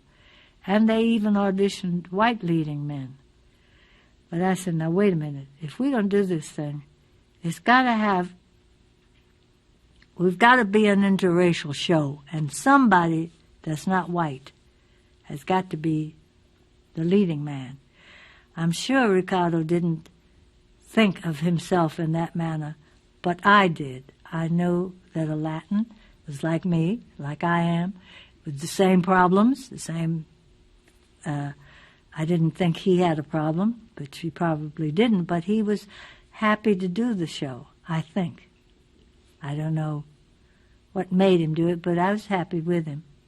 And we had an interracial. We had Charlie Blackwell, my stage manager, who was the first black stage manager they had at that time. And I had black orchestra with some white members in Jamaica, and we had Orientals, Spanish, island people, also in the whole chorus and all. And I was happy to have them because I didn't know a thing about it. They raised big advance sale, the biggest there'd ever been. In fact, they were going to have it in Life magazine, but that's the time they put up the first moon shoot. And so we were knocked off the front page. But we had an ideal, beautiful company. And we thought, it would happen more and more. This family. Yeah. Josephine Permise. Yes, she was in it. And rather like Hazel Scott, we became friends because she had her Haitian beliefs and independent spirit and so forth. And I had my thing.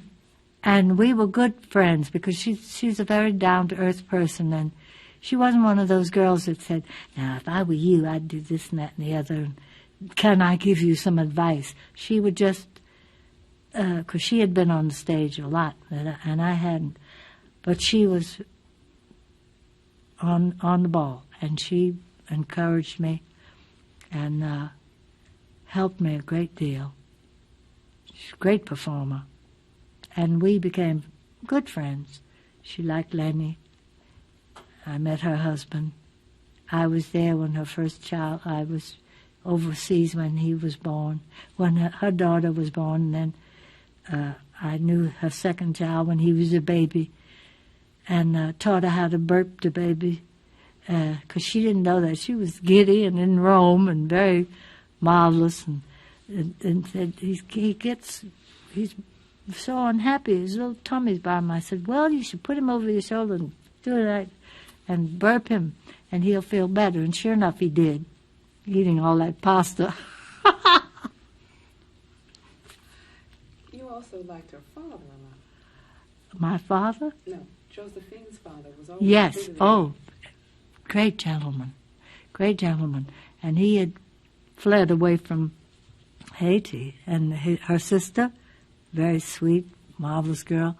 And he liked me because, I don't know, we took to each other, and I had manners for him, good manners for him, because that's what he asked for. And he was the spirit of my grandfather, sort of reminded me of him. Yes, I made friends in both shows. And my manager was right. He told me I should do late in the music. I said, well, I'll do it for a couple of weeks, 4 weeks, and then let me get out of here because. But he thought it would be better than I did. I said, I know, that's it, Well,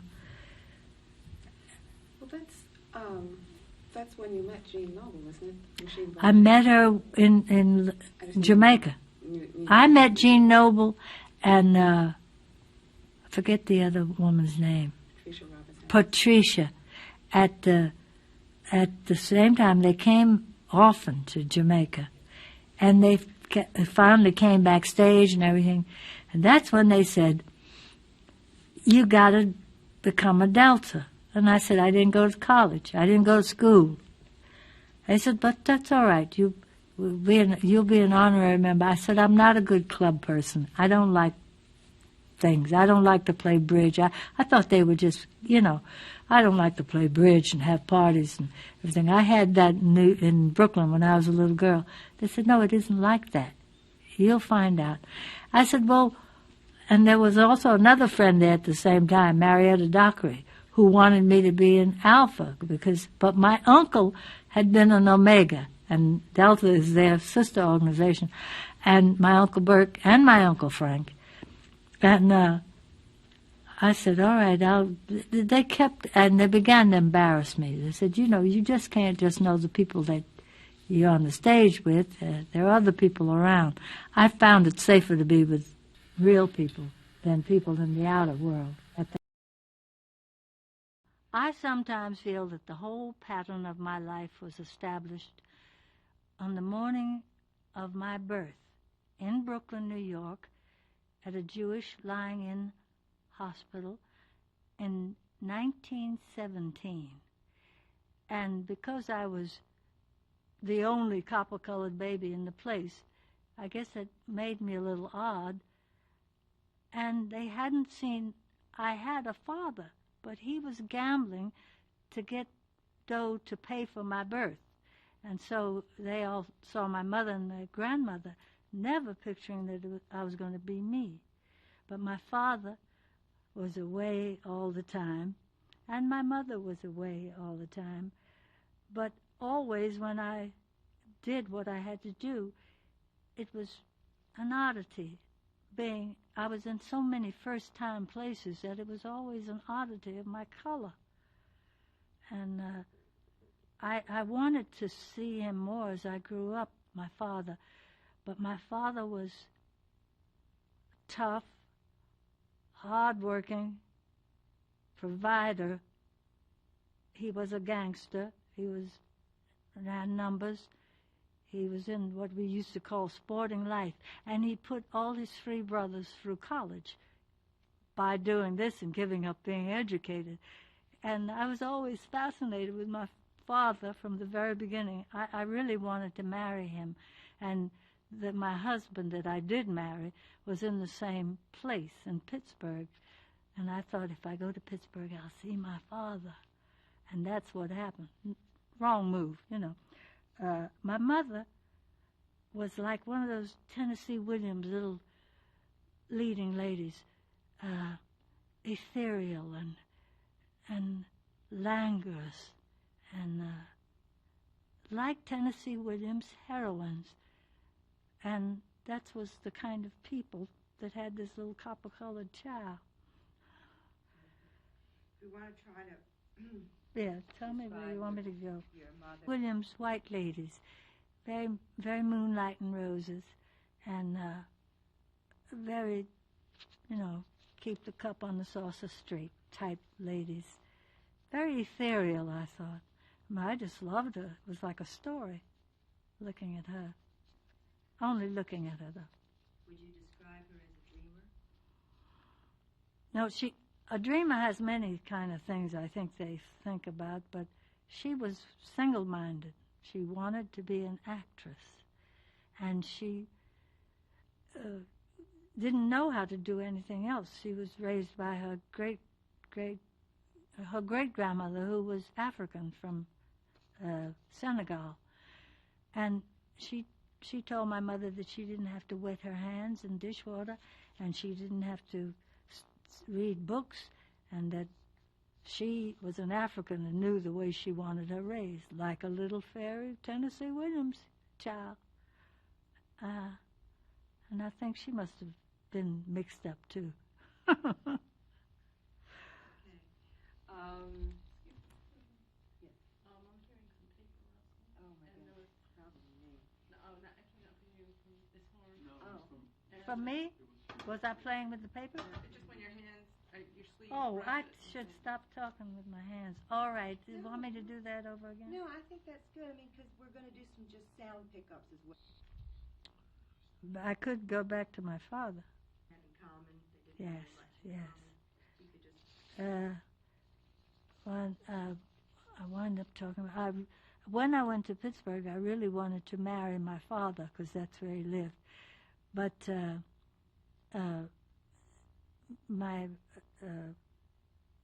my father was a man apart. He was angry. He was strong, and all the connections that he made certainly called for a strong person. But on top of that, he was like a lot of wild, young, black men. And it was a sort of nice process to have in the family of airy-fairy Tennessee Williams ladies. And he was, when I got a chance to be with him, I realized that his arms had been there for me all along, because the people that knew him and respected him liked me because I was his daughter. And he just didn't have a chance in the establishment, so he did what I did. He got out. I don't want to say that. He knew that he didn't have a chance with the establishment. I think that made the choices my father made more understandable. And he did have to be away a lot of times. And to me, he was like a fascinating, like a Wild West. He used to tell me stories about when he was in on the end of the gold rush in California. And to me, he suddenly became a cowboy.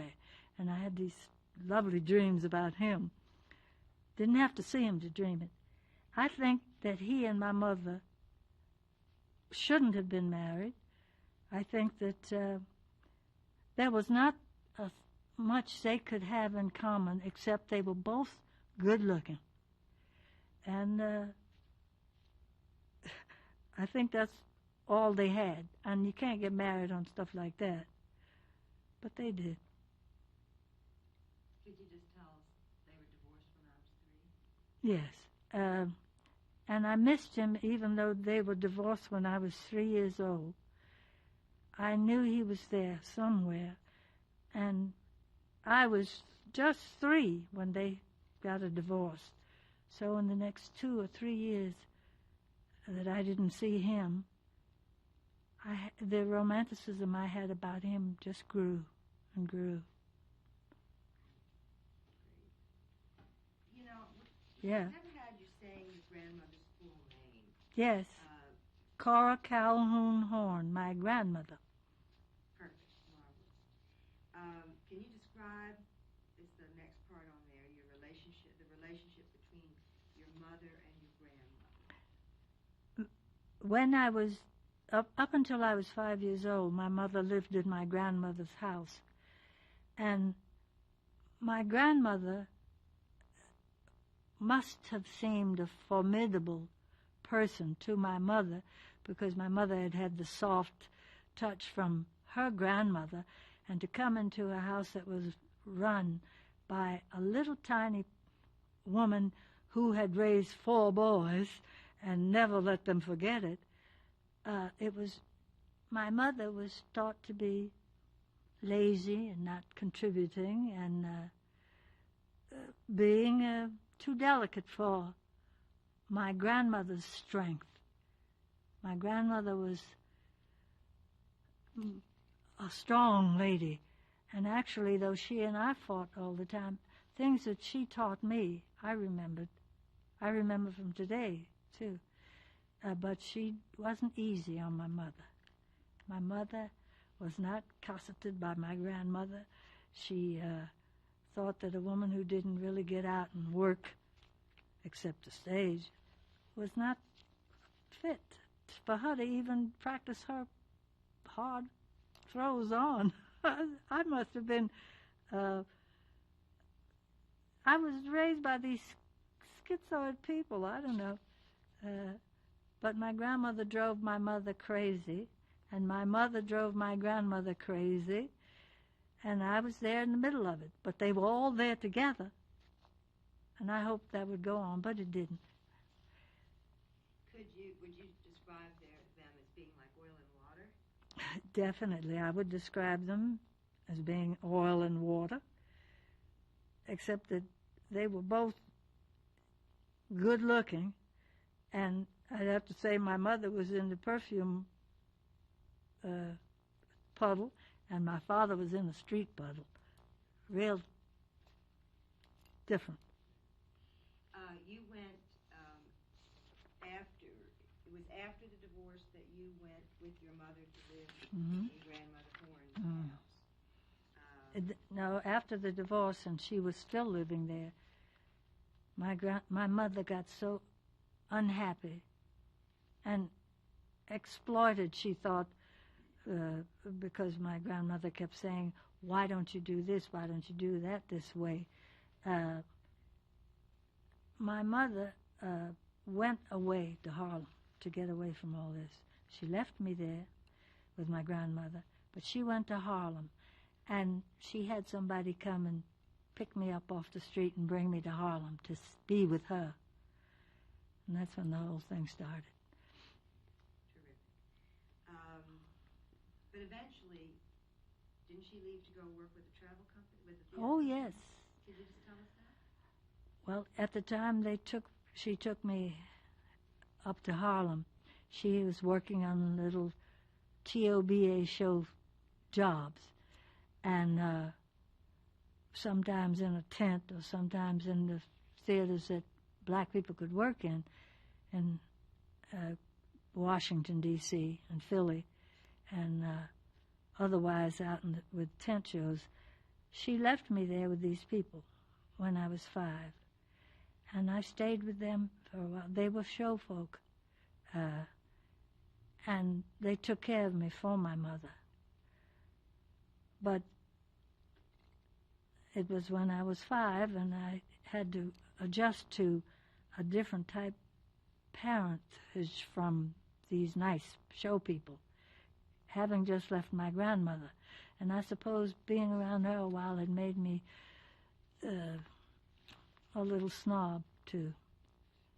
But my mother left me with these people, and I spent a couple of years up there in Harlem.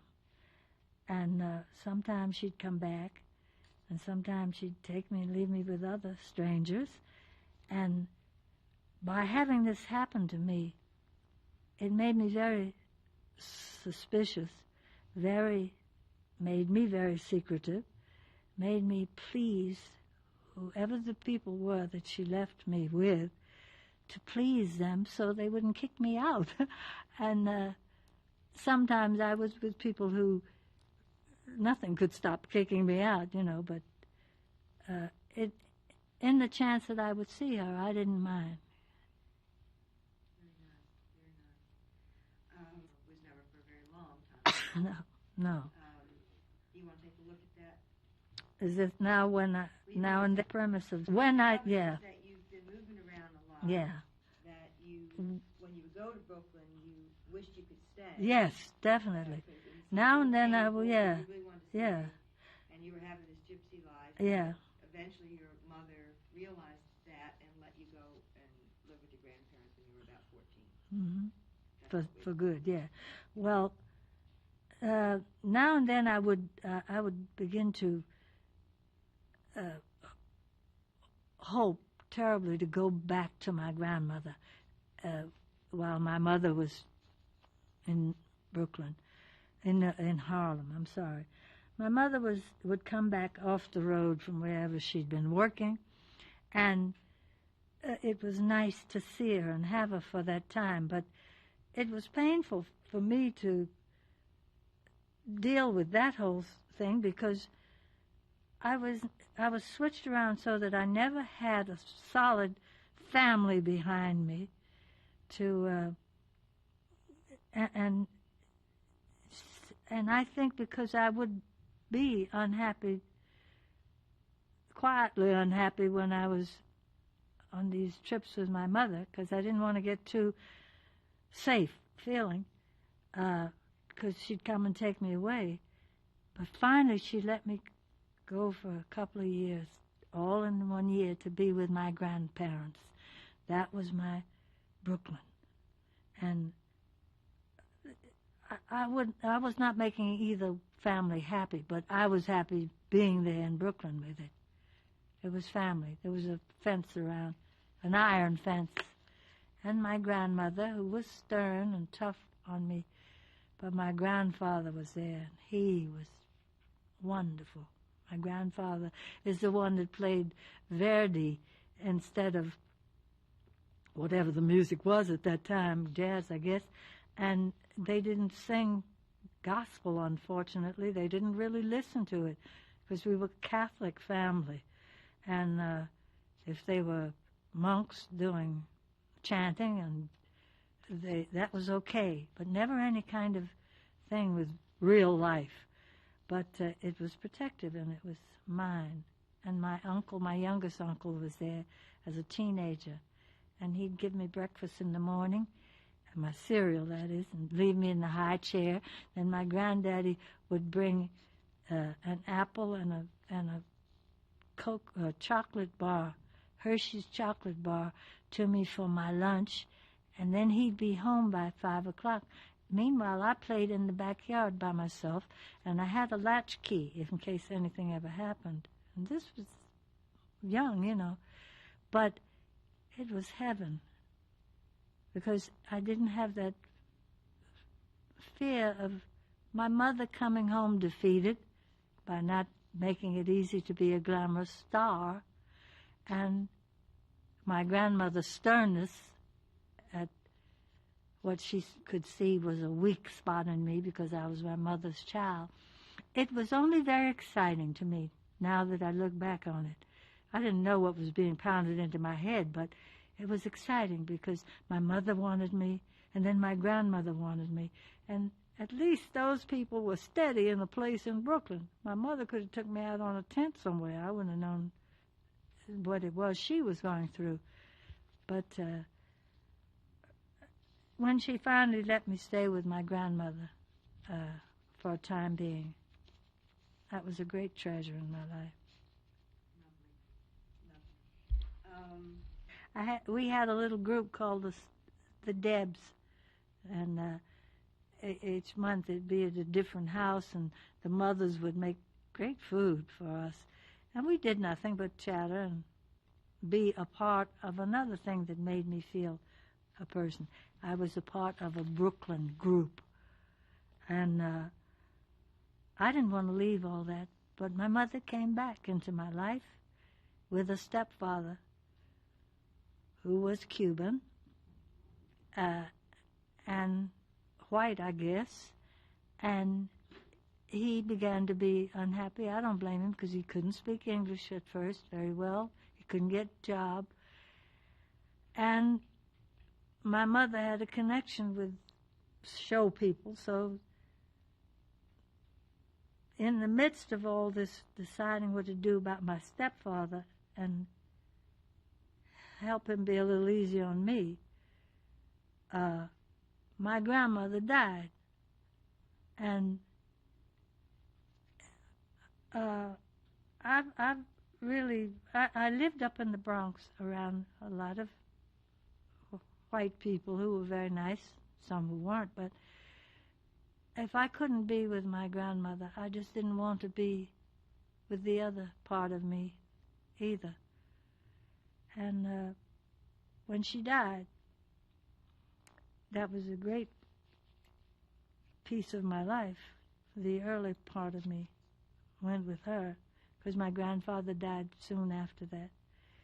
And my mother, unfortunately, had not been happy with my people, and she wouldn't allow me to go to the funeral. That meant a strange thing in my life. I guess everybody may have that problem if our grandmothers were important, and that she didn't allow me to go with my uncles and my father to the funeral of my grandmother. It took me a long while to get over that. Could you just say for me, Yeah. Grandmother Horne? Yes. In fact, I was named for my grandmother's sister. My grandmother had a sister named Lena, and when I came, my mother was terribly disappointed because I wasn't a boy, but when I came, she said, all right, I don't, she must have said to herself, I don't like your grandmother that much, I'll name her for your grandmother's sister. And so I was Lena Calhoun Horne. Her name was Cora Calhoun Horne. And I've met later some of the Calhouns. Okay. One other thing I would like you just to Yes. say, these words. I was happy there. Yes. I was happy there in Brooklyn with my grandmother. Actually, tell me that. Yeah.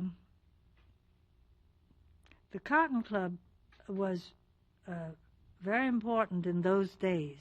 It was a place that did not allow black people in it, but they had black waiters who needed the work, and they had black girls, me included, whose parents were not allowed to come and sit and see them in the show. Now I couldn't sing worth a lick, and I couldn't dance, but they hired me because I was young and cute, and so I wasn't really prepared for that, but it was a way to get away from my stepfather. Okay. The reason we don't have to go more. All right, good. I'm glad to say it. What did I say about it? That their families couldn't come and see them.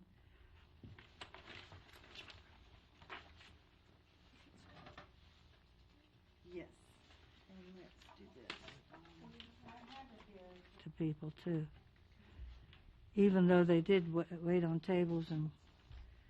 Yeah, I think we get into You that got all later. that. Okay. The Cotton Club was owned by a couple of white gangsters, and they had been showcasing black talent up there in Harlem for quite a while, and the working conditions were awful. I mean, we were exploited and in very many ways, and not very nicely talked to, but it gave a lot of us work. And I was 16 though, I was young and I could take anything, and I was enough of a kid to be stage struck by seeing great black stars at the Cotton Club. Tell me about your life at 16.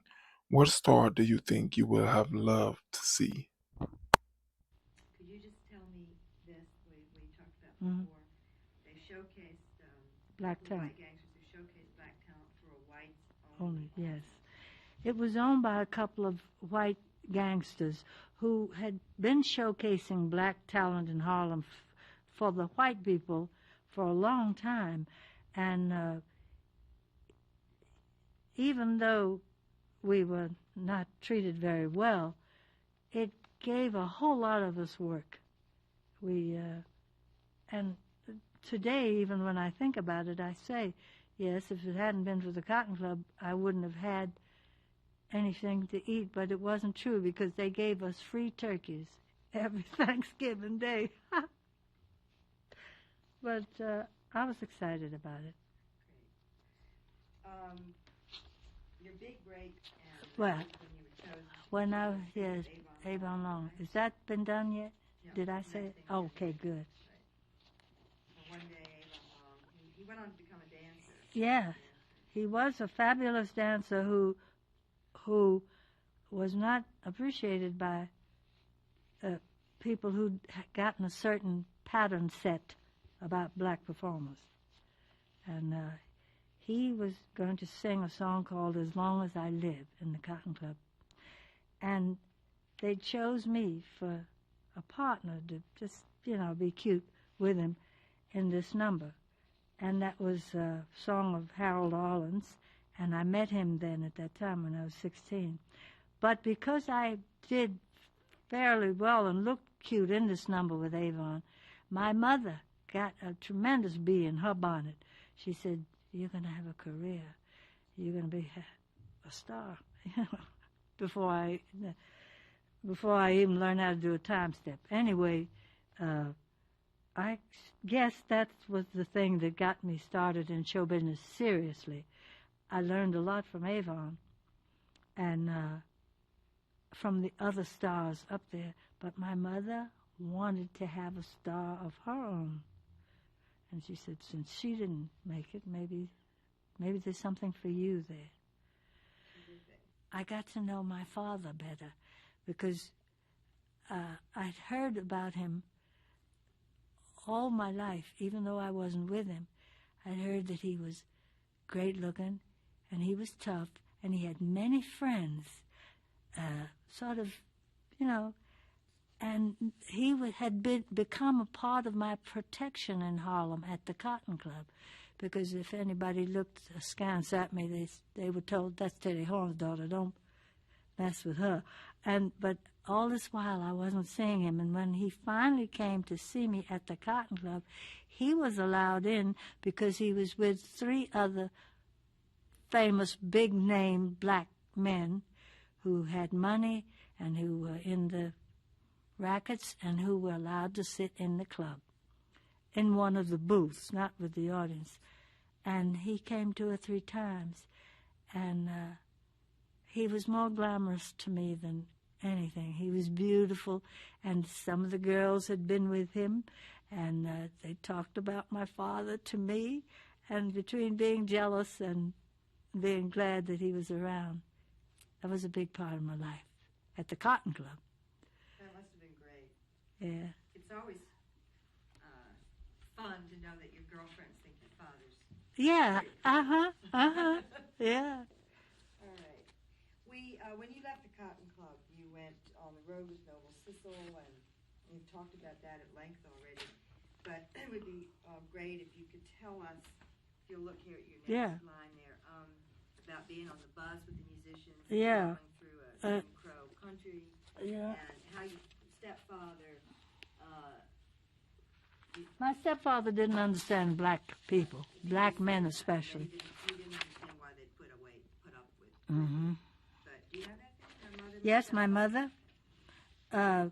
After I left the Cotton Club, after I sort of escaped from the Cotton Club, I went with my mother and my stepfather with the Noble Sissel Band, and we traveled in a bus. And it was okay with me because, like I said, I was young and excited. But my stepfather created problems for us, for me, because he had no respect for the black men that I worked with in the orchestra. I guess for his times that was pretty normal, his time, and saying that he wasn't American and wasn't black. He created problems by dissing black musicians. Why did they put up with this? Why did you know? And I was more like my musicians than I was like my white father and stepfather. And I didn't like him doing that. Don't know why I disliked it, but I disliked it. And he didn't want to come in the back door at the Ritz Hotel in Boston where I had my job with Noble Sissel. And he made it seem so dreadful that he had to come into the back way. He was, I can understand his part of what he was not like part of what I was or what I was wholly. And my mother went with her husband, naturally. So I was very happy when they got off the bus, finally, and left me with the orchestra. And I didn't have to put up with race. And I was used to going in back doors then. And I have to cough. I'm sorry. My stepfather also didn't understand that the black men and woman that he was with had an understanding about racism, and in any place the band had went, they were not allowed anywhere to live. And when the bus would go through certain towns that were not great, the middle class, the middle class black people would invite Mr. Sissel and me and my mother that we could live at their house in Indiana and in Alabama and in up east where these race problems were. But the people who weren't in the middle class in the orchestra had to do what they did when they were with Duke Ellington, when they were with Tiny Bradshaw, when they were with Lucky Millinder, when they were all with these great band leaders. They all had the same problem. We probably all lived at the same boarding houses, and we drank from the same soda fountains, together. My stepfather just did not understand this, and I didn't have time to give him the history of jazz, you know, so that's the way it went. Soon after you had your first baby? Yeah, soon after I had my first... Start over.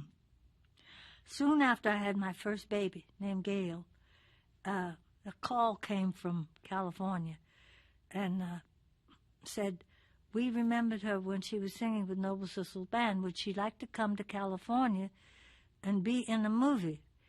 And, of course, I didn't want to go to California then, or at any time, but my baby was only 2 months old. And we were getting a little money. I would have get it. And so my husband said, okay, but, you know, that's it. So I went to California, and I was so unhappy because I wanted to see my baby, and I wanted to be with her.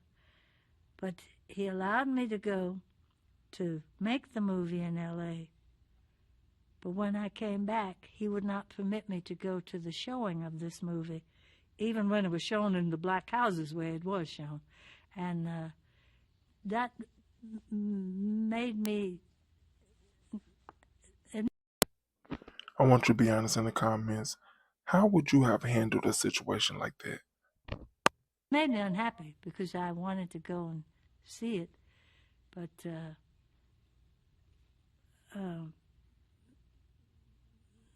nothing happened with Pittsburgh, and No, I just started. when I was in Pittsburgh, after I had done this little movie, my husband's father, who was a minister, and they begged me not to leave my husband, and so I stayed there and conceived Teddy, my son. And even he couldn't do anything about working and having a job, and that's my little boy. And my big boy had problems because he was a politician, and you know how politicians connive to make it. Well, he wasn't with the right side, and lots of things happened to defeat him, but I wanted to pay the bills, and I wanted not to ask for money from my father for toilet paper, or the man who sold groceries, you know. So I knew I had to get to work. Okay, well, so you need... I have to go and get another job. And I wanted to leave Pittsburgh because I didn't think I could get a job in Pittsburgh like a cabaret, like the Cotton Club was. And my husband said one thing. He said, all right, go. You're going to wind up in the gutter, but you can take Gail, but you can never have Teddy. And that's another can of peas that opened. So we were talking yesterday about... Easy to get a job right away. Yes, yes. Fine, you're doing great. I start when I went back to get a job after I left Pittsburgh. I went back to New York after I'd been in Pittsburgh and lived at the Teresa Hotel trying to get work. I had offers to get work from 2 white establishments who wanted me to be Spanish. And I, said, forget it. And I had Noble Sissel couldn't take me back because times were hard. And I was sitting there chewing my nails, and a wonderful black choreographer named Clarence Robinson found me in the back row at a theater, Lois Victoria, I think it was. And he said, hey, come out, I think I got a job for you. And I went out there, and he said, Charlie Barnett's looking for an act because his singer is sick. So I said, oh, how can that be? But I had forgotten that Charlie Barnett hired Billie Holiday for her first that kind of tour. And she had was an idol of mine, of course. And he said, go see if you can get the job. So I went up there, not expecting much, and I sang something Betty Grable hit or Dinah Shore hit, and they hired me to be the vocalist. For a couple of weeks, I thought. Well, then you have this big, if you say the name of the song. Charlie Barnett, Okay. Charlie Barnett was great because he saw something in the singing which I didn't see yet, and he had some writers write these two little crazy songs, and I recorded one of them with him that I remembered from the Cotton Club, and Nina Mae McKinney singing it, called Good for Nothing Joe, which had a reasonable recognition, and another one called The Captain and His Men. Here come the captain and his men. Brave little soldiers under 10. It was a funny song. I wouldn't listen to it now, but there you go. And that was on the recording as well? Yeah. Oh. Yeah, well, no, you don't. The captain and his men. We need to just get this line about how you got to the Cotton Club, about meeting John Hammond through Charlie. Mm-hmm. Did you mean how I got to Cafe Society? That's what I meant, Yeah. Cafe Society, and how it took I'm you to sorry. Barney Josephson. You know, why can't people be normal and look at somebody moving papers and everything? Why do they all... Oh, it's the microphone that gets angry. While I was with Charlie, he had these songs written and I recorded them. While I was with Charlie Barnett at the Paramount Theater, a man named John Hammond came backstage and sort of said hello to me and everything, but he went downtown to Cafe Society and told the owner that there was a girl singing with Charlie Barnett who might fit in at Cafe Society. He said, she can't sing a bit, but she's cute looking. And so I went to Barney Josephson, had an audition, and I sang Georgia on My Mind. And he said, don't ever sing that song. I gather he wasn't with the Confederate side. But anyway, I said, why not? Because, you know, it's a pretty song. He said, I don't want you to sing that. I want you to sing the blues, probably. And so I said, I can't sing the blues. So they began to have a problem with me, but my orchestra was Teddy Wilson and the band, his orchestra. And Teddy began to teach me. That began my teaching. Cab Calloway had started it, and other music, Jimmy Lunsford, whom I heard at Cotton Club. But Charlie was a new person who brought in new people. And when I got to Cafe Society, I met new people like Teddy Wilson, who was fabulous. And he taught me how to carry a tune, you know. And that began my musical education. How come you didn't know? Yeah.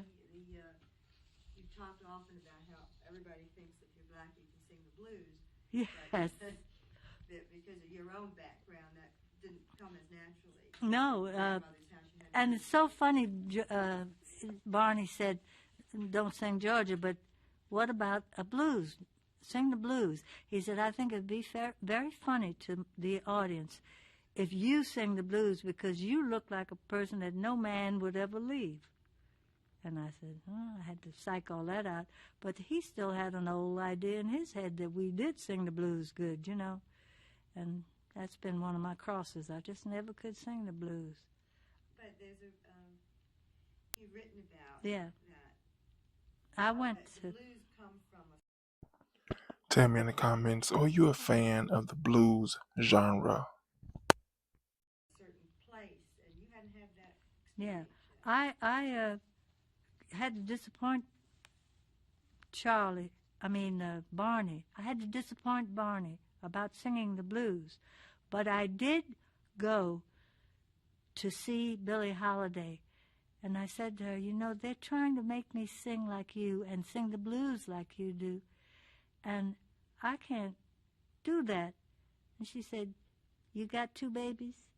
You got to pay rent? Sing the blues. So I kidded around with the blues.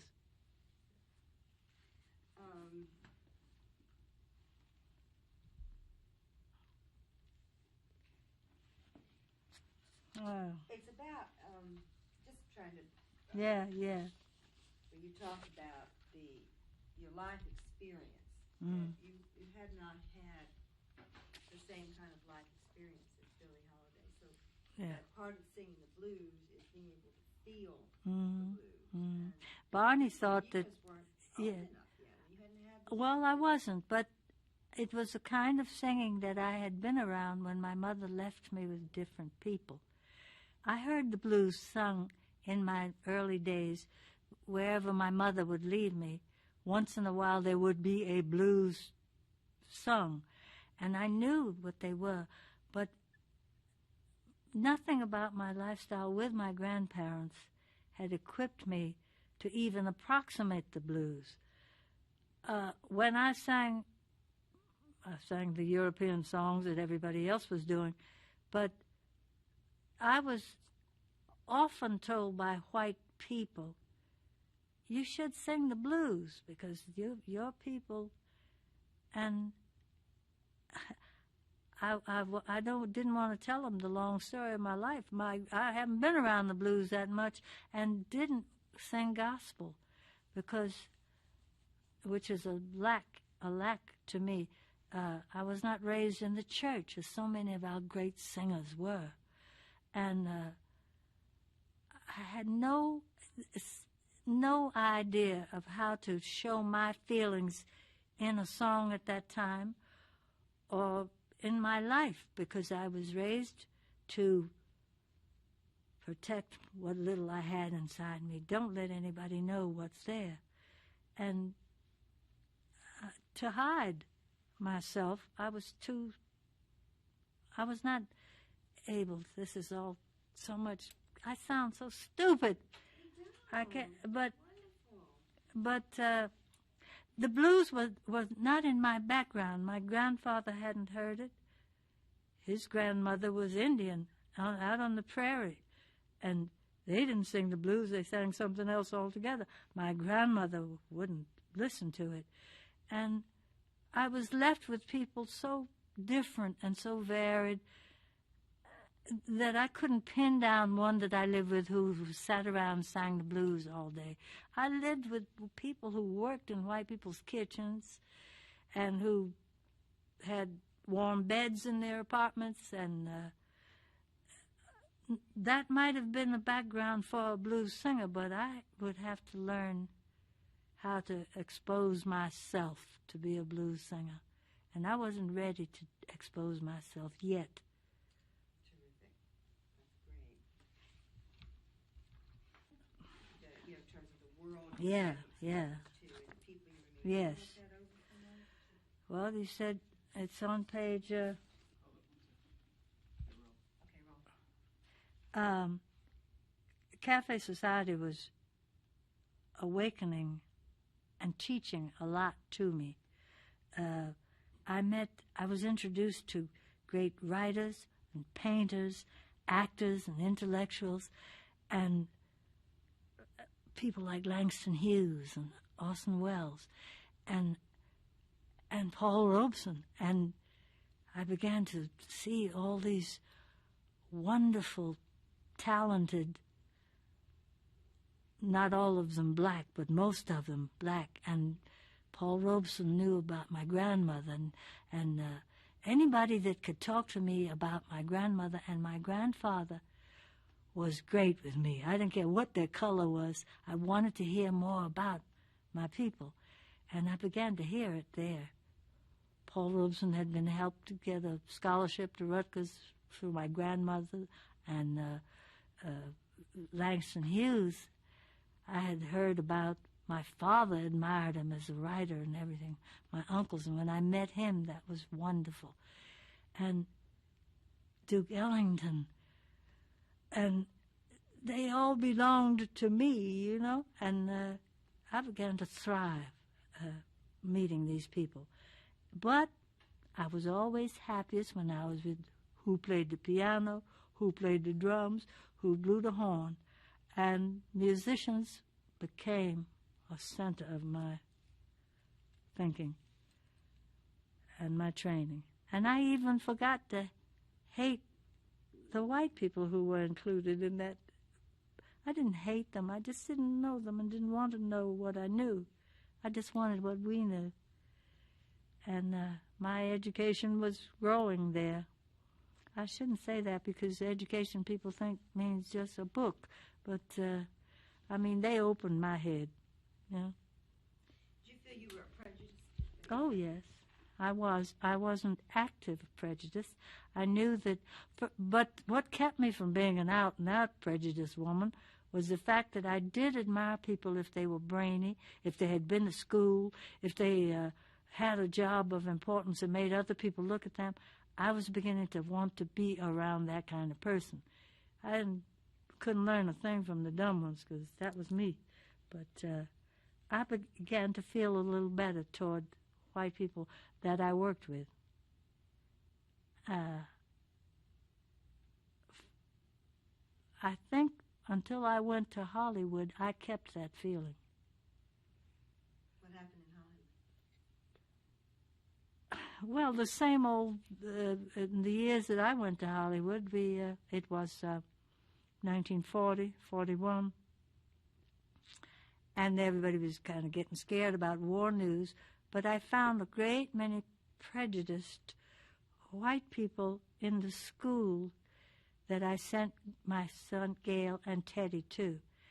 And when I went to complain to the teacher about the fact that very many of these people from Oklahoma in the middle of the country and all were calling my children, you know, anything, and Gail came home sort of crying. You know, when your old kid is 5 years old or a little older, it's very hard to tell them that they're different when they've been kind of, you know, seen that their mother, but I went out there and that's the first time I had that touch for them of prejudice. And so that brought back some of my feelings. And of course, my husband had little of what he should have had because of white men who were hired over him.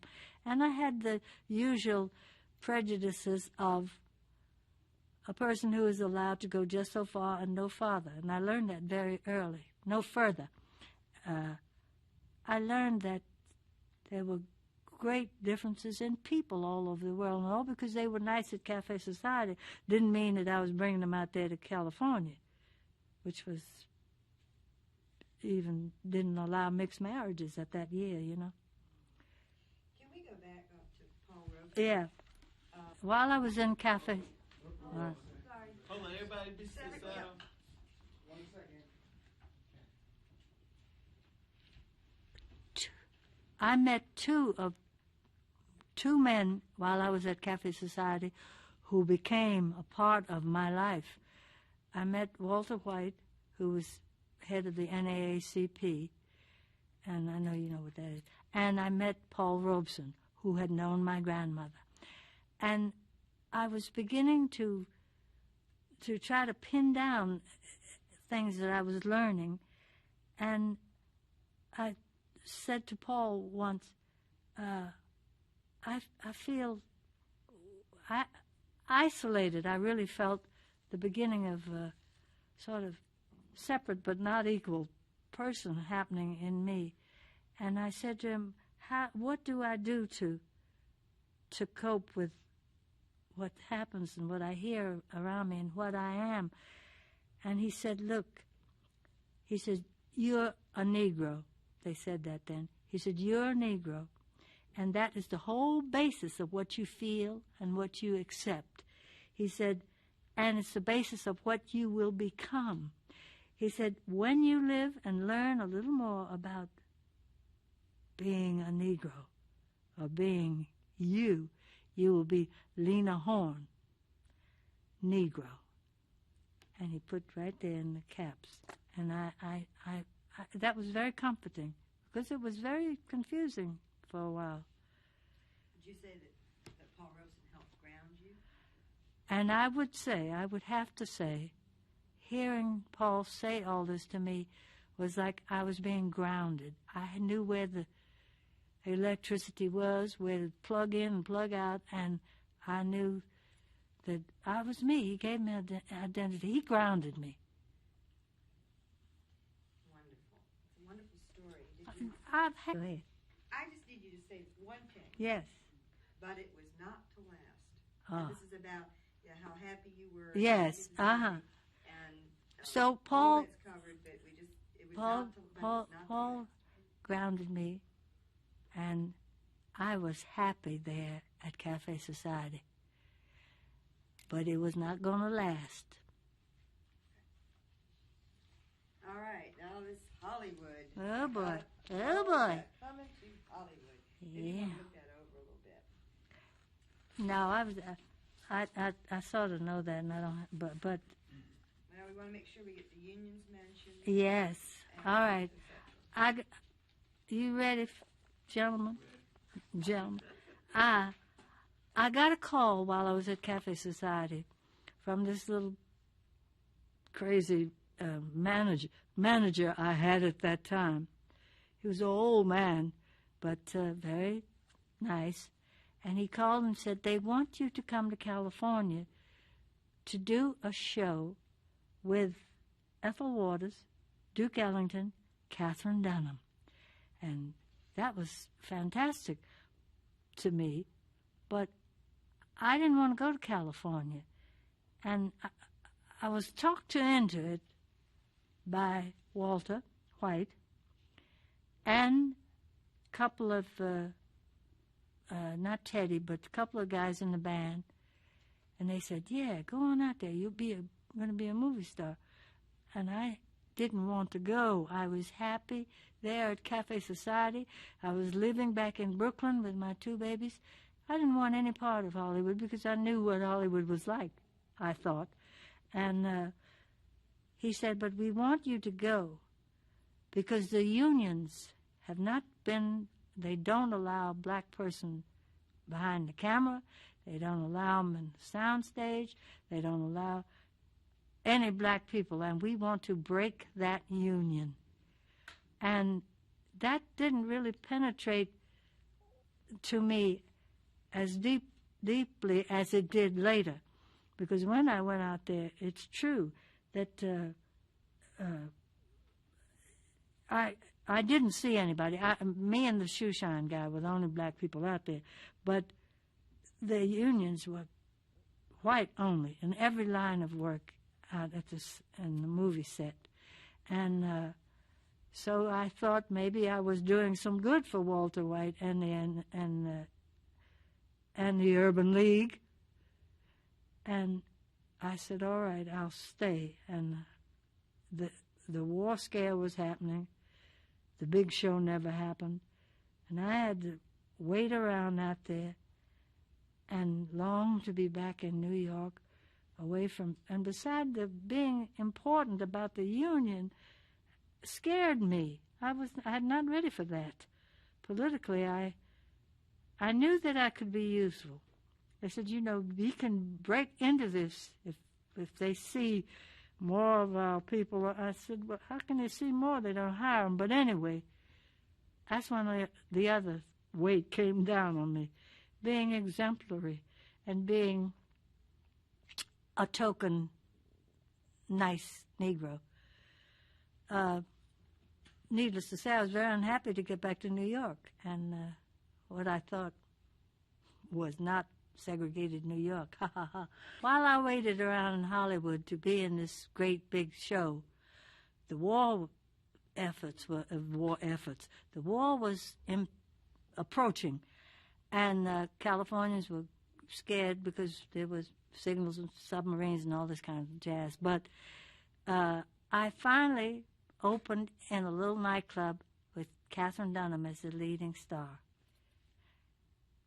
And after that, you went to saw L.B. Mayer, and you... Oh, God, I went to Hollywood. And you called your dad. All right. while I was at this little club with Catherine Dunham, she left because the place was so small that when her dancers would dance around, their skirts would go in people's soup, knock drinks Tell me the name of the first club you went to. over and this, that, and the other. And she was pretty unhappy with it. And she left and took her troupe that I'd been very happy being with out there in California. She left, and I had to be by myself in this club. Well, the only reason it was good for me was because it was small. I didn't have to use a microphone, and I, was not intrusive because it was a tiny club and people came to gamble upstairs and all that kind of goings on. But movie stars began to come in, and I saw Marlene Dietrich and John Barrymore just before he died, and directors and all. And evidently, someone who had seen me in New York with Noble Sissel, a wonderful man named Roger Edens, came to the club one night, and he said, "I want you to come out with me to MGM, and I'm going to tell your manager to have you come to MGM, and I'll meet you at the gate." So I said, "Okay, let's go take a ride out to MGM." And I went out there, and they took me to Arthur Freed's office. Arthur Freed was a great producer. He had produced, and he was in charge of the musical group there at MGM, musicians. And they took me, Roger came into Freed's office with me. And Roger sat down at the piano and he said, "I want you to hear us sing." So since I didn't have any illusions about being hired or no axe to grind with them, I sang. I didn't care. And he was used to playing with singers, and they thought it was good, And they took me from there to L.B. Mayer's office. And Marion Davies came out from his private sort of place, and she listened. And I was surrounded by all this glamour, and they began to talk about me being at the studio.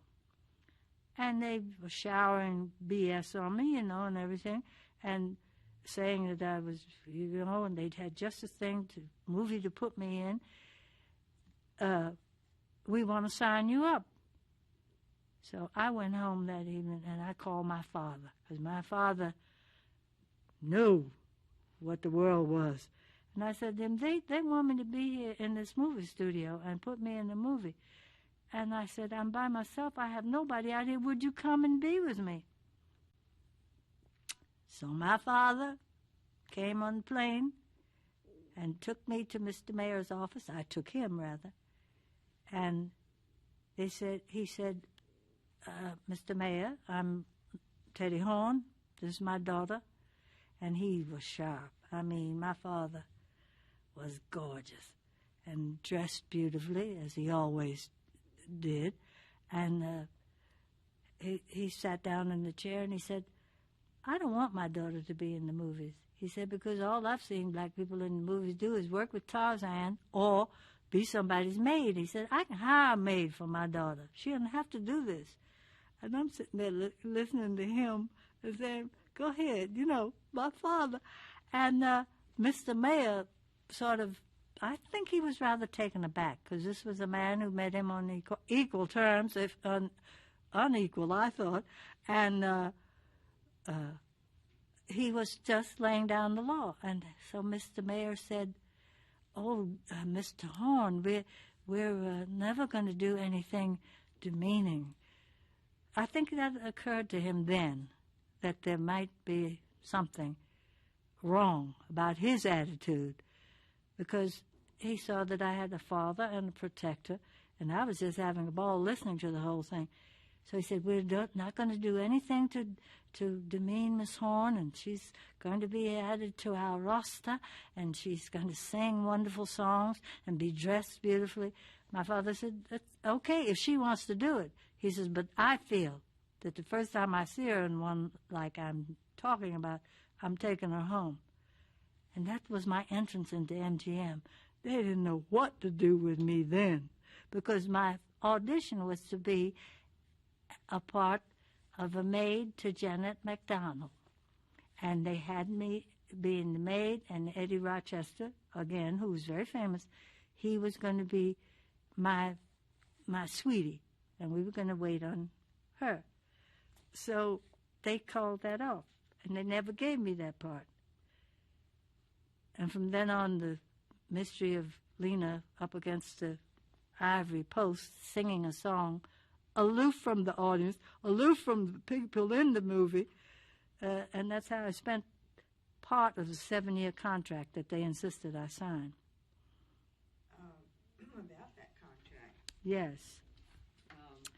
Look here because there are a couple. Because of my contract, they let me work in cabarets that they had money in, but I couldn't work in any others, especially when I was on punishment. They took me off salary, for years.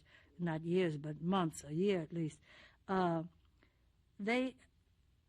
don't know how I must have said that my experiences on the road we made sure that my contract specified that. Oh, maybe they had a column, had something in there, and I never read the fine print, that said she's black, so she can't work in certain places, and if you don't want her in your theater, they might have had that in there, because they were very determined that they weren't going to push me on the road or anyplace else. Well, would that... if we can phrase it a different way. That's, because of my Jim Crow experiences on the road, I think MGM made sure that my contract specified that I was not to be sent to hotels that wouldn't take me in, but they had all that in the movies. I don't know where that came from. Just say that you were the first black to sign to a long contract, and that because. But me, must have yeah. begun to know. It's really about setting up what the problems were with the other black actors. Yeah.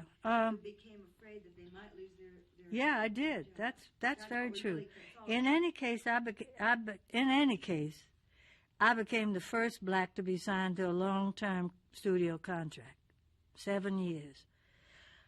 But we were very careful because of all my Jim Crow intelligence that I had, I was able to tell the studio that I was not to be sent to places where I would be insulted.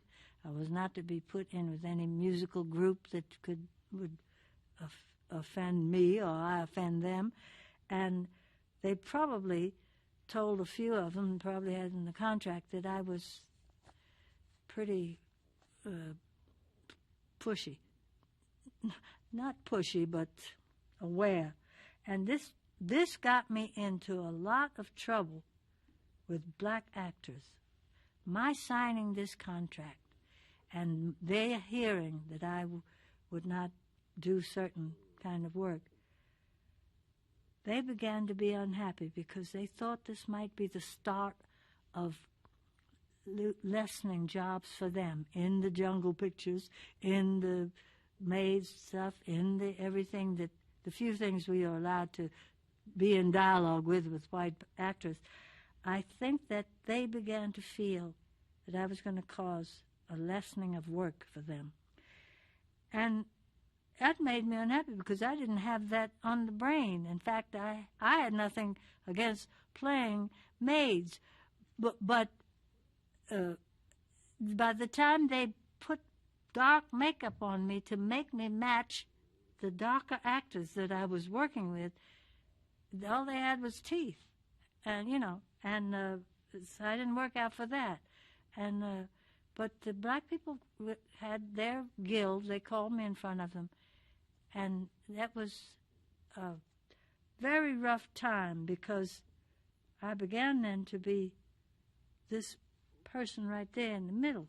I wasn't on this side with my own people, and I wasn't on this side with white people. So I became that sort of neuter individual in the great Hollywood scene.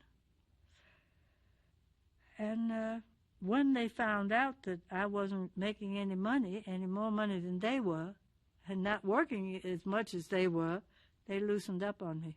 My own people, that is. That came a little bit later. Yeah. Before you went back to New York. Well, this is on New Line. Oh, I shouldn't have read it. I felt very isolated. All right. All right. Did you feel isolated? Oh, I'm sorry, we stopped. All right. I did feel. Start by saying I felt isolated.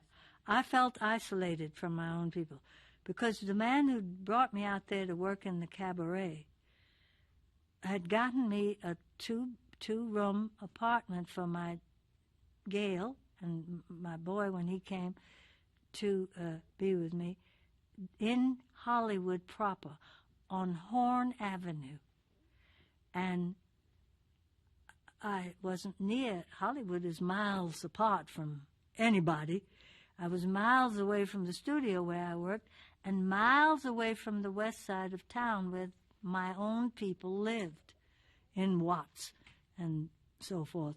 So that I was sitting out there in Hollywood on that hill with nobody on either side for a long time. Were you lonely? You were lonely.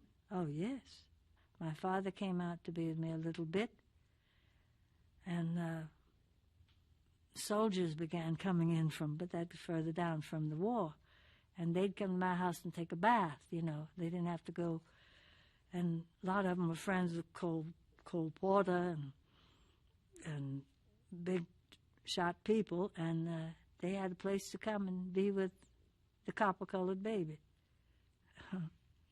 When you went back, we've already got the Yeah. story of your going back to New York, Mm-hmm. but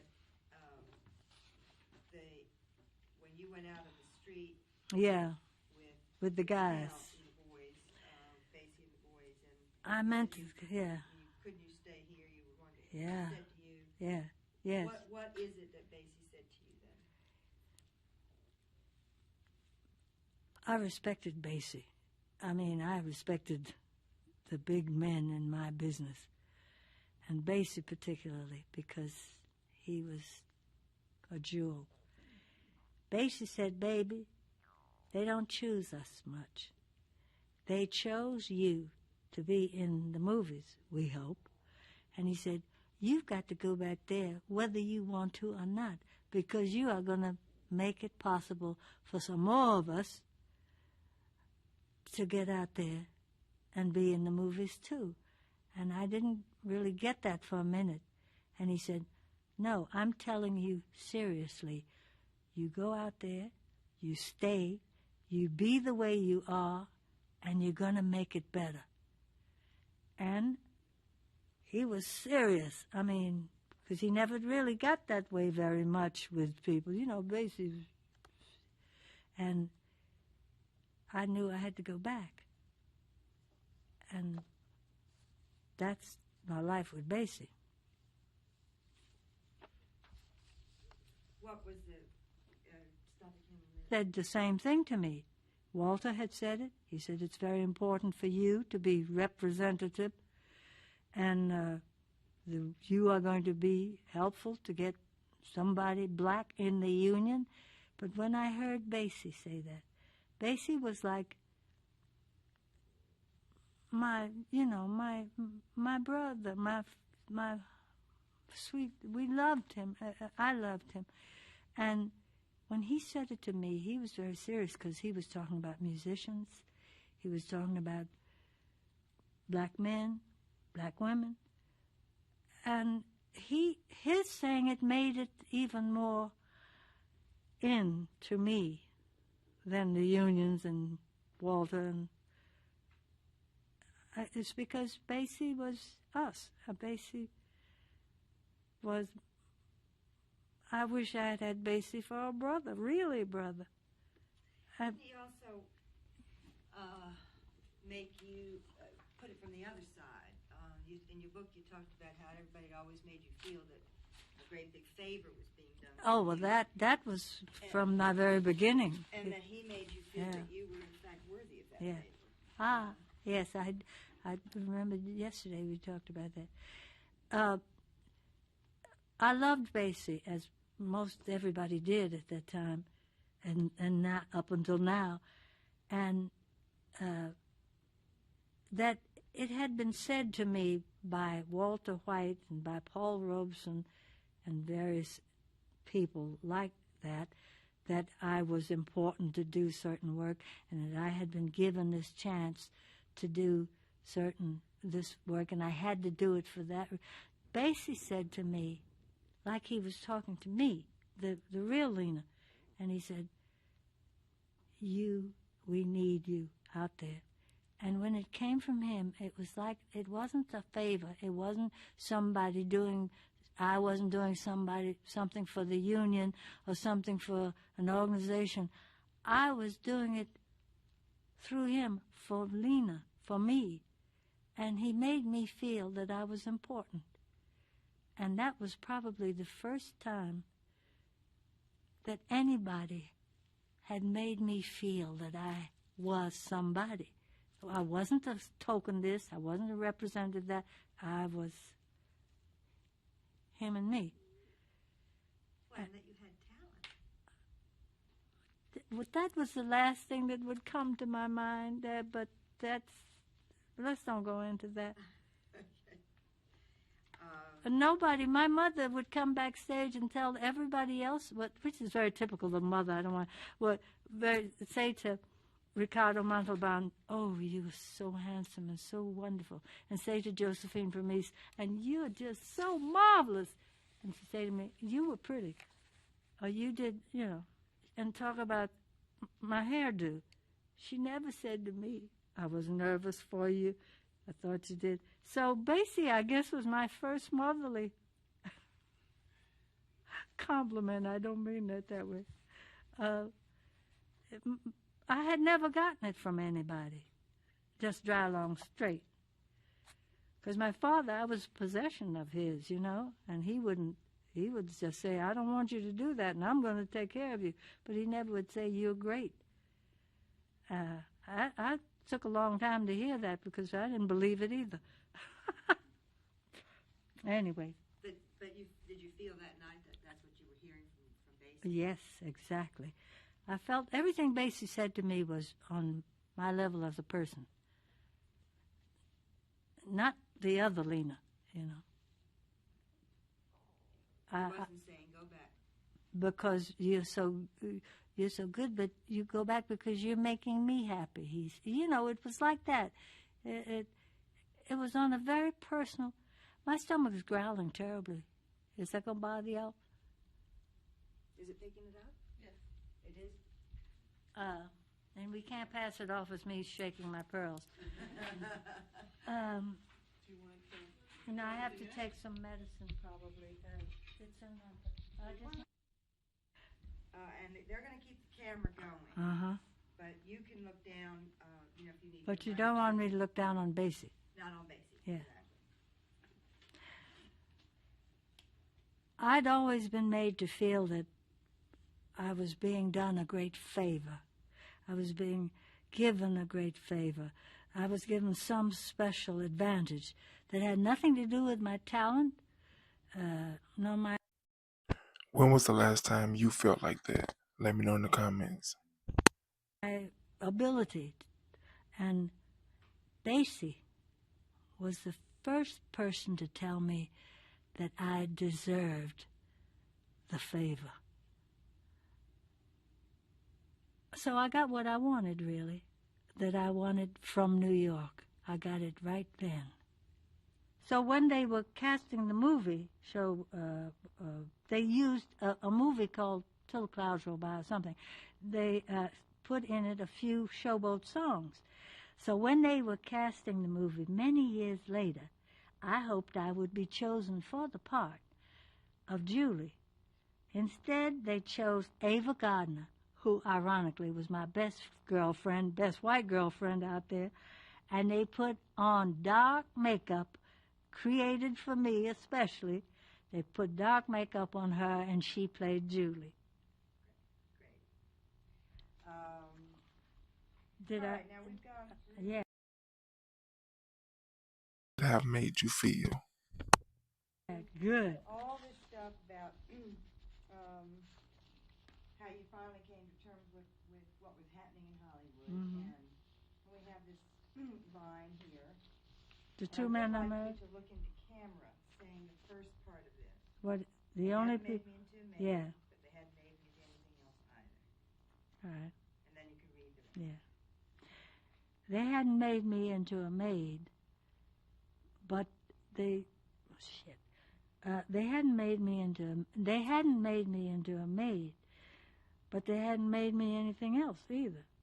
I'd become a butterfly pinned to a lovely column and singing away in movie land. I'll do it over Yeah, again. but you gotta look at me. Oh yeah, you said camera and I got crazy. You are the camera. I am a camera too. They hadn't made me into a maid, but they hadn't made me anything else either. So I became this little butterfly pinned against the wall, leaning up, singing songs, singing my heart away in Hollywood. Great. You have overlap at the head of that. Oh, shoot. Okay. Let's do it again. They hadn't made me a maid, but they hadn't made me into anything else either. So I just became a little butterfly pinned up against the wall, singing all these lovely songs, singing my heart away in Hollywood.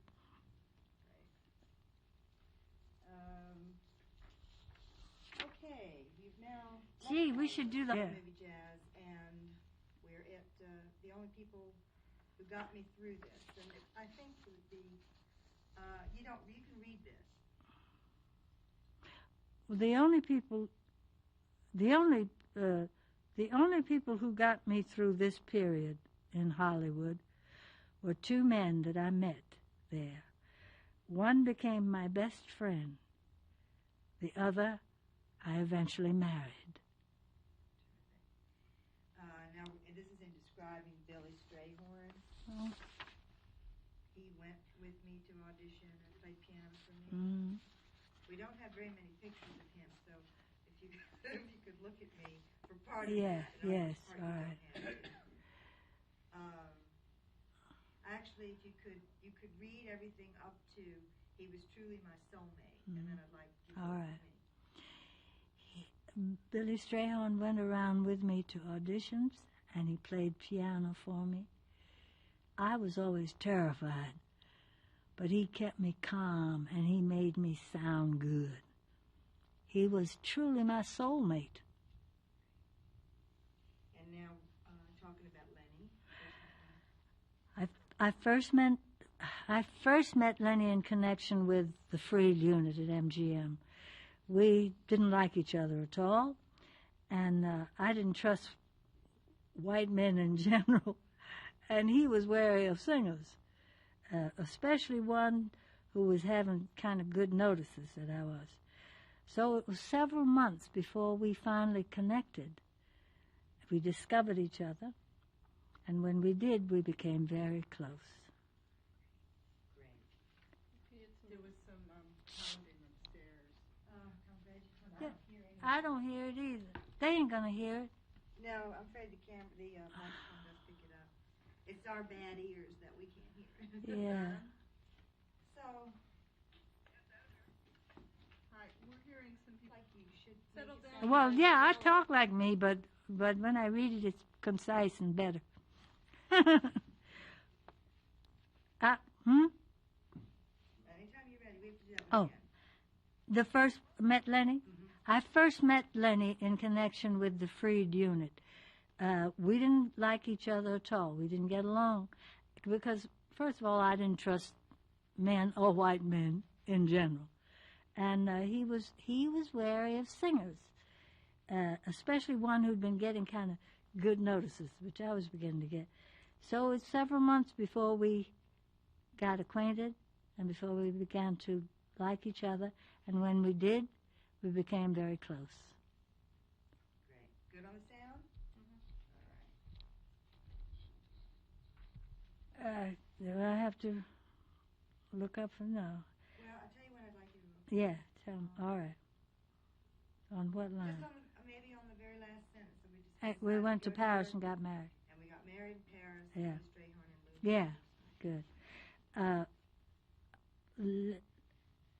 Lenny, our relationship, me and Lenny, became a kind of cause célèbre.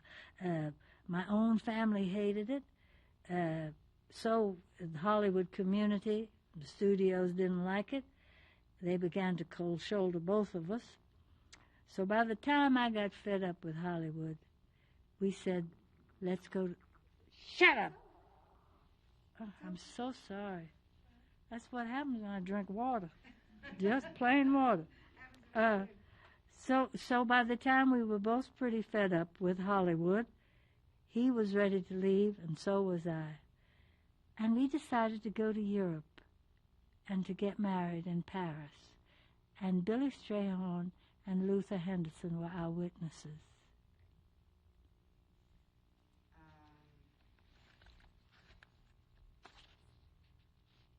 Play this one to camera. What? The next one is that We began playing... All right. We began playing cabarets all over the world, and I was successful. We were successful. All right, now this is about returning to Europe, from Europe, Mm-hmm. and Did I read that? discovering that you had been blacklisted. Mm-hmm. So, Do you have anything on that? Do you have Ms. Roosevelt's quote? Yep. Oh, Look good. at me when you're telling that quote, Oh, all right. okay? Yeah. Read it, over once, When Lenny and I returned from Europe, I found out I'd been blacklisted for my political activities and organizations I belonged to. I just told them I belonged to the same club as Ms. Roosevelt does. But I was still unable to do films or television. Oh, God. For the next 7 years. Okay, let me do and keep this down. When Lenny and I returned from Europe, I found that I had been blacklisted and politically ostracized for my activities and organizations I belonged to. I just told them I belong to the same organizations and clubs Mrs. Roosevelt belongs to. But I was still unable to do films on television or in theaters or the movies. So cabaret began to be my only outlet, and they became my life. Could you just add that became my life for the next 7 years? All right.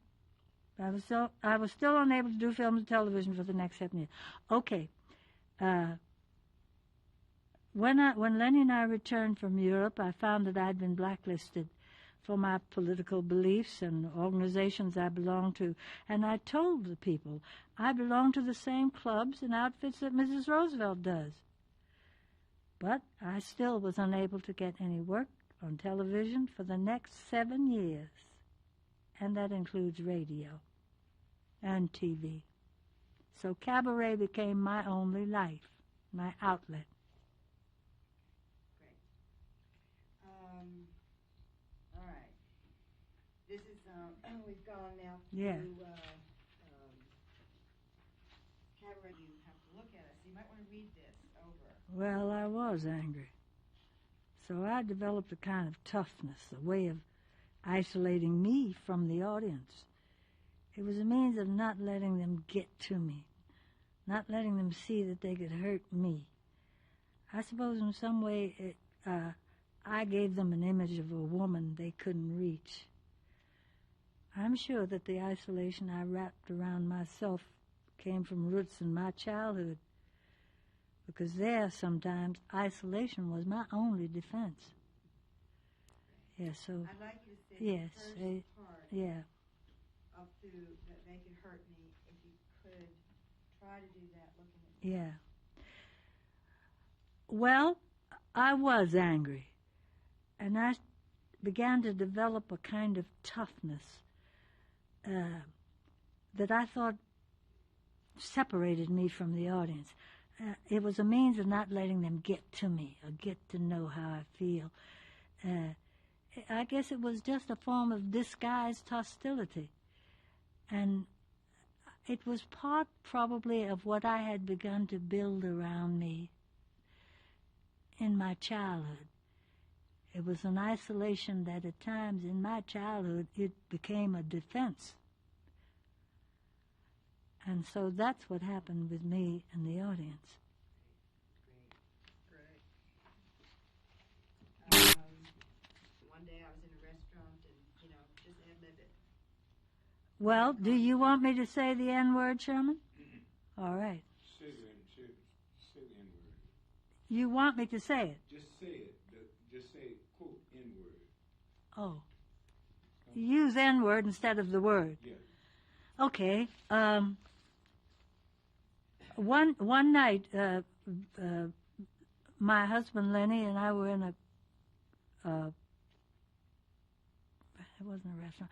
One night, my husband Lenny and I were stopped by a restaurant patronized by theater people, movie people, and while he went to the phone to call someone for me, a customer,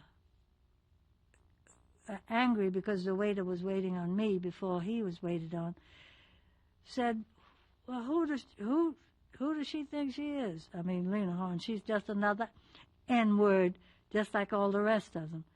And I got so angry, I picked up lamps off the table, and I picked up glass ashtrays, 2 of them, and I threw them. And he began to bleed on this side of his head, and the people were all standing there looking, and they said, "What have you done?"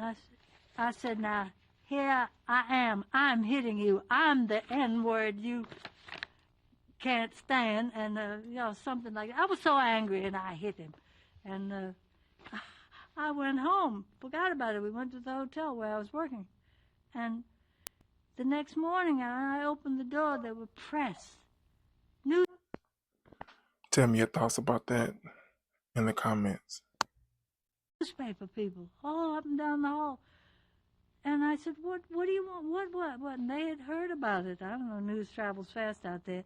And they said this guy was bleeding, and they took him to the clinic and a hospital, and you hit him. And it was a big deal, evidently. But I began to get telegrams from my own people who said, "Hey," and Joe Lewis sent me a wire saying, "I always said you had a good right arm." And I heard from people all over, my people. And I said, my God, this is the first time anybody ever paid any attention to me, I thought, And I just hit because I don't like hitting.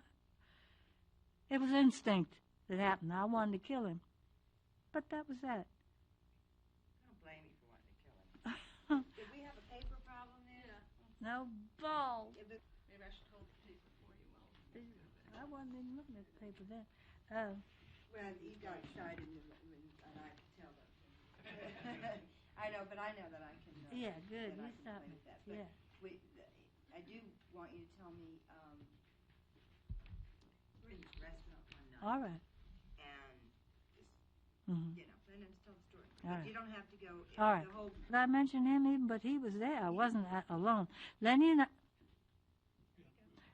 I were in a restaurant one night in Hollywood, and Lenny went to telephone my friend Kay Thompson. I was left standing there, and a white patron who had been sloughed off a white person was told by the waiter, "This is Miss Lena Horne. I'm waiting on her. I'm sorry." And he said, "Who the hell is Lena Horne? Who does she think she is? She's just another N-word, just like all the rest of them." And I got so mad, I picked up a lamp off the table. I threw that first. I picked up 3 other ashtrays, glass ones, and I threw them at him, and he began to bleed down the side of his head, and the people over on his side of the room were looking. Nobody touched me because I was furious. And after that was over, they took him away fast, and I went on home. And the next morning when I opened the hotel door, there were press people on the media out in the hallway. We couldn't really get out. I said, what's going on? And they said, we heard you struck this guy, this white guy and everything. And I never knew it would cause a sensation because I began to get telegrams from my people saying, yeah, that was wonderful. I even got one from Joe Louis who said, I always said you had a great right arm. And that's the first time I knew that anybody else black was paying attention or cared what I did. And that was the first time I became conscious of the fact that I was not alone.